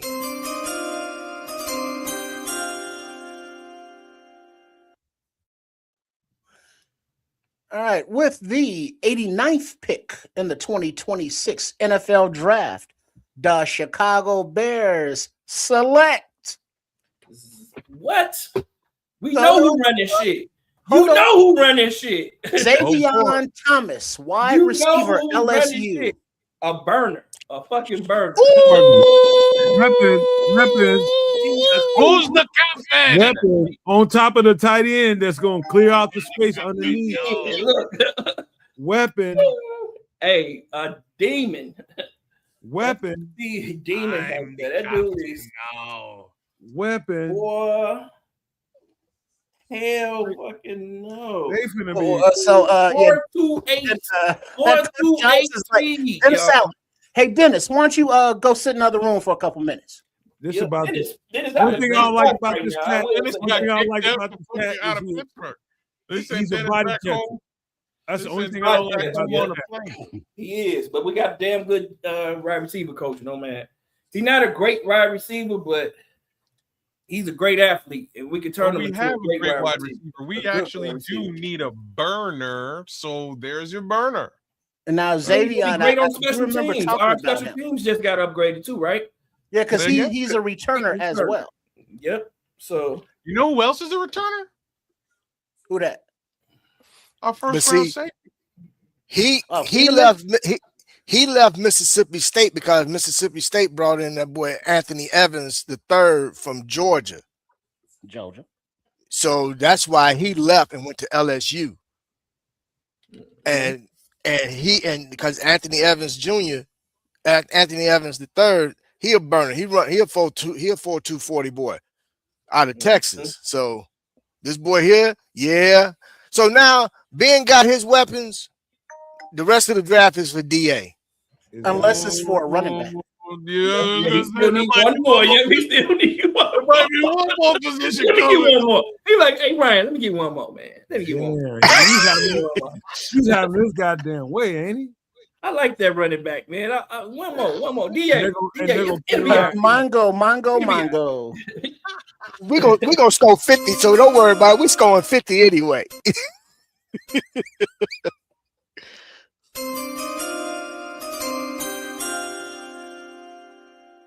49ers took a running back. With the 90th pick in the 2026 NFL Draft, the San Francisco 49ers have selected Kalon Black, running back, Indiana. And here comes the run on the running backs. Here it starts. That's their Debo Samuel replacement. You think so? I don't know about that. He's all right though. He's an all right back, but I He's wouldn't. not as big, but he tough. Yeah, he's a tough runner. Like, let's remember they got. You know what that McCaffrey. last pick tells me? That that last pick tells me they're only gonna have number 11 from Detroit for a year, and we need to get ready for when he's not here. Khalif Raymond. Hey, look, Khalif. don't sleep on the Bears trade. Oh, you back thought up to Khalif? this You round, thought man. Khalif Raymond was a long-term thing? No, he's a 1-year Never did. deal. Yeah, no, man. He ain't. They were at some point going to upgrade at that position. I did not expect it to really be in this draft, but here we are. Khalif Raymond just Here's said, the "Oh thing. shit." This is gonna be the number one offense in the league, bro. Here's the thing: when you sit up and you can put guys in multiple positions, and you can put them in motion, you can move guys around and put them in the slot, and go wide and go 4 receivers and spread them out wide, and you got burners to where now you got safeties and corners that's, excuse the French, that I'm about to use to all the grown folk listening, literally shitting on themselves because they don't know who the hell to cover. This is, bro, when I say they finna average over 40 points a game, they finna average over 40 points a game. So if nobody go back and listen to Caleb's interview from 2 days ago when he said we want to average 45 points a game, bruh. They looking to do it. And they gonna Zaydion beat your Thomas, ass. you know, with his 4.28 speed, he's gonna help with that. Yeah. Yeah. Ooh, Man. Lord have mercy, bruh. This is Explosive. gonna be fun. Tell him, King. We're gonna be winning games 43-37. Yep. Hey, No, but I get more. Hey, you absolutely fucking right, kid. Hey, Booker. I'm the captain now. So far in the draft, He's it's giving all up 30-35. Came in the room and slapped Dennis Allen. I mean, and Ryan Poles. but Ben Johnson said, "All right, cool. You got your safety. All right, bet. But we need the center that we gonna have to start. Not this season, but next season. Center of the future. Oh, this tight end, yeah, I'm gonna need him for this offense. On this 4.28 wide receiver, yeah, I'm gonna need that too. So, you know what I mean? He's drunk with power, y'all. He's going rogue. He's going rogue. Ben Johnson He in like- there he like- slapping He everybody like- in the draft room. He's over there like Ryan, he's available. Right. Le'Veon. 4.28, right? DA's like, I know you're not gonna, and he's like, we're gonna be good. We're gonna be good. I promise. We're gonna score That 40. sounds We're gonna score 45. Fucker. Look, you're gonna be good. Ryan, we have to get him. We gotta get him. Call him. Ryan, call him. Put it in. Put it in. Put the ball in. I just saw that Yeah, draft yeah. room. I just saw that draft room when he got that pick. He just looked like Dennis, Oh. look at it. DA. I got away with murder this time, but I did that shit. Right. Hey, Golly. Yeah, the rest of this draft got to be some Dennis Allen shit. man, it has to be, right? Well, we think Mongo. What up, Torian? Torian.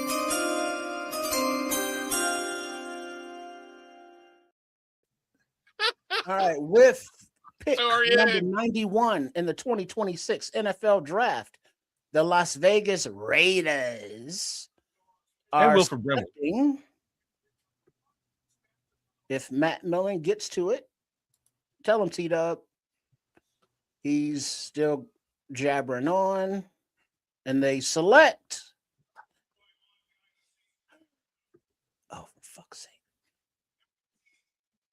The suspense mounts. Dag nabbit. Come on, fellas. Reading from the card, What up, Missy? standing there like he got to go potty. Hey, babes.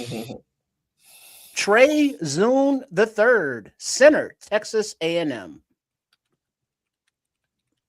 That's a good They pick. late. Man. They late. They supposed to pick they center in the second round, like Right. real. But no, you know what? That's old school New England Patriot type stuff. So that's some Tom Brady mess right there. He's one of the better guards in his draft, if not the better guard in the draft. He's one of them. He's a brute. Mm-hmm. He's a little slow to me.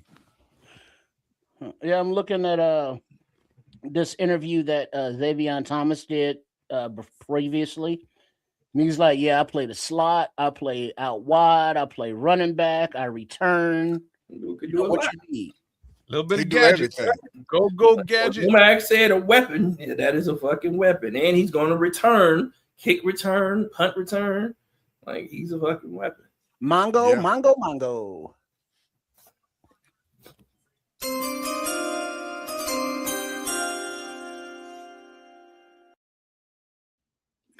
With pick number 92 in the 2026 NFL Draft, the Dallas Cowboys have selected Jayshawn Barnum, Michigan, defensive end.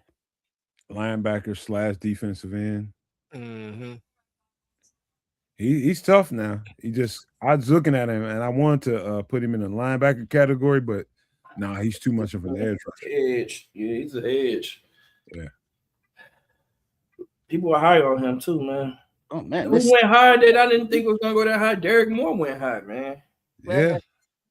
Derek Moore went really Hey, high. He went to Tony Dorsett, what's going on, baby? TD. he went to Detroit, Samuel. Detroit, yeah, the Detroit, yeah, Michigan, that Michigan connection. Now I was looking at some LSU. What is that? Barian Brown. Hey, I was you know looking what? at him. I was like, man, he looks like he can fly. But then while watching those highlights, it was like, damn, this Xavier Thomas dude. Hey, We ain't gonna get him. Don Bird finally brought his ass out the woodwork with your weak ass. Where About he is. time, motherfucker. You've been hiding for like Oh, Deshaun John Bird, Barham, 25 edge. years and shit. Look at him. Weak ass. Weak Well, ass. Where your ass been? Don't give me that. I've Blake been Miller working. and Derek No, Moore. he's been 3. Hey, and guess what, Don Bird? Y'all still lost the division. That's what I'm saying. He's 3 positions back in the division. That's where Don Bird's been. Look, you Weak still, That you still motherfucker, in he- third he- place in the division. You'll just roll up in this motherfucker like we ain't gonna say nothing. Bitch, your ass was in hiding. And APBs was out on your ass, your weak ass, man. Hiding and shit. The game ain't won. Okay, it's won in the trenches, but then why y'all didn't win then? What happened to y'all winning the division and get Oh, to the I Super know. Bowl? Because we got their coach. That's why. That's But they why. ain't been right since. No, ain't nothing going good in Detroit since that happened. Shoot. Well, your ass weak for hiding and shit. Now they All got that people shit. out there stealing parts from the fire hydrants. You know, selling them.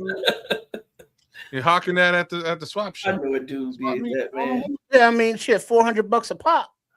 I know Or a $600 And you know what, Don? I'm ashamed of you, It's man. 'cause $45,000. You know, the houses I might feel burn so down. down for you when everybody was telling me to kick your ass out of here and don't fuck with Yep. you.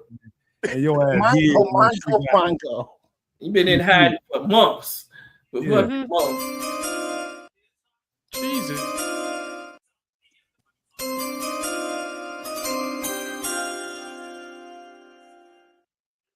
With pick number 93 in the 2026 NFL Draft, the Los Keegan Angeles Rams select Kagan Troost, offensive tackle, Missouri.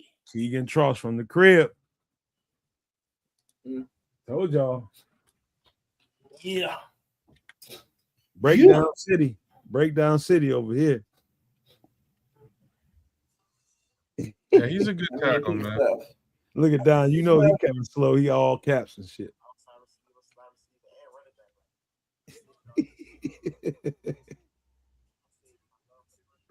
Man, you shouldn't have hit it like that, Don. Man, you That's funny. So he's here to talk shit in April. Right. And let the season get done. Oh snap! That's fair. Hey, enough. Win the division. Make sure he can say, man, I don't care about the they won. Yeah, y'all won. Like, They- serious question. Other than Jared Goff, who's Detroit's quarterbacks coming up? They got who did they Exactly. draft? They drafted They took somebody. Hendon else. Hooker, but they let him go. Yeah, that didn't work out. They got somebody else though. I forgot who they drafted. Who? Hendon Detroit? Hooker? The Hendon was Yeah, that or was that they got Minnesota? Hendon Hooker? Yeah, they don't Hooker have Hooker. gone. Yeah, Hooker. somebody That's else. what I'm saying. It They didn't work. didn't replace him with nobody. Can't remember who. Yeah, they did. If you can't remember who, Samuel didn't mean they're insignificant. Well, none of us know. That's the thing, though. That's how insignificant the person is. If none of us know, which That's means fact. we're not concerned with them. That's a fact. I bet you they know who our backup is, though. Oh, Bridgewater. That's who they got. Bridgewater. Teddy Bridgewater. Bridgewater ain't no. He gone. He Look ain't they just gone. signed somebody. Yeah, he not coaching the kids no more like that. Oh, man. Last thing I saw about Teddy Bridgewater, he was in some fight because he was paying for kids' food and Ubers. Yep. He won that case though. He won that, so he good nice. on that. At least we know Don be watching the show. That's all I gotta say. Even though he's quiet out there, he ain't texting, he ain't trolling. He out there watching the show. So shout out to you, Don. I give you He that. disrespecting the game. They shit went south, man, and his ass went in high. His ass went out too, man. You're damn right. He went out with him. Man, he Right, so as weak far for as- that shit, Don. I don't give a fuck with nobody. Corny, that there are no more official picks for the Bears in round 3 unless there is a trade up, which is always a possibility. So don't go nowhere. Yeah, you can trade one of the next. Yeah, year. he traded back. For a guy on here. And by the way, Don, everything I told you before the season is true now. They missed their window. It's over. It's over. Completely over. Over. Don Burke. Guess who's getting fired this year? No, Don't tell him, Your head coach. Don't fucking tell him. Don't fucking tell him. Your head coach. He's getting Oh. fired this year. Uh-oh. It might be during the season. DCMC. See you later. They're gonna get him. They're gonna get him on some Vrabel shit. I bet you. Hey, nah, he ain't that type of dude, man. No, he I think ain't it that type of dude. He too soft. He too sensitive for that, man. All right, let's go. he out there crying and shit Mongo. in the locker room, balling.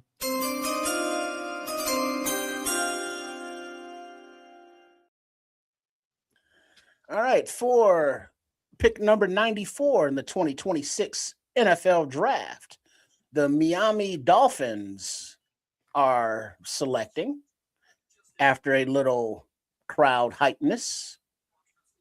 Looks like they've been selling some beverages out there. Security hanging out by the stage. Nice suit. Well, Don, don't worry. When they fire him, we'll hire him as our tight end coach. All right, and their selection. Damn, that's cold blooded. That's It is cold Yeah, blooded. that was, kids. You ain't have I to do that. love that one. I had You ain't even right, kid. All right, No, I their had- selection for the Miami Dolphins at pick number 94, Chris Bell, wide receiver, Louisville. Yeah. Chris Bell is a dog. But now I think didn't he fall because of injury as well? Yep, ACL. Oh, he's smooth. Yeah, was he nice. Comes back healthy. He gonna be one of them ones. One of them ones. All right, so now next on the clock we have New England with Coach I Care About My Wife and Children, Vrabel. My wife is my life. You know, unless I'm out of town. It All don't right, count. I guess we can go with Mongo. Mongo. You mean Rossini?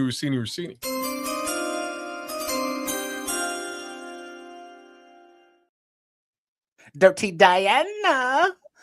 And Ow. for the Patriots 95th pick, number 95, in the 2026 NFL Draft, the Patriots select Eli Reardon, tight end, Notre Dame.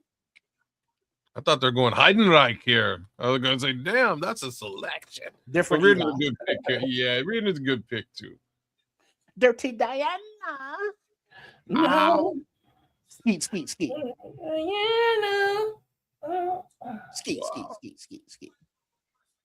Hey kids, you got the updated ticker? Or you just lost? No, I'm good, man. I'm just waiting for the spelling on. Actually, no, I'm good. Here.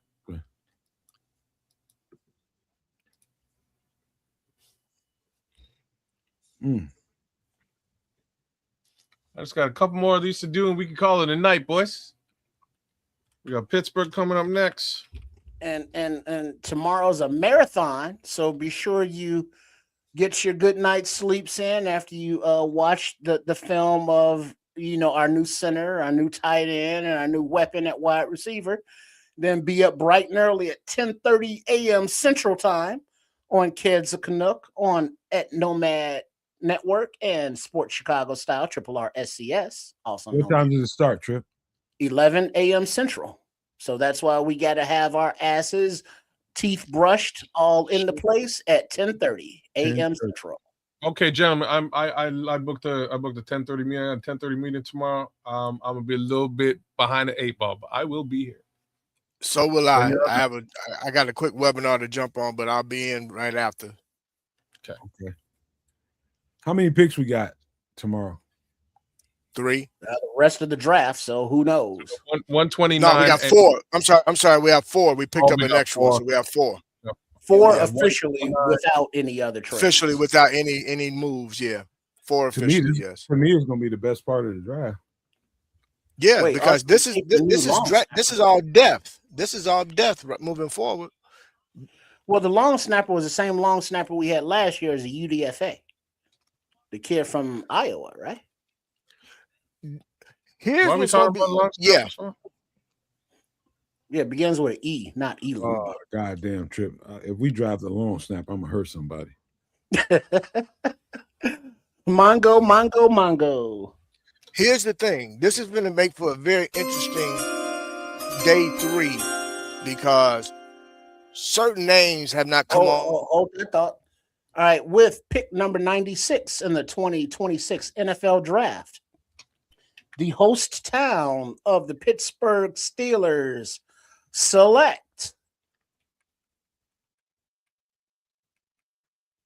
Jennings Dunker, offensive tackle. Okay. That's that problem child. 6'5", 319 pounds. Yeah, that's the big ginger with the mullet. He gonna mess around and be a psychopath and shit. He's projected to be a tackle guard hybrid. So, yeah. Well, that ginger mullet. Psychopath. Don't be scared of the gingers. Hey man, they crazy as fuck. Gingers are people too. I don't know. I think I get along more with gingers than I do albinos. Cause you crazy. And albinos, huh? How many albinos you out here knowing though? They scare me. I'm just saying. I've seen like 3 in my entire life. Oh, you right? I don't know them like personally. Number 4 would be just. I'm just saying.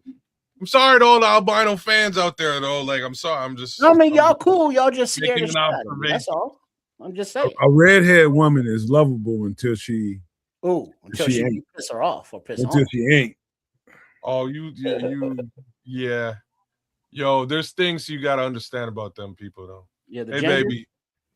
Yeah. You refer to the gingers as them people?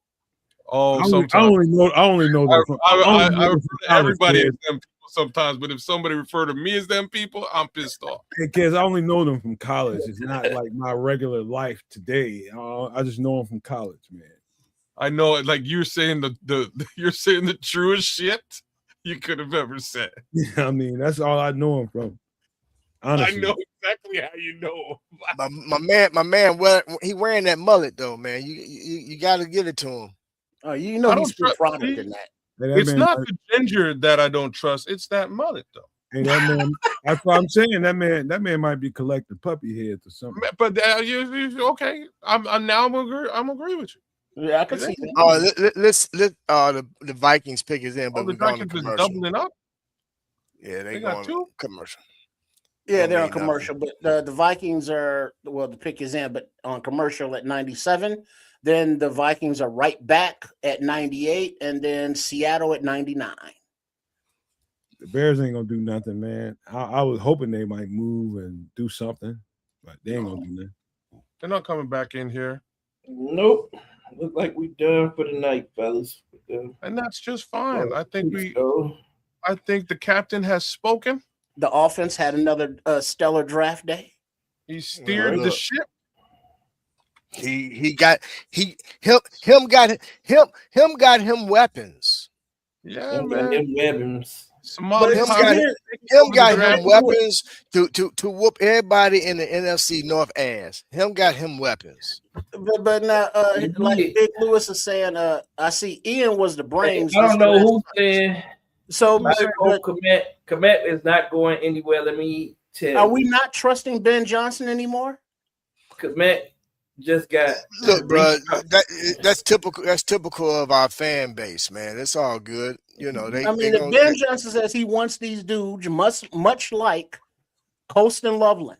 Nobody had the Bears taking Colston Loveland, in the top. And they was mad. They was mad as hell. And then when they did, they was like, "Well, why the fuck are we taking Loveland and not Warren? He's better." Watch they turn this shit on polls. Watch they turn this shit on polls. Now look at Loveland. It's like, oh man, that was a great pick. Well, yeah, they're gonna say DJ Moore. What the hell are we taking? Now they're gonna say Ian Cunningham was the brainchild of everything. It's all good, man. It's all good. When it's bad, it's Foles' fault. When it's good, it's everybody else but him. I'm sick of that. I'm so sick of the meltdowns. I'm sick of that. Yeah, I think everybody got to take a timeout, take a deep breath, and recognize what last year was. Everybody last year everybody freaked out a little bit. They're like, "What the fuck just happened?"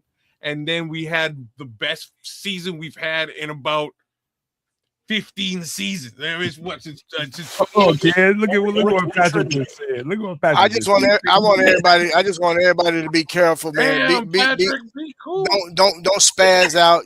They're gonna have the bridge lifts so don't want to see anybody jumping off the bridge when they're doing the bridge lifts as the sailboats are coming through to go to harbor and everything. So you guys relax and take a deep breath. It's okay. It'll be fine. And when I say it'll be fine, you guys are going to be like, what the hell's going on? We're winning football games again with this roster? But so far, the reaction is, okay, the center we got, the tight end, and the wide. Okay, yeah, they are weapons, but can they stop the run?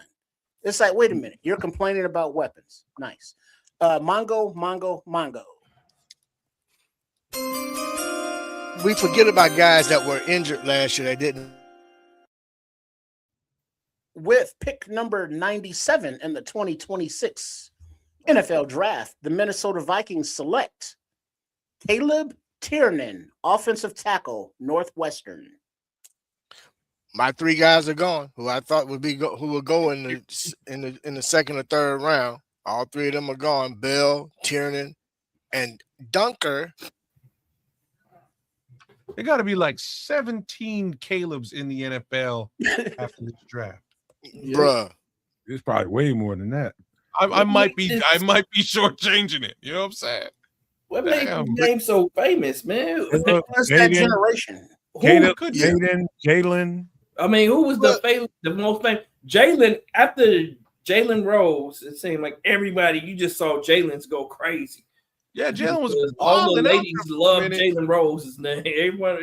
Every woman wanted to name their kid Jalen after they saw Jalen Rose play basketball. All right, Mongo. Well, at least we got us a Kobe Bryant.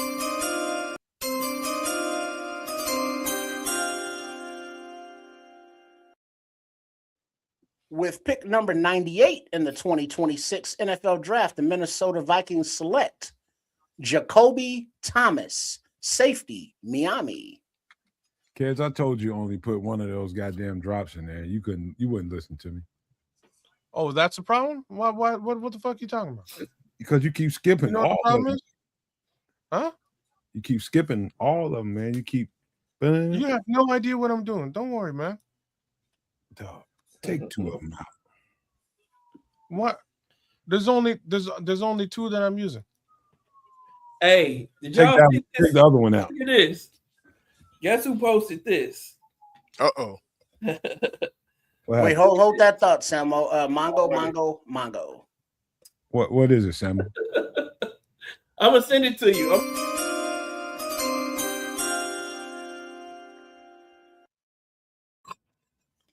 All right, with the 99th pick of the 2026 NFL Draft, the Seattle Seahawks select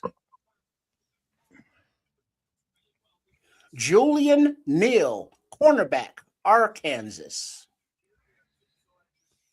He's a good zone corner. Man-to-man corner, he gonna get torched. You actually about to send it to me, Samuel? I'm gonna send it to who you want me to send it to, so you can put it on the screen. That would be Keds or Triple R.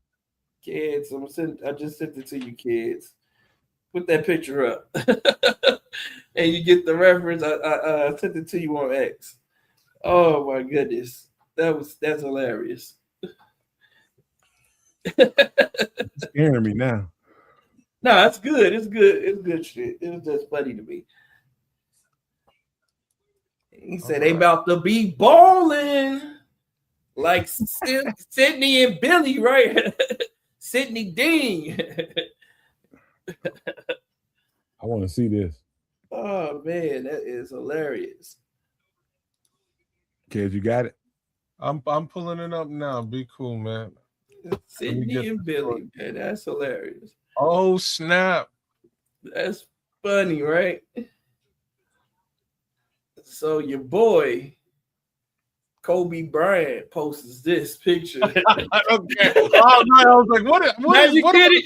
Now you get it. Now I get it. Now I get it. I mean, we still can't see nothing. I'm like, I know, because I was trying to get You get it, context here before I threw it up. Because I was like, why am I putting this up? Up? Why am I putting this? Why am I And then we putting this also up? got a pick ready. There we go. There we go. So that's what we're looking at here for Oh, context. Bryant posts this, man. Billy and Sydney, man. He said Billy and Sydney. That's Oh, funny. that's supposed to be Kobe Dylan. Yep. Kobe Bryant posted that, man. All right, That's cold. Mongo. That's Oh, cold. You gotta have a sense of humor, man. Absolutely.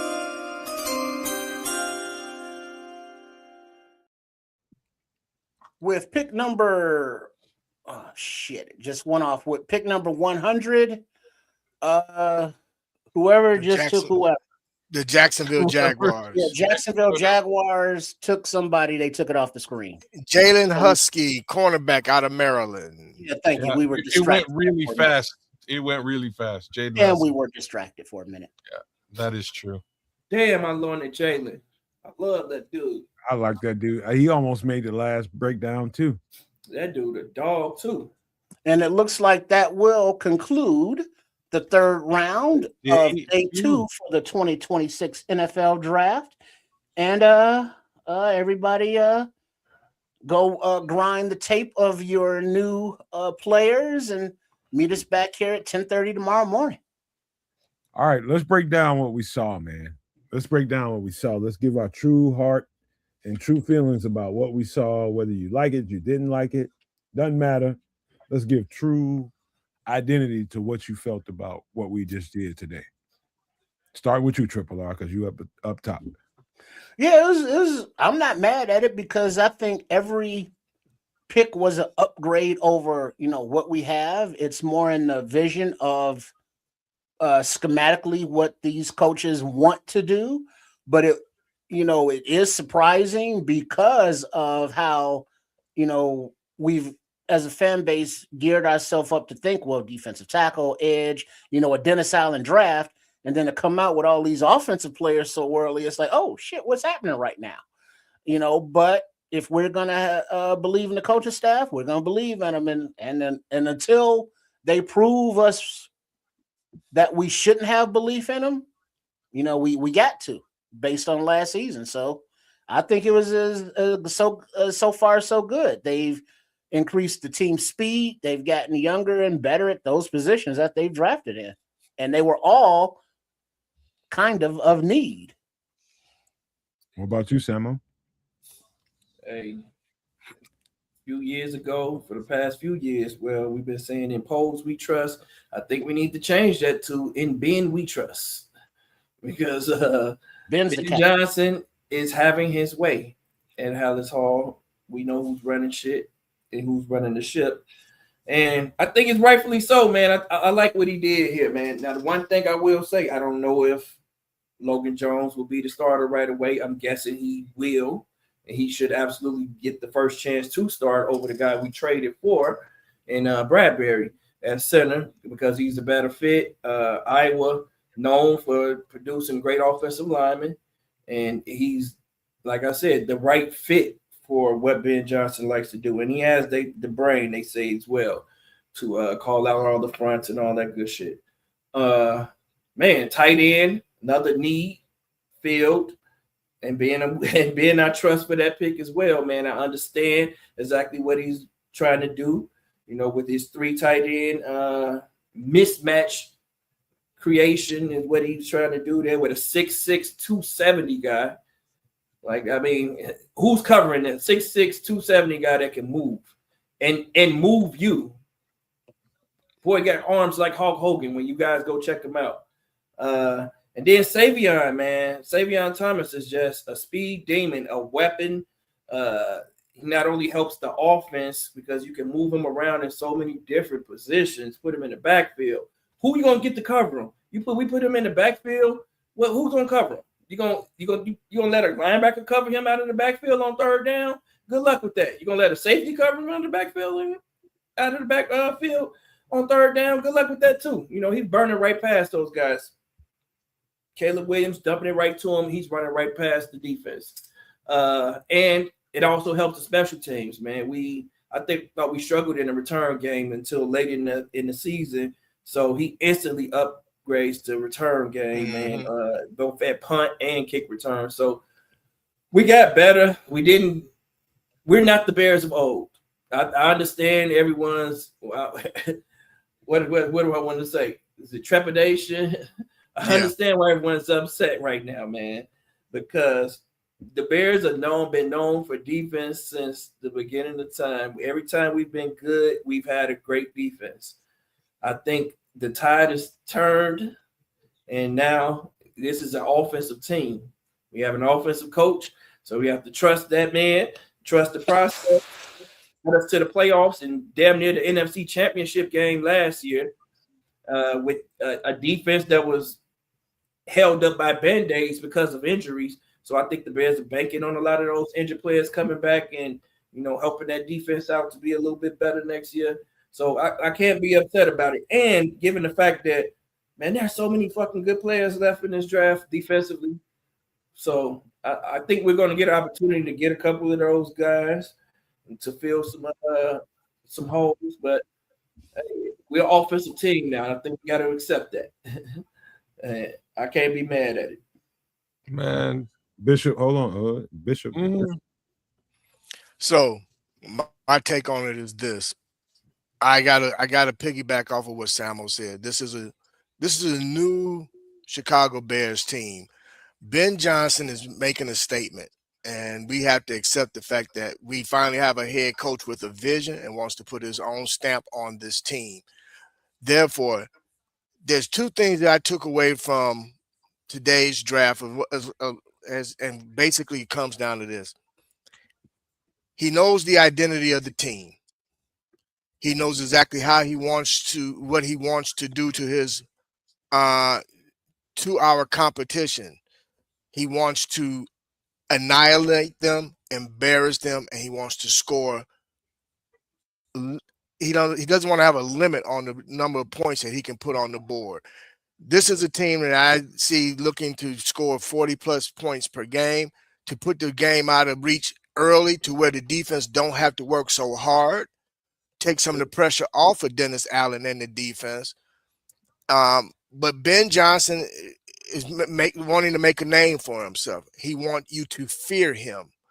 Therefore, when you look on your schedule as an opposing team and you see the Chicago Bears on it, now you have to think about, damn, I can't sleep at night because we got to figure out how we're going to stop them.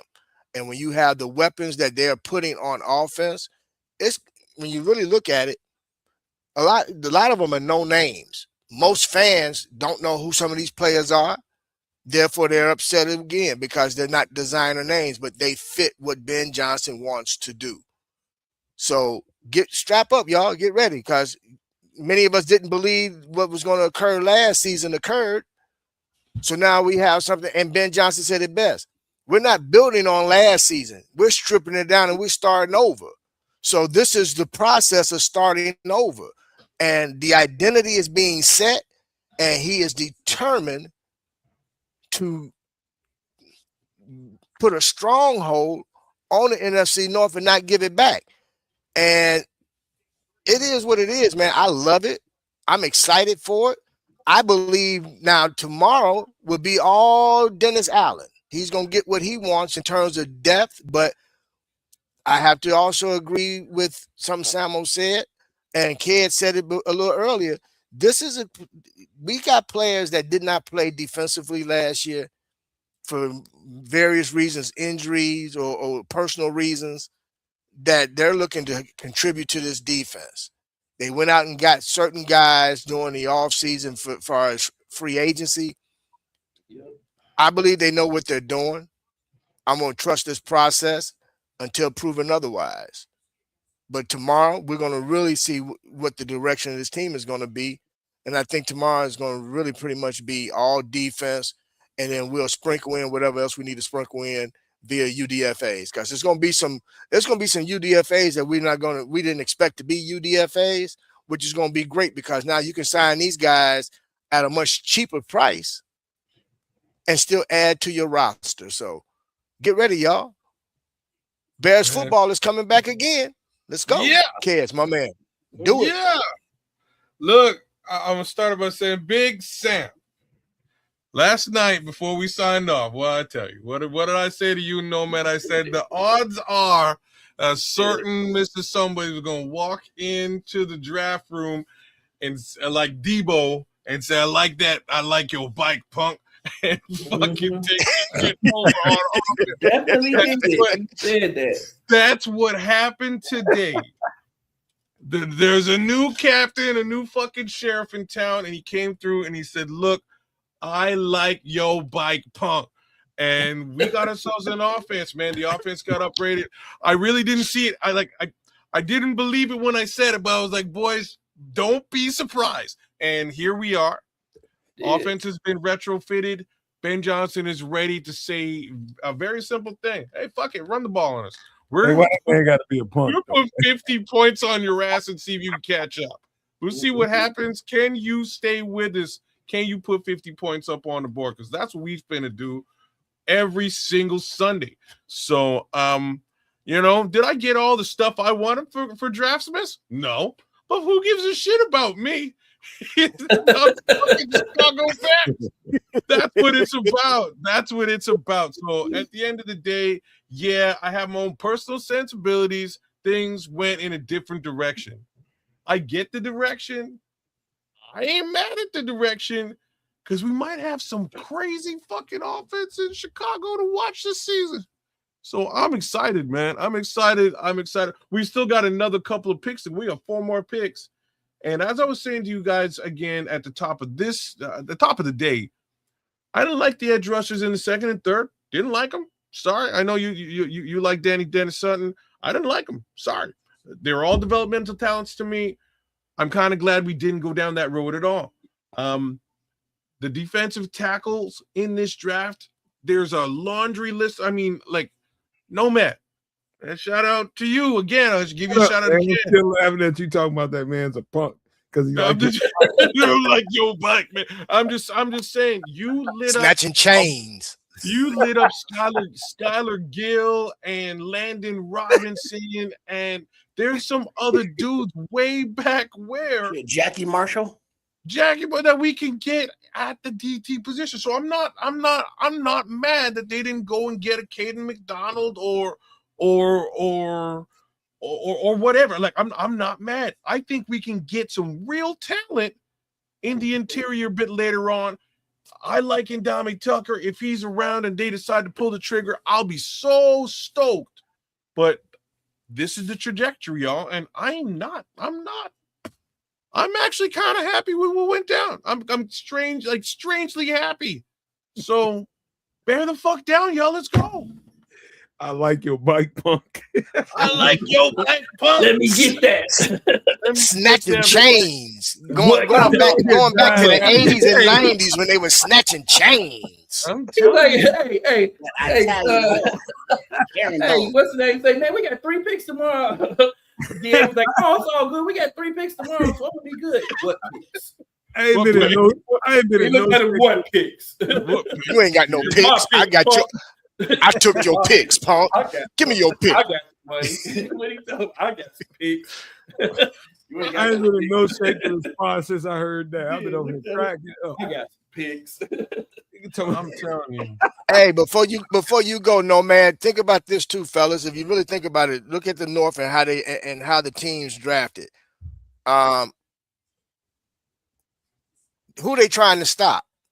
The Scrolls, we trying to average 70.6 points per game.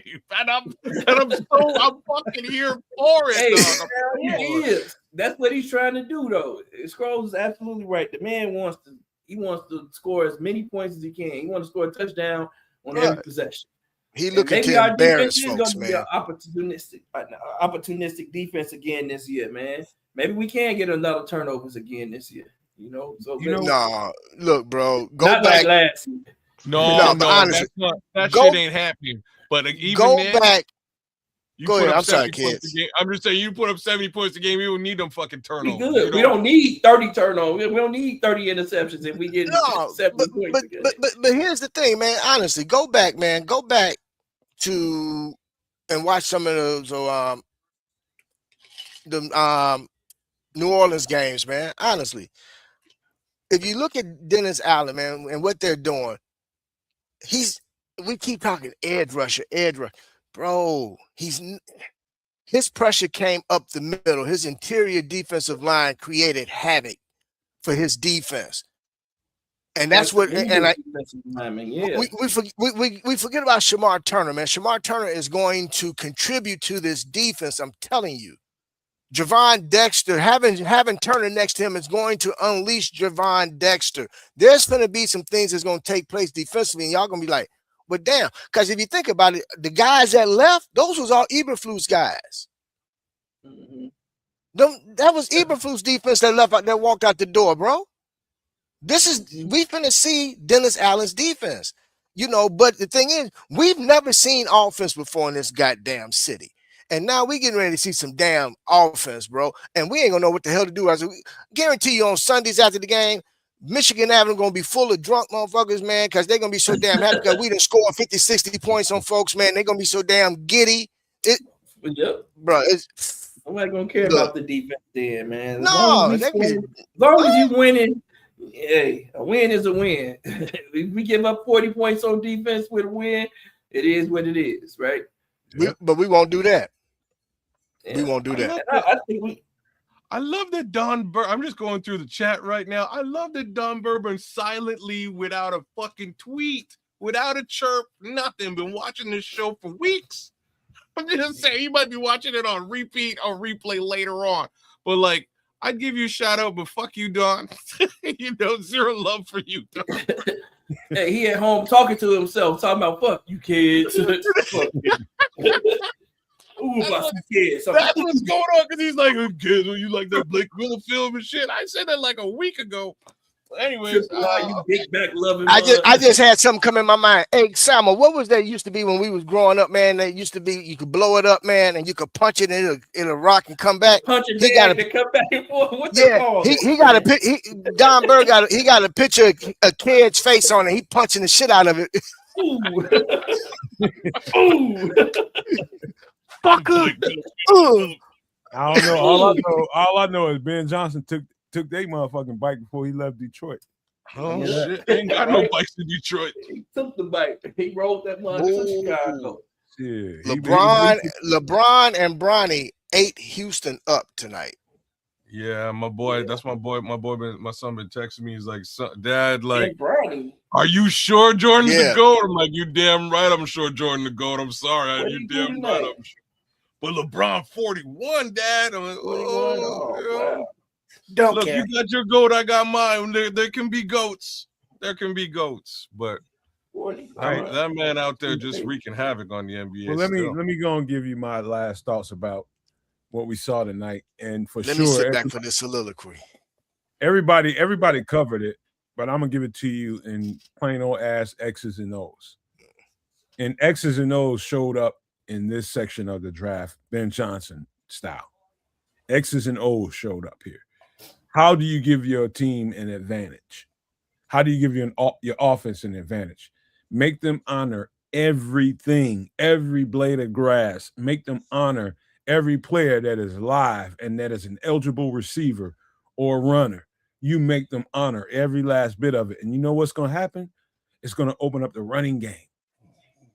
It's going to open up the running game because if Caleb Williams, God bless it, man, he's got a year into the offense, and in this year, I think he's going to excel a little bit. I saw the graduation that happened in the fourth tier of the season. I'm talking about the last 4 games and including the playoffs.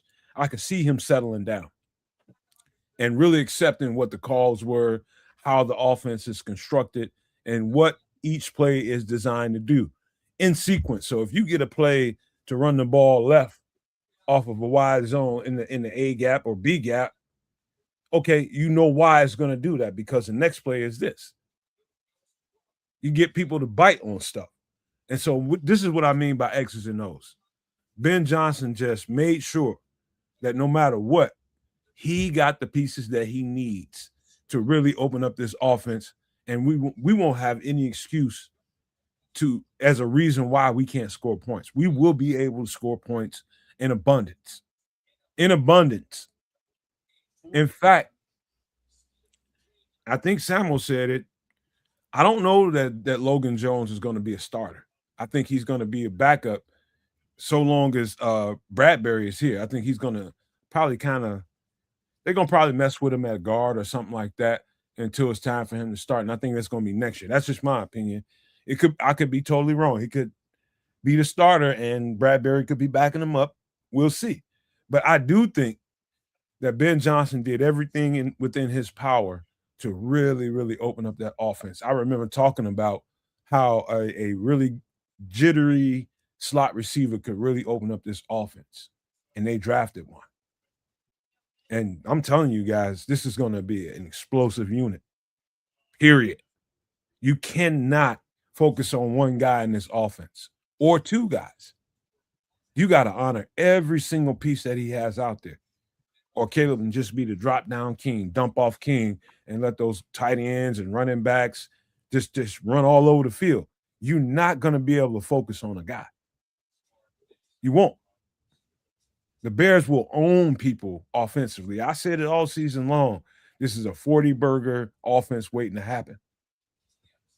It's a 40-burger offense waiting to happen, and we're going to see that in real time offensively here, man. I'm telling you, X's and O's wise, what Ben Johnson did here ain't in everybody's, it don't feel good. It don't sit well with everybody because they don't understand the X's and O's the right way.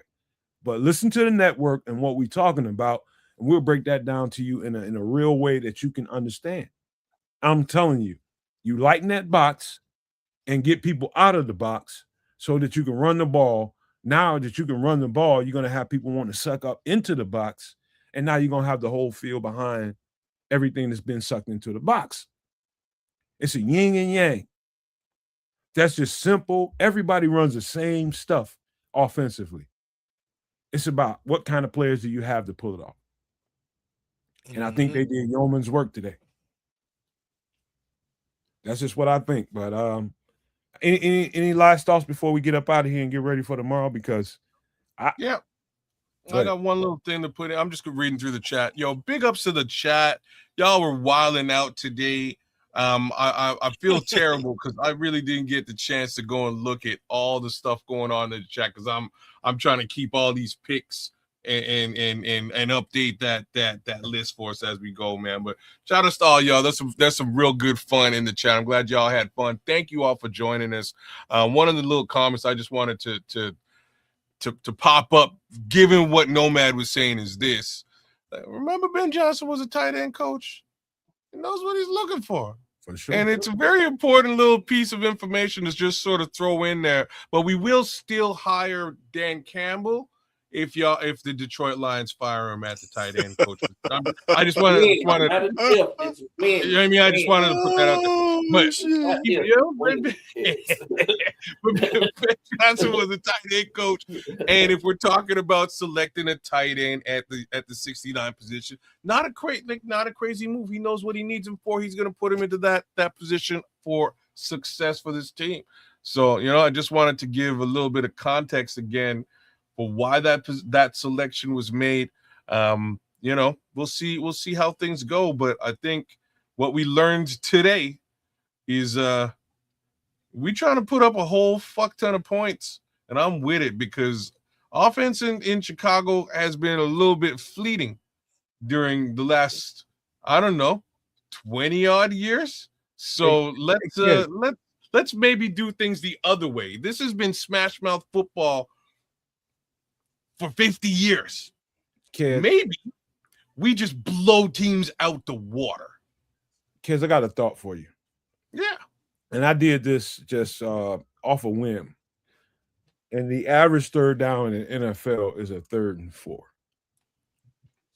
I just did that off a whim just to see what an average third down was in the NFL, a 3rd and 4.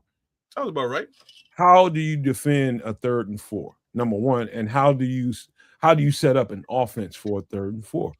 We start talking about the numbers game and some of the I don't like that kind of thing.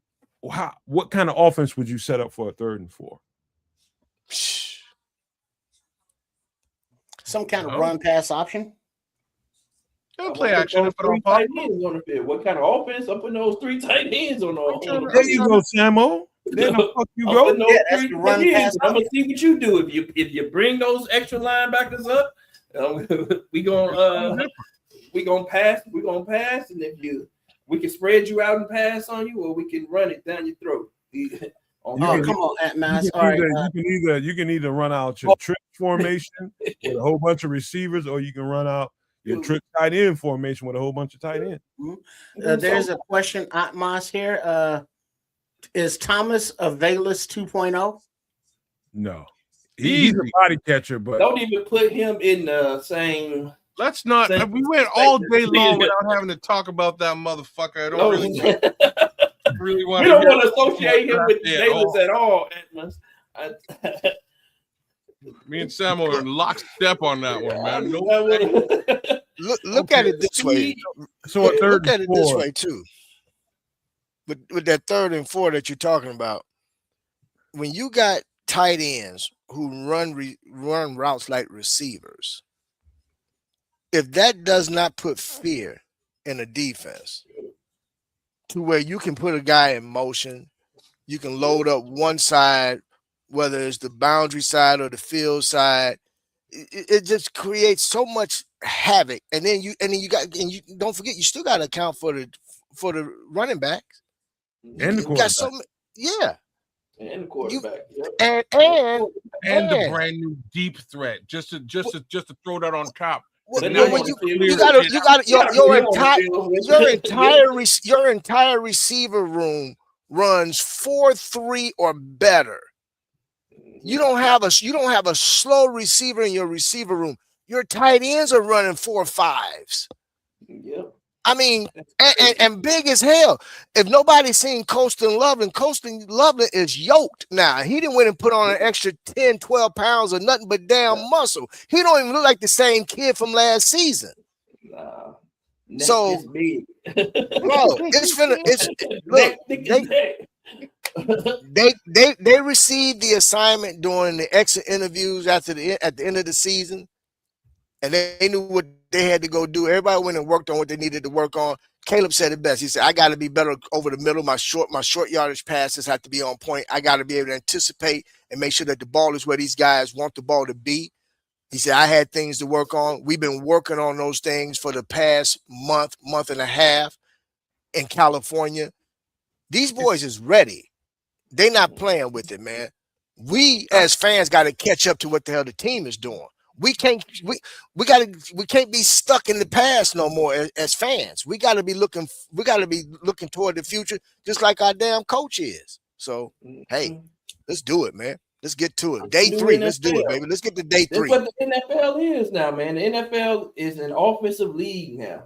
It's no longer a defensive league, man. If you can't score, you ain't winning. Shit. You can't put up points, your ass ain't winning. Now, regardless of who you can stop, you can have the best defense in the league. Look at the Texans. Best defense in the league. Defense got even better. They just picked up Caden McDonald. But guess what? Their offense didn't get better. If that offense can't put up points, you're not gonna stop it. You're gonna stop it. You can contain the offense right now. There's no really stopping good offenses anymore. But that's I think what Ben Johnson is setting up, that good offense. You know, like Nomad was saying, you got 3 tight ends out there in a Kmet, Loveland, and Roush. All right, you line up to run the ball. All right, cool. But now you want to flex out. Who's gonna cover all these guys? You know, the tight ends, just the tight ends, because you're gonna have linebackers matched up on them. And if you put a safety on them, they're too big, strong, and fast for them as well. So the versatility is not only a Dennis Allen thing, but if you look at the skill set of the tight ends, of the wide receivers that we have, they can all block, they can all play multiple positions, and they can all have that flexibility to be like, oh, that's what the defense is going to line up against us in this play. Now, Caleb Williams has that experience within this offense and learning more to be like, I'm going to check this at the line to take advantage of what I'm looking at pre-play. You know what, Trip? I'm glad you mentioned that, because I think as a byproduct of everything that happened today, Caleb Williams is going to be a better quarterback, because it's going to force him to learn exactly what to do at the line of scrimmage when he sees, let's just say that 3rd and 4 happens and they put the 3 tight ends out there and the defense left the linebackers out there. Okay, he's got to know what to do when he identifies that. Yep. Number one. Number two, if they take the 3rd linebacker off the field and put the nickel out there, does he know to adjust to a running play to the strong side? Little things like that makes the quarterback better. And so I think as a byproduct of it all, the fundamentals of what Ben Johnson wants to do is going to make Caleb a better quarterback, because it's going to help him identify things by way of the advantages that Ben Johnson just provided for him. You got to identify the shit. I'm glad you went down this road, because here's really where we are. I'm going to step a little bit further away from the draft conversation. And where we are is I needed us to get to this offseason for our young quarterback to sort of take a step back. What it do, Darius? What it do, D-Nice, man? What's popping? I needed our young quarterback to D-Nice in the house. To do a couple of things. The first one was gain full confidence, not in himself, but in the team and coaching staff around him. And that was built out of the success of this year. So now he believes in what's happening in Chicago. With that, and in his tool belt, he could step away from the game and work on the things that his coach has identified, because he believes in the coach and the coach's vision.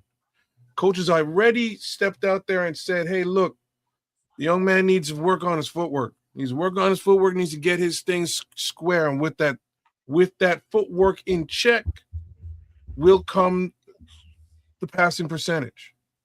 And that was exactly what I was sort of waiting for this guy. What he has in him is a little bit like the one quarterback I'm going to compare Caleb Williams to is Joe Burrow, for one reason. Joe Burrow gives 0 fucks about down number 1, down number 2. I don't care what down it is, as long as the completion is there for 10. Right? You get the first down. That's the down that Joe Burrow gives a damn about. And Caleb Williams has exactly that same mentality.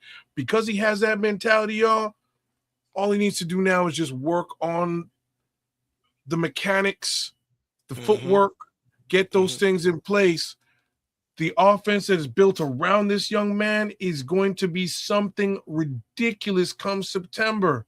So if he's able to pull those mechanics into play, pull the footwork into play, I think we're going to see offense in Chicago that we've never seen before, y'all. And that is saying a very big statement. The next level for him is identification. It really is. Yeah. It's being able to see exactly where the weak points are, where there's a crease for him, where there's an opportunity for him. And by way of what I just got through describing, is going to create that for him. You got an extra linebacker on the field, you already know to attack that. You got that linebacker off the field, and there's a safety or a nickel cornerback out there, an extra one. Now you know, okay, is this box providing a running attack for me? Can I audible to that? Yeah, nay. The center's going to help you with some of that too, because that's part of his job as well. And so the next level for him is don't make the game hard, find the easy peasy. And that's the identification part of it. Knowing exactly where the weak points are when you take that extra linebacker off the field, when you got 3 tight ends, don't make it hard, just roll and go find the dump off and let them run. And beyond, but look at the weapons. And now, granted, we've looked at Xavier Thomas before, but now that we've drafted him, actually look at what envision what he could be in a Ben Johnson offense with the end arounds, with the orbit passes, with the bubble screens, and just looking at his usage. He's not a gadget wide receiver. He's not a somebody you just put out there for one thing. He has a route tree. He's comes back in across the middle of the field. And the thing is, once he gets the ball in his hands, now he's elusive. He's a weapon, and ain't nobody catching him from behind. Man, that's not something that we've had in this offense or on this team. As I think I saw a stat, I don't know how true it is, but with the official time of 4.28, the Bears have never drafted somebody this fast before. How true that is, I don't know. Listen to it. I hear. Go ahead. Real quick, Samo. Just listen to it. I'm gonna just draw it up for y'all so y'all can see it. It's a 3rd and 4. It's a play action to the right. Caleb is rolling to the right. Number one, you got to honor Caleb because he can either drop this thing off, throw it. He's got the running back coming over there. He's got the tight end in the flat, and he's got a receiver that's coming from the wide side across the middle. So you got a 3-layer situation that you got to deal with. You got to deal with the running back, you got to deal with the tight end in the flat, and you got to deal with the wide out that's going across the top of the field. And you got Caleb. He's got a 3-layer option and himself, which makes 4. And I don't care what defense you got going on out there, they can't handle that if Caleb makes the right decision. Listen, that's why I say identification is the best, is the next level for him. Knowing exactly where to put the ball. And he actually addressed that in his little presser too, man. He, like I said, he had an assignment given to him by Ben Johnson. Get your footwork in order, because I expect your passing completion to be 70% or better. Period. No ifs, ands, or buts. And Ben told him, I'm not accepting no damn excuses. Yeah, ball placement is going to be everything for Caleb this year, man. Which means that accuracy has to be on point, man. We talking about these receivers. There's a guy that we haven't even mentioned, man, that kind of made a name for himself. He was he was a UDFA. Shoot, don't forget about Ja'Day Walker. Ja'Day Walker. All day Skywalker, baby. Listen, man. We got weapons, third down, whether nomad 3rd and 4. You got 3 tight ends. You got Luke DeBurton as a wide receiver on the field. And you got Xavier Thomas as the other receiver on the field. What you gonna do? You can't come stack the box. You can't come and stack the box. Because guess what? You try it if you want to, and watch what Xavier does. He burning every DB. You're gonna give me what I want. That's what's gonna happen. You're gonna surrender. You're gonna surrender something. If I got Xavier Thomas on the field with 3 tight ends that can block and catch and run routes, and they have size, and they have a little speed to them, like what the fuck how you gonna stop that? That's like having a gun to your head. Like, oh, you putting the gun to the defensive coordinator's head and say, "Hey, pick your points." Mismatch heaven. Can you imagine what this run game is going to look like with Swift and Monangai?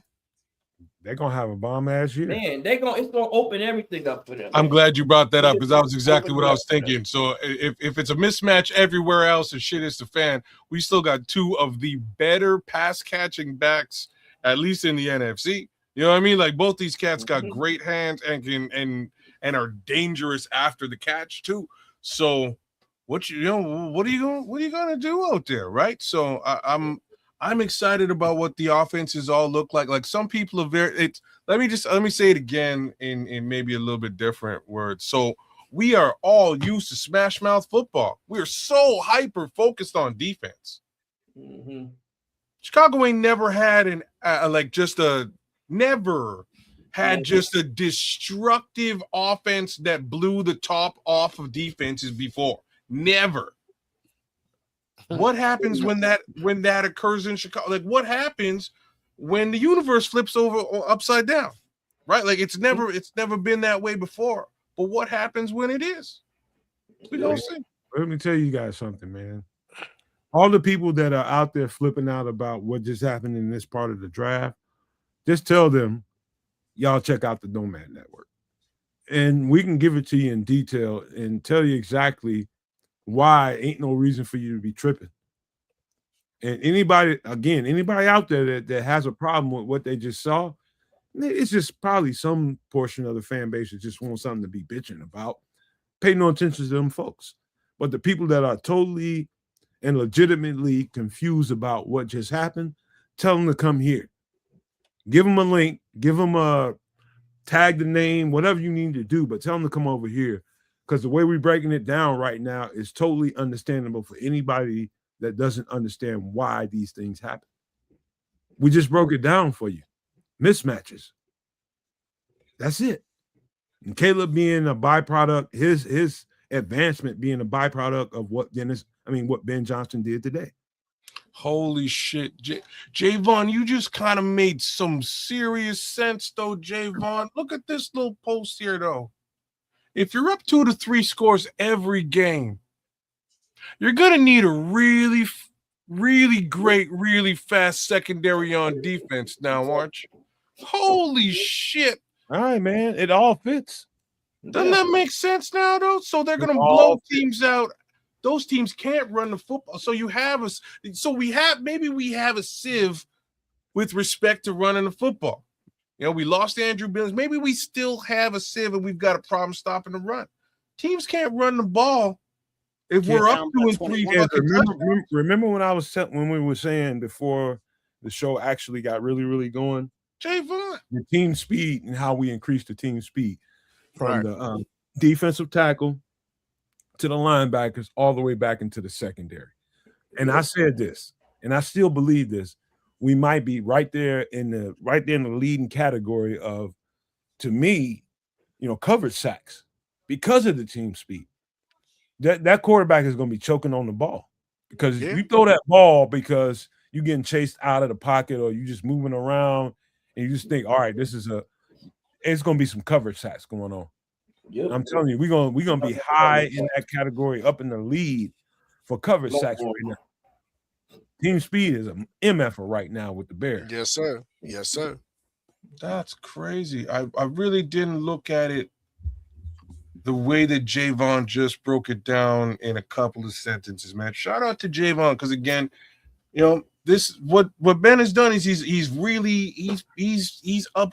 He's created mismatches everywhere, and he's upgraded that offensive caliber of this team. Which means, how do you get back? You need to pass the football to catch up. We just got 2 new safeties. We've got 2 of the better corners in the NFC right now, in my opinion, in Carla Gordon and Jalen Johnson. No disrespect to Tyreek Stevenson, but between him and Terrell, and maybe Zay Frazier, good luck. That's going to play out the way it's going to play out. Good luck. So let's hope. And I hear everybody in the chat. I hear all you guys who's all real worried because I'm of a similar mind, but I'm coming around. There are a lot. The DT group this season is super deep. So I'm not worried about them finding a defensive tackle there two tomorrow. I think they can find that edge rusher. I've named him a couple of times today. I think they can still find an edge rusher a little bit later on. You know what I'm saying? Oh, absolutely. You know, like we just had a post come up regarding the 3-tech. I don't really think we have a 3-tech issue myself, because you can actually move Javon. You got Javon Dexter, and then Shamar Turner can play 3, but having Jamar Turner next to Javon Dexter is going to make it easier for that 3 technique, because now you can't double him like he was getting doubled before. So there's so many different components to this that everybody's missing, because they're so focused on one position, one particular player. Well, Get the bad taste that you may have for a player out of your mouth, because you want a specific a particular player to be in that position, and look at it in its totality and what they're building, and the veterans that they brought in from free agency. These guys, they didn't just bring them in just to be camp bodies. These guys are coming in to contribute. This is a different defense, and what I'm learning is, this lets me know that majority of our fans only watch Chicago Bears football. Once the Bears go off, they don't watch no more football after that. Because if you watch other games, other teams, especially any team that DA was the coordinator of, you should not be worried. Trust me. Right. Well, it doesn't seem like this is a win now draft. Simply, was that Clever? Who said this is a win now draft? You know, Ryan Poles has been constantly saying we want to win the North and not give it back. That implies a non-closing kind of window. You know, there are people like, well, Caleb's still on his rookie contract as a quarterback. We have to win now. And it's Says like, who? Exactly. It's like, says who? I mean, Ben Johnson just got here last season. It is a win now draft. I don't know what people were saying about it not being a win now draft. I think we're gonna win now. But it's not an all-in sell out the future for now draft. No, I can. That's what Bishop was saying. Like, people expecting us to win the same way we've been winning for the past 20, 40 years with defense. We're not going to win with defense. We never won. We haven't been winning getting defense. That's a good point. We haven't won shit with defense anyway. So we're trying something different. Thank you. Open your fucking minds. Open your eyes to what the NFL is now. It is a scoring league. If you cannot score, your ass is going to be sitting at home when the playoffs come. We got lucky this year. We got fucking lucky this year to get into the playoffs and to be able to do some damage. Ben Johnson knows the defenses that he has to face. He knows I got to be able to beat Seattle. You don't think Ben Johnson sat home and say, I got to be able to beat this fucking defense. What do I need? I'm going to need another good tight end. I'm going to need that fucking burner wide receiver. And you know what? Right. Oh, I just lost my center. I'm going to need my athletic ass center, my bull to pull around the edge that can pull and hit shit. Like, those are the things I need to make this offense go, because I know that I can score 30, 40 points a game. I know I got a defensive coordinator that can scheme the shit out of some defenses, because we were hurt all last year. That's what people don't realize. We were hurt all last year. People saying that our starting defense didn't play together to the last damn game of the season. So our entire defense, our starting defense, did not play together to the last game of the season. I got this one for you guys, and I'm gonna say this, and some people might bristle by me saying it. To be honest with you, as bad as the defense was all last year, for the most part, the offense and its struggles probably got us into these tight games that we had to go struggle and win. It did. Because they couldn't function. Right. And that is clear in the sequence of the games that I watched this year. The offense could not move the ball and continue drives. And they had to get off the field, and they put too much pressure on the defense, which in turn landed us in games we didn't have to struggle with. We probably should have whooped the shit out of some teams, but we could not maintain drives on a regular basis. It's very inconsistent. Well, wasn't it the first half of the season? Right now. The first half of the season, the offense didn't play the first half of the games. Mhm. A lot of it. You know, it's three and out. Yeah, a good portion of every the day. season. Most of Yeah. the, all the way to the end of the season. Yeah, to the end of the year. We Yeah, you the playoffs. first half. So let me touch on this whole win now draft thing a little bit, because I can understand why somebody would say that, because it's not what, as a whole, and I can't point at the draft all by itself. I have to look at the entire offseason. And I think whoever put that in the chat should look at the entire offseason. This offseason, they moved away from basically the guts of this entire team, right? Like, okay, see you later, Kevin Byard. You're the leader on defense. See you later to the other safety. See you later to everybody who had anything to do with the takeaways this past season. That was not a sustainable way to win football games. Let's just understand that. And it's funny because I asked, is this shit sustainable in the third game of the season? And somehow it became sustainable. But it's not really a sustainable thing, that many takeaways. Things that are sustainable, actual working offense. You can go out there every fucking week and mismatch and win. You can do that. And what Ben Johnson has done is he's actually wound up grabbing the key weapons to position on the field to do exactly that. It's not what we're used to here in Chicago, and it's also even worse for fans. Definitely not what y'all expect. It's not what I expected. Like me personally either, not what I expected. But to be frank with you, I get it. And I'm kind of excited about it because it's the opposite of what we've been watching for 50 years. We've been stuck here watching defensive versions of football, smash mouth run the football and pray to God somebody gets in the end zone. Maybe it's your cornerback on kick returns. You know what I mean? Like this is the type of football we've been running for 50 years. Not sustainable, y'all.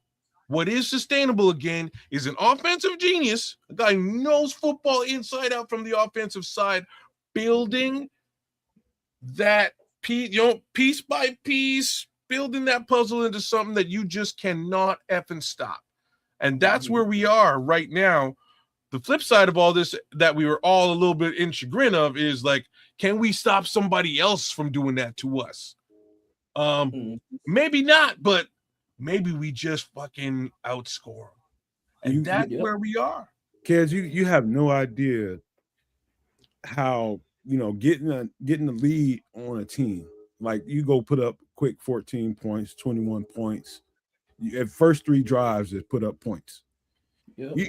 That makes that other team's offense adjust to what you just did to them.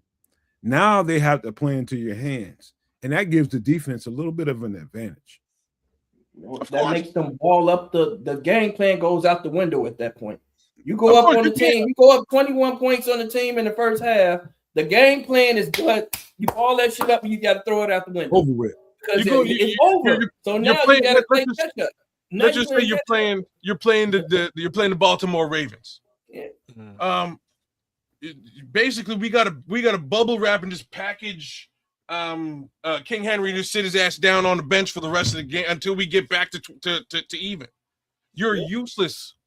We can't really be running you right now. We got to get to the air, and we have no wide receivers. Shit, we're losing this football game. We might be a high-powered offense, but we're losing this football game. We don't have what it takes to get back after 21. We're trailing. We got to pray this defense comes to play and does a damn job.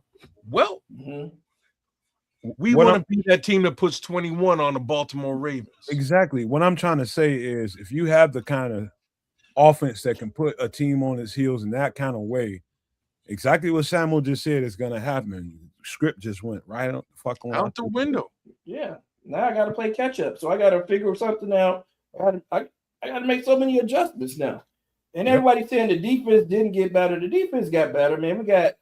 First of all, we're going to have better linebacker play. If you all remember last year when I keep forgetting this guy, when Darrell Jackson came in the game for TJ and Tremaine, We had a primarily better for defense. Tremaine. Talking Yeah. to Marco. Primarily for DeMarco Tremaine. Yeah, for Tremaine.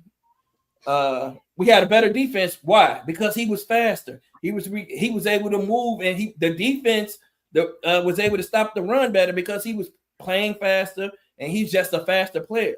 You know, so what did we do this year? We keep him, we get rid of Tremaine, and then we go and bring in another fast reactive linebacker in the Devin Bush. So now we added some speed on defense along with a speed demon in the back of the defense in Thieneman. So now we got a guy named Thieneman who can come up to help support the run in the box. And then when he sees that it's a pass play, he can get back into his zone position as fast as he can get back into position easily. Because as well as Kobe Bryant can too, Samo, because Kobe Bryant. Exactly. I need to think about that, right? And Kobe Bryant can do the same exact thing. And you don't know which guy is going high and which guy is staying low. There so you the go. defense got better from that, and along with the fact that we're expecting to get a better Booker, we're expecting to get Shamar Turner come back and play a little bit of 3-tech. We expect to get a healthy Grady Jarrett. We're expecting to get a healthy Dayo Dangbo, who can also play really good at a 3-tech and is a great defender on the edge against the run. So the defense is going to be better next year just because of all of those things that happened well before the draft came. And we got two defensive tackles that can play, that fit this scheme a little bit better as well.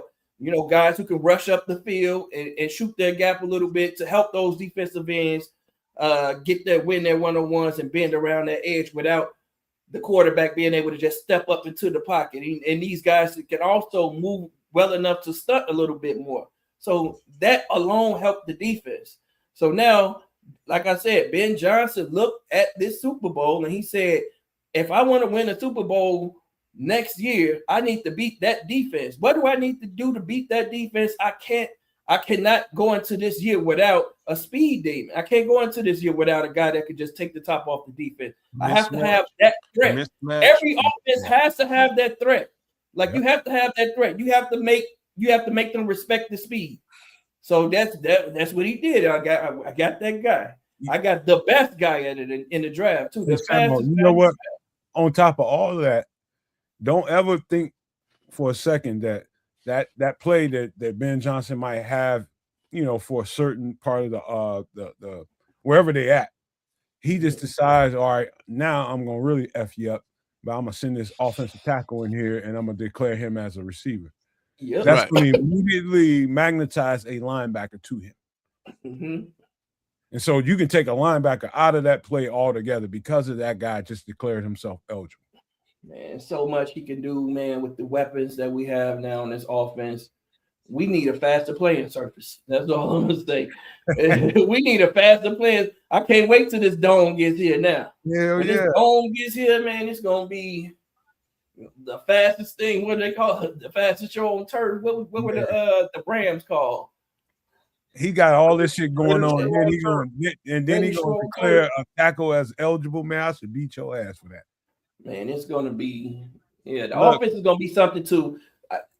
Listen, defenses are gonna have a hard time defending this offense. Period. We have a good offensive line too. Let's not forget that. Our offensive line is solidified. We've been talking about solidifying our offensive line for years. I think we're solid. So Pat, I don't know, Samo. You got a lot of people that don't have no trust in our left tackle, bro. They still don't have any faith in the left tackle. Bishop, let me ask you this question. Pick one of those 3 tight ends to help that tackle on the edge. But which one of them tackles is he talking about? Hold on, Bishop. Let me ask you a question. Come on now. Out of the tackles, which one would you send in? Which one would you have be declared as a receiver? I'd say Theo Benedict. No, I'd say easily. No. Braxton Jones out there as a wide receiver? No, the right tackle. Oh, you talking right tackle? I have Theo come in there or Ozzie come in there and push Darnell to the outside. He's showing me that he can play a receiver. We're gonna have Ozzie at all. I don't think we're gonna see Ozzie at all. Theo, so you look at Theo. You look at Theo. I can see that being a wild card here. Yeah. Man, we in great shape, man. And then on top of all of that, man, look at pull up the list of best availability on ESPN, and look at all these great fucking players that are still available. Great fucking defense. Go ahead and read through them, great Sam. Fucking players on defense. Darius, why do you think that the cornerback position needs a reset, bro? What reset are you talking about on the cornerbacks, Darius? He's talking about. Hey, hold on. Let's Jalen. I wouldn't be mad at Darius. I would think that we need to add. I wouldn't mind adding one either. I'm with Darius, but we got Xavier Thomas. Or is it Xavier Thomas? No, Zay Frazier. That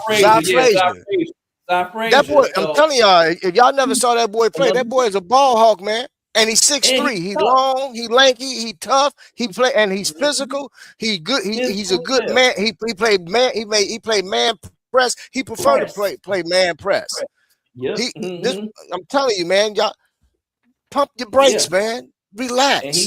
Just like nobody believed me last year when I set up and said that Monangai was going to be a perfect fit for our offense. Everybody looked at me and was like, "Oh man, Bishop, you tripping?" I don't think I was tripping. Look at the results. I'm gonna say you were tripping. I'm gonna say you were. And why I'm gonna say you were is that no, I'm serious. Why I'm saying were is that Kamananga was a 7th round pick and nobody scouted him. Nobody really knew what was up with him. I looked at him a little bit. He kind of looked like a poor man's who was my boy from the beginning with the Raiders? No, he looked like the 1st round pick. He looked like he looked like a poor man's Ashton Jetty. Like he really and truly did. But again, a 7th rounder, poor man. So when that is a selection, all bets are off. Nobody knows how this kid's gonna perform. And like I'm telling you, we came out of last year's draft going, "What the fuck happened?" And these dudes went to the NFC. I did, but these guys went to the NFC. I didn't have no issue with the pick, bro. I told you I didn't have no issue with that pick, kids. I said, trust me. When it shakes out, I said this boy here is gonna end up getting more carries than Swift. I'm gonna tell you guys something. None of that shit would have happened without the addition of Jonah Jackson on the right side to Darnell Wright. I'm telling you right now, I looked at you're right. Probably 80-85% of the backups run, number 25's runs, and a lot of them was right next to either the center guard or the guard tackle on the right side. On the right side, I'm gonna be clear with that. So without Jonah Jackson is probably the unsung hero. Oh yeah. I mean, I ain't hearing nobody give that guy no credit. Well, sure. Yeah. No, they corrected that. Without him, none of that good shit would have happened. They corrected that offensive line, which is a big piece to it. All I was really trying to get to, Bishop, is that after that draft, again, Colston Loveland question mark. There's a bunch of question marks. And they took that draft to the fucking NFC Championship. You know what I mean? They took it deep, not the NFC, but deep into the fucking, you know what I mean? They took it deep into the playoffs, which is not where a 5-win team is generally projected to go. What I took away from that was real simple. I know that this is a coaching staff that I can trust. I know that these motherfuckers are actually out there scouting, looking at players and seeing things the right way in ways that maybe we might not be seeing it. Like, what is it? Who's our center? Logan what? Logan Thomas? Jones? Logan something? Jones. Logan Jones. Mm-hmm. We all scouted Logan Jones. Logan Jones looks like a bad motherfucker as a center. Patrick, I know you're sort of saying maybe he's a 6th round talent. That's not what we saw when we scouted him. I'm going to say that out loud. He looked much better than a 6th round talent to me at the center position. Would I have selected him when they selected him? Personally, no. But they saw something I trusted. And that's how this shit going. Let me tell you something. I know this for a fact, and I'm touting the network and all we do over here. That includes Samo. The fact is that we got a few football savants around here. And we know the shit, man. You can tell by the detail of what we're talking about around here and how it's supposed to play out. That's savant talk. That's people that really know football and intimate details. You know, that's what we do. That's what we do over here. We might not be the biggest channel. I don't give a fuck. It doesn't matter to me. People, you know, they cake for whoever they cake for. But if you want to know real deal football conversation and how this shit really plays out, this is the channel to be at. Because we have broken it down all off season, and we're doing it right now as we speak. We're breaking it down in details in a way that is palatable for you to understand how the reason why they made these picks. That's it in a nutshell. You got to understand why.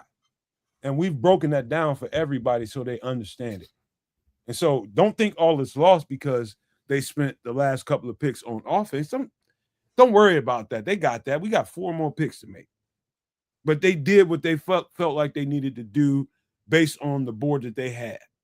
And I think once you see it all come together, I think you will be more appreciative of what just happened today. Because I can definitely see it. And I can't force you to see it, but listen to the channel, watch what we talk about, and I'm telling you, you're going to understand some things a whole lot better. There's some football heads around here, man, real deal football heads, and I just love this conversation right now because it makes me dig deeper into my bag. I just love it, man. Yep. Like I say, I and like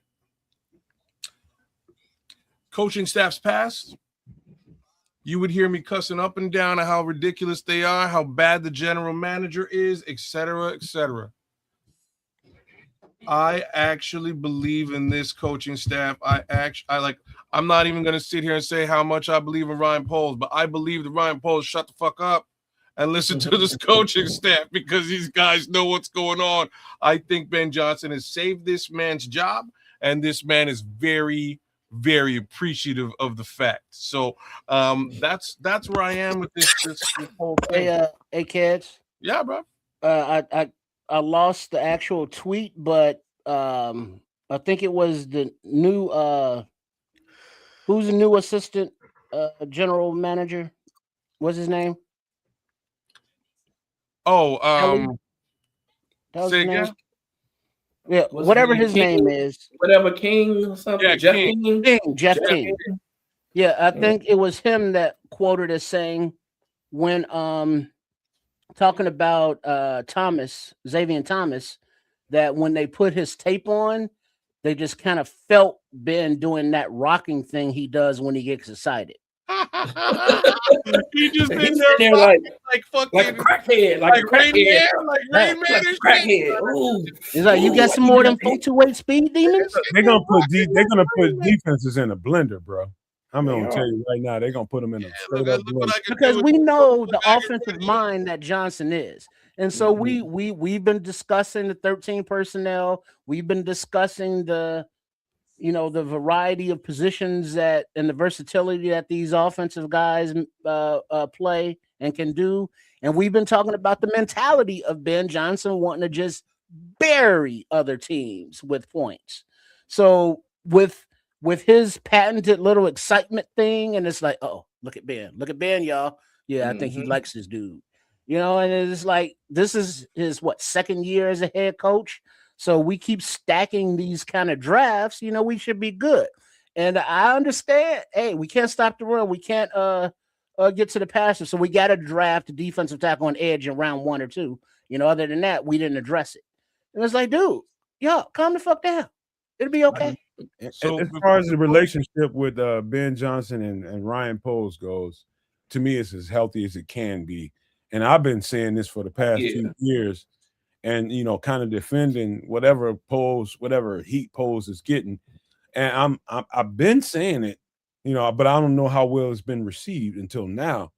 That it never really was Ryan Poles that was making all these calls. It's the healthiest relationship is the head coach and the coordinators around him, the guys that the position coaches are the lead on this, and Ryan Poles is the face of it. All right, that's the healthiest relationship. Kids. look, Wait, kids, because you cut me off every time I say that, And because I'm gonna cuss you out for saying it. Then I'm gonna give go you ahead, some love. man. Go ahead. Go ahead. Then I'm gonna give you some love at the same time. So look, with you saying it, like I said earlier on, the culprit in the room was Matt Eberflus. So if you've got who's stupid? You got Forrest Gump. It's a great comp. If you got Forrest Gump as your head coach and he's doing all the picks, real talk, it's your fault. Like the onus is gonna fall on you because you allowed Forrest Gump to eat all the chocolates in the box. You know what I'm saying? Like that's you allowed him to do it, just like Forrest Gump. You know what I'm saying? So he got a lot of heat in that situation. That heat falls on the lap of the GM. Fine. Terrible coaching staff.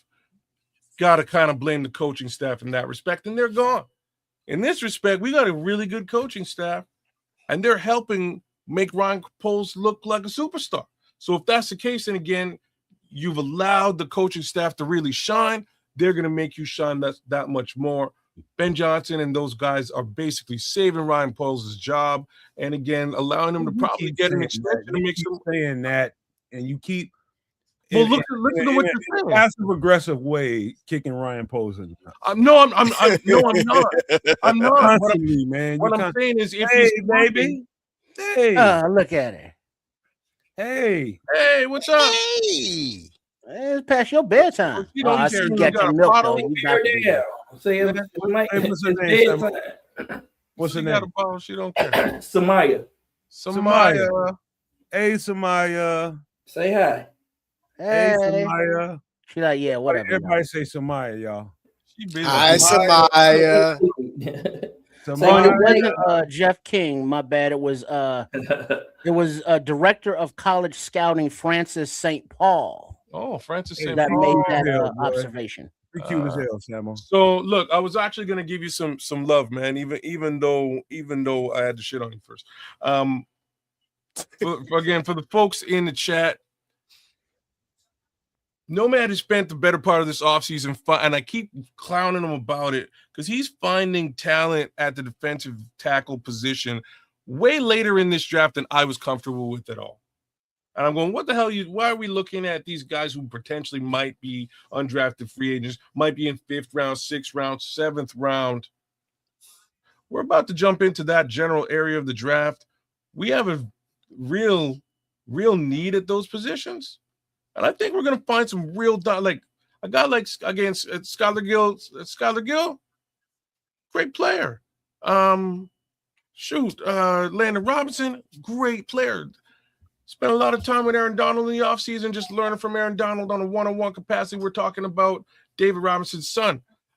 Kid's real good. Looks great. This is the type of talent we could bring onto our squad a bit later on. Samo, get her again, man. She said she opening the door. You want camera, baby. Hey, well, watch out now. Hey, Samaya. Samaya, hey. Hey. Yeah, what up, kid? Yeah, it's time for night, ain't it? Because my eyes is heavy Hey, too. Samaya. Mine don't care. She got milk. That's Got what's that up. milk. Somebody said, I got my bottle. I ain't thinking about you cats. Man. Yeah, but Y'all interrupted my cocktail. we gotta be here at like 10:30, right? And it's going on 11:30. So Samaya, it's time to go to bed. It's time to get in bed. It's past triple R bedtime too. I know it is. You don't know how to act. Right? Well, Triple R, just twist up one, man. Twist up some of that indica, bro. You'll be good to go. I can't mess with the indicas. I'm a sativa kind of guy. I am too. The indica help you sleep though. I don't need no That's not an issue. Go to bed regardless. Well, I do, and I'm gonna twist up some indica right now. Yeah, because if I indica at bedtime means like if I gotta go pee, I gotta go pee. I can't be asleep. Triple R got old man issues and shit. Hey, I think we all got old man issues. We got old man issues. He's like, Because you be laying there sleep off your indica all nice. He wake up in the morning and about why these sheets wet. You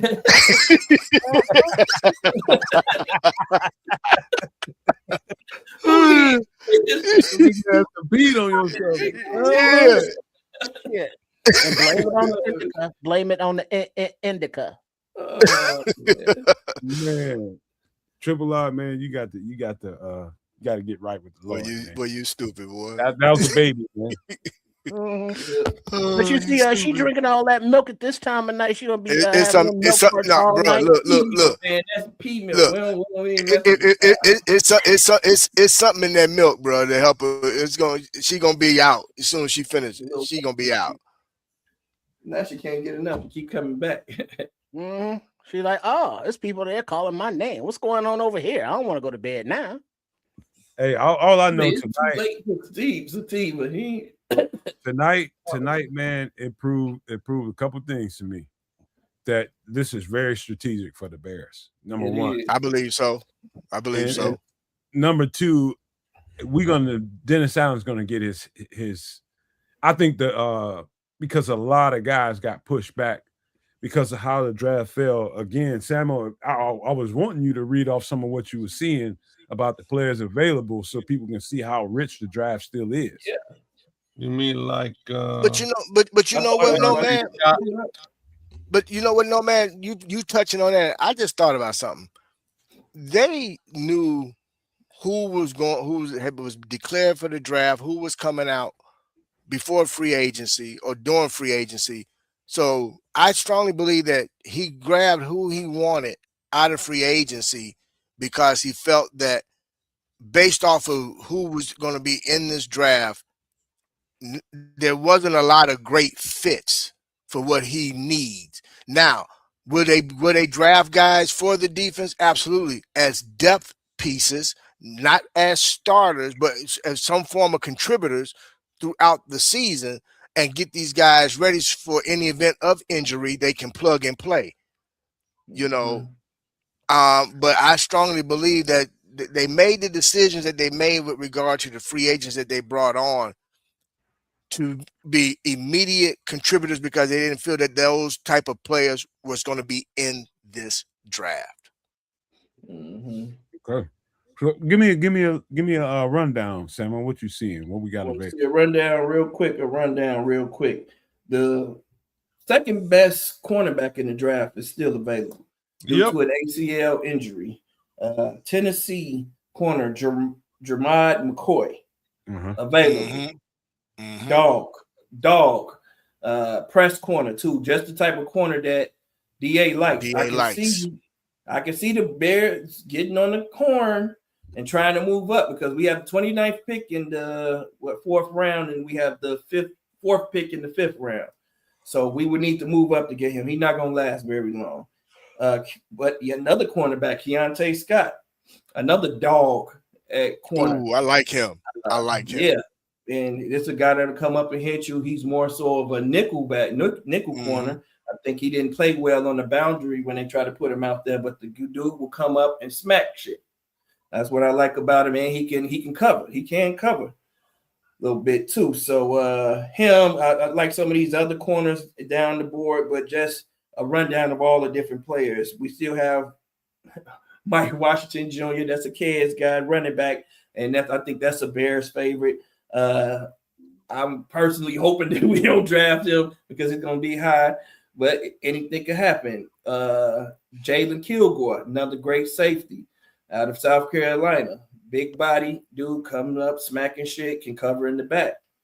Skylar Bell, wide receiver, is still available. I'm just going to stick to defense right now, too. I'm going to go position by position real quick for you on defense. Let's go to what everybody wants to know, defensive tackles for one.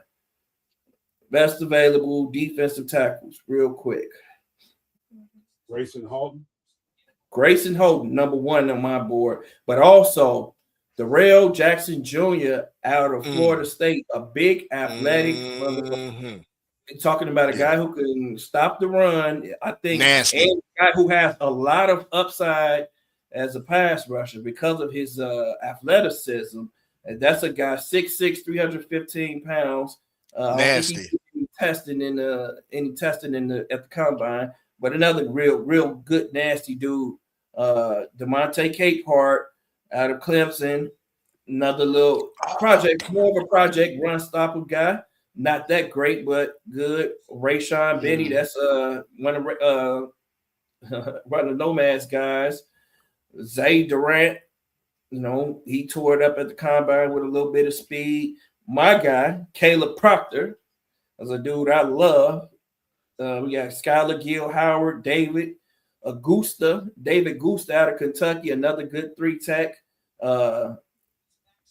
Dante Corleone, the Godfather. That dude runs stuff. That dude stopping everything. 6'1", 340, a fire hydrant. Got a lot of little athleticism to him too. He got a little wiggle to him. A young Billings. Young Billings, a more athletic Billings. Athletic Billings, yeah. Young athletic Billings, yes. He can move. Yeah, he reminds me of Billings. That's a good comparison. But when Billings was the year before last, moving a little bit better, and he was younger. Yep. He was about five Big Macs down.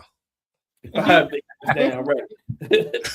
You got as far as fits for the Bears, you still got Denai Dennis Sutton. You got LT Overton edge. You got George Grubbs Jr. out of Florida. You got Mason Rigger. That's the guy we just did the other day, remember? We got Logan Fano, another guy I think we did the other day, not too long ago, or you guys did. Patrick Payton, I remember doing him last year. Remember this? We talked about Patrick Payton last year. So yeah, there was a few guys. Oh, Anthony Vincent. It's a guy like Duke. Vincent Anthony. I'm sorry, Vincent Anthony out of Duke.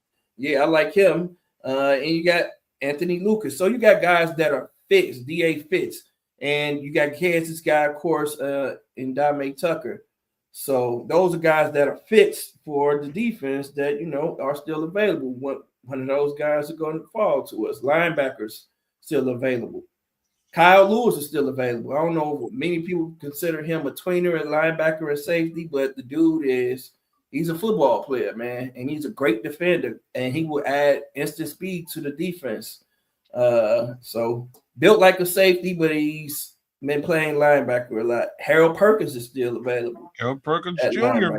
Harold Perkins Jr., man, that dude he's a DA player because of the way he blitzes. You know, when DA likes to blitz those linebackers, he's great at that. He's great at that. I like Carl Arms or a bigger, faster, a bigger linebacker. You know, he'll come up and hit some things. But more than anything, if we went a little bit longer or maybe a UDFA, Kendall Daniels was a guy we did out of Oklahoma, 6'5", 242, can move like a deer. He's ex-safety as well.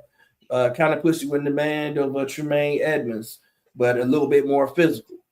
What other positions do you think about?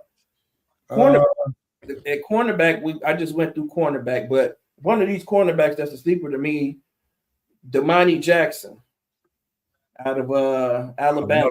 I love that cat. That dude, man, is really good, man. Really He's gonna get drafted. He's gonna get drafted. 6'1", just a lot of talent, man. A lot of talent. Ephesians, what's that Price got? Yeah.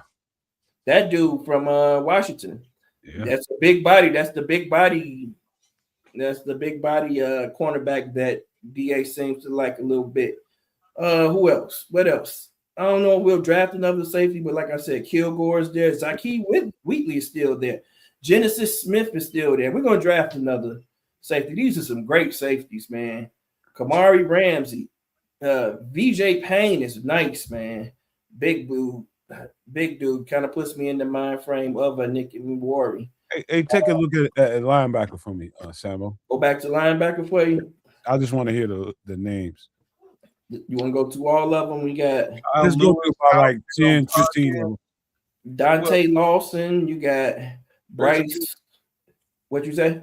I was just saying there's a really good list of linebackers here that's going to surprise you.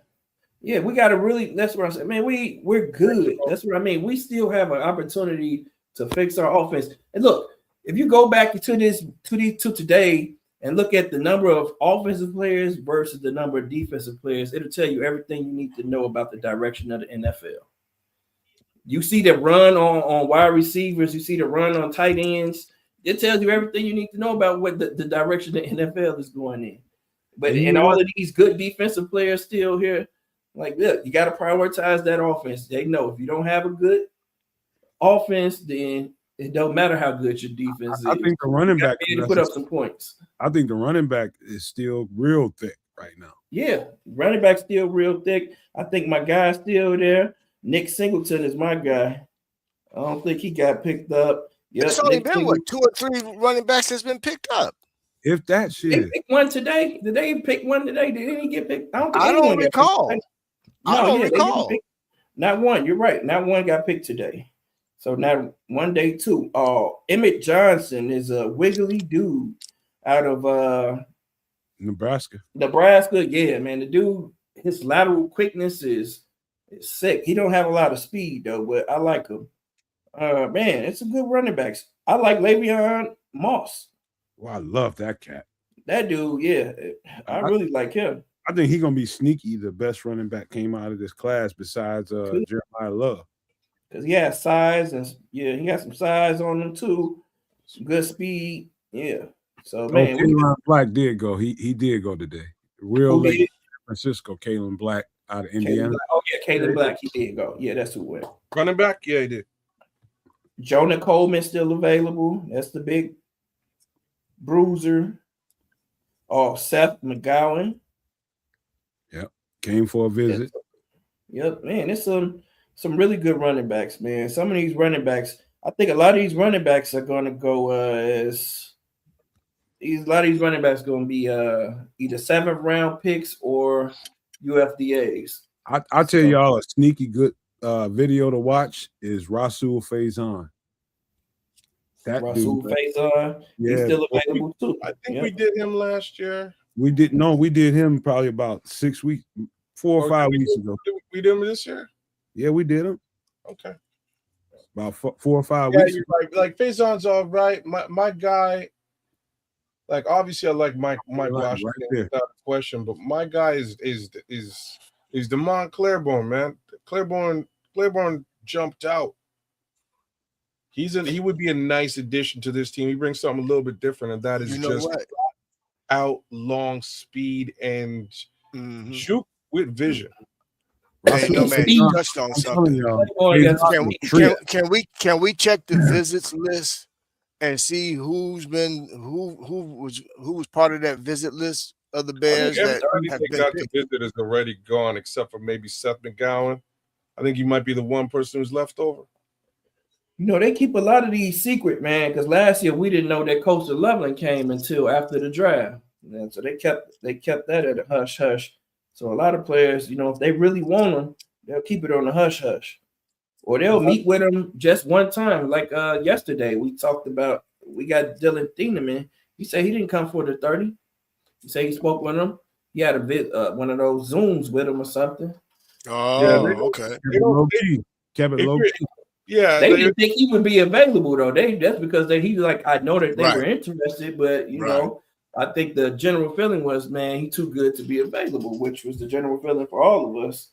Yeah, true, Pilgrim. I'm surprised too, man. But look, I don't, you know, them 30 visitors to me is just a smoke screen. It's just smoke and mirrors, bro. Last season they brought 30 fucking guys in here. I don't think one of them made the football team. Yeah, they did. Yeah, all of them made the team.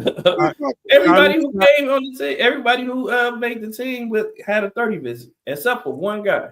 Colston Loveland did not have a publicized 30. He didn't have it public. That's what I'm saying, kid. But that wasn't public, but he had it. The ones that they publicize ain't the ones that they're trying. That was not the guys you're gonna get. Yeah, that's what I'm trying to say.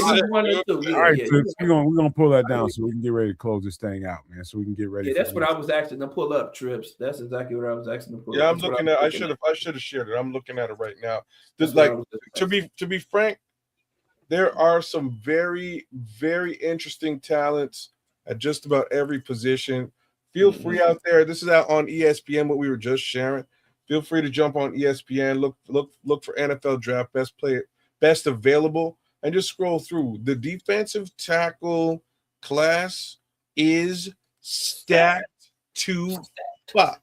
These first 5 names, I'm just gonna go through them real quick. Xavier Harris, Grayson Halton, Darrell Jackson, DeMonte Capehart, and Rashawn Benny. I could keep going, but Caleb Proctor. you know what I mean? Like these Right. 5 guys are very, very, they're very solid talents. Yeah, the thing is separating the three Legitimate techs from the players, nose yeah. guards. It's the This three techs from the nose guards. This is absolutely fair. I don't, you know what I mean? I don't want to get super deep into the DT list. The list is ridiculous. The list is ridiculous. It is crazy. So I'm fairly confident. You know what I mean? I'm fairly confident that they'll be able to do what they need to do at that position, whether it's 3 or nose. Right? If they want to go nose, which is what I expect them to do, they should be able to do that here. They can still get both. I think it's nose heavy, less than 3 tech. So Landon Robinson is not a 3 tech. He's a 3 tech. I'm fucking with you. He's definitely a 3 tech. Caleb Proctor is a 3 tech. We got a couple 3 techs. Good 3 techs in there. I'm messing with you right now because I know they could potentially get both this deep in the draft and have them be effective players and parts of this defense, right? And I've been saying that about the edge rusher position too. At this point, it's just what is your sensibilities? How do you want to skin this cat? You know what I mean? We ain't got no choice but to get a good player in this part. If we're gonna go D tackle, and if they go 3 technique, I can understand it. If they don't, if they go tip and nose tackle, it's about a good 5 to 7 of them that you can't miss on, really, in my opinion. Yeah, bro. So my next, so that leads to this question then: is it a possibility, because of the amount of talent that is still available, that you can trade back, pick up a couple extra picks, and just load up on and have your depth pieces for available to take a look at? You trade one of these picks. I don't know, but we got to close this MF out. I'm with you, man. I'm with you both. I'm done. I have my sandwich. I'm happy. I'm happy with this draft, even though it is not what I would have done. But like I say, who gives a shit about me? Man, if they get one more pick, I care, kids. Hey, who gonna be able to come play tomorrow, man? That's all I want. Bishop. Like I say, I will be here as soon as I can. It will be a little bit later than needed. If we're starting at 10:30, I have a 10:30, so I'll probably be about a half hour late. Yeah, let me double check what time my meeting is tomorrow too. This is probably gonna be the funnest part of the draft, low key shit. No, well, we probably won't hit our pick for at least a half hour. Quick tomorrow. Tomorrow's gonna be a little quicker because I think the time. Yeah, it's like every minute. Like 2 minutes or something. Yeah. Okay. So it's gonna go quick tomorrow. This is gonna be the best time to be here. Shit. So yeah, I think it'll be over by 2 o'clock, 2 o'clock. If it's starting at 11. That might be pushing it. You don't think so? Yeah, I mean, they got to go through rounds 4 through 7. So if they start at 11, they may not be done till like 3, 5. Yeah. Whoever can get here, just if you can get here, but it's gonna be rapid fire, I think. Yeah, my meeting is at 10 a.m. It shouldn't be no more than half hour or an hour at the latest. So I'll be in between, probably by 11 o'clock. I'll be jumping on. Yeah, and I just set my alarm for 10 in the morning. So yeah. Either way, we're gonna go ahead and hop out there, and whenever y'all can come in here, if you can come in here, that'd be great. We'll be there. This is gonna be the best time to be watching it. I think this is where, to me, it's always gonna be the fat part of the draft to me, because all that shit that Samuel just laid out, all them players, that's some good talent. Real good talent, yeah. Cool. And then you got to know a lot of teams still got to draft some offense. We got some good offensive players still. Sam Heck still available. They had him as the second best center in the draft. He's gonna go high. Still out. Jude Dowry still available. So man, it's still teams that got to pick that's gonna draft offense. Yeah, man. They these guys still gonna fall. Even if y'all got to pop in and out, just this gonna be the funnest part, man. I'm just telling y'all. I just know it. Yep. Yeah, I'm gonna jump in. No, I'm gonna jump in. I'm not gonna be here at what did you say, 10:30? I know I'm not gonna be able to be here then. That's okay, man. Just My whenever. leg has something to do in the morning, but Just I'm gonna pop jump in. Sure, I'm gonna pop in. Expect me by 11 a.m., brother. I'll be in by 11 a.m. Me too. Okay. Cool. All right. Any last thoughts before we get ready to get out of here? Any last closing thoughts before we close this out? Because this tomorrow is about to be it. I have Here it a last. Don't I have a worry. last thought. I have a last thought. Mhm. Fuck Green Bay. Oh, that's a good one. Exactly. I had a message for Bears fans. Don't worry, be happy. Relax. Don't worry, be happy. That's sound advice right about now. Don't Look, worry, trust the process. Trust in Ben Johnson. be happy. Yeah. What about you, Trey? Keep calm. Worry, Be cool. be happy. All right. My last thought about this is again, man, it's X's and O's, man. Football is not a complicated sport. You just find a way to give yourself an advantage, whether it be on the offensive side or the defensive side. And they figured out a way to do that offensively today. It looks like that way to me. And so we're gonna see what happens tomorrow defensively. That's what I expect tomorrow. A bunch of defense. But we'll see what happens. And I don't want to leave you guys with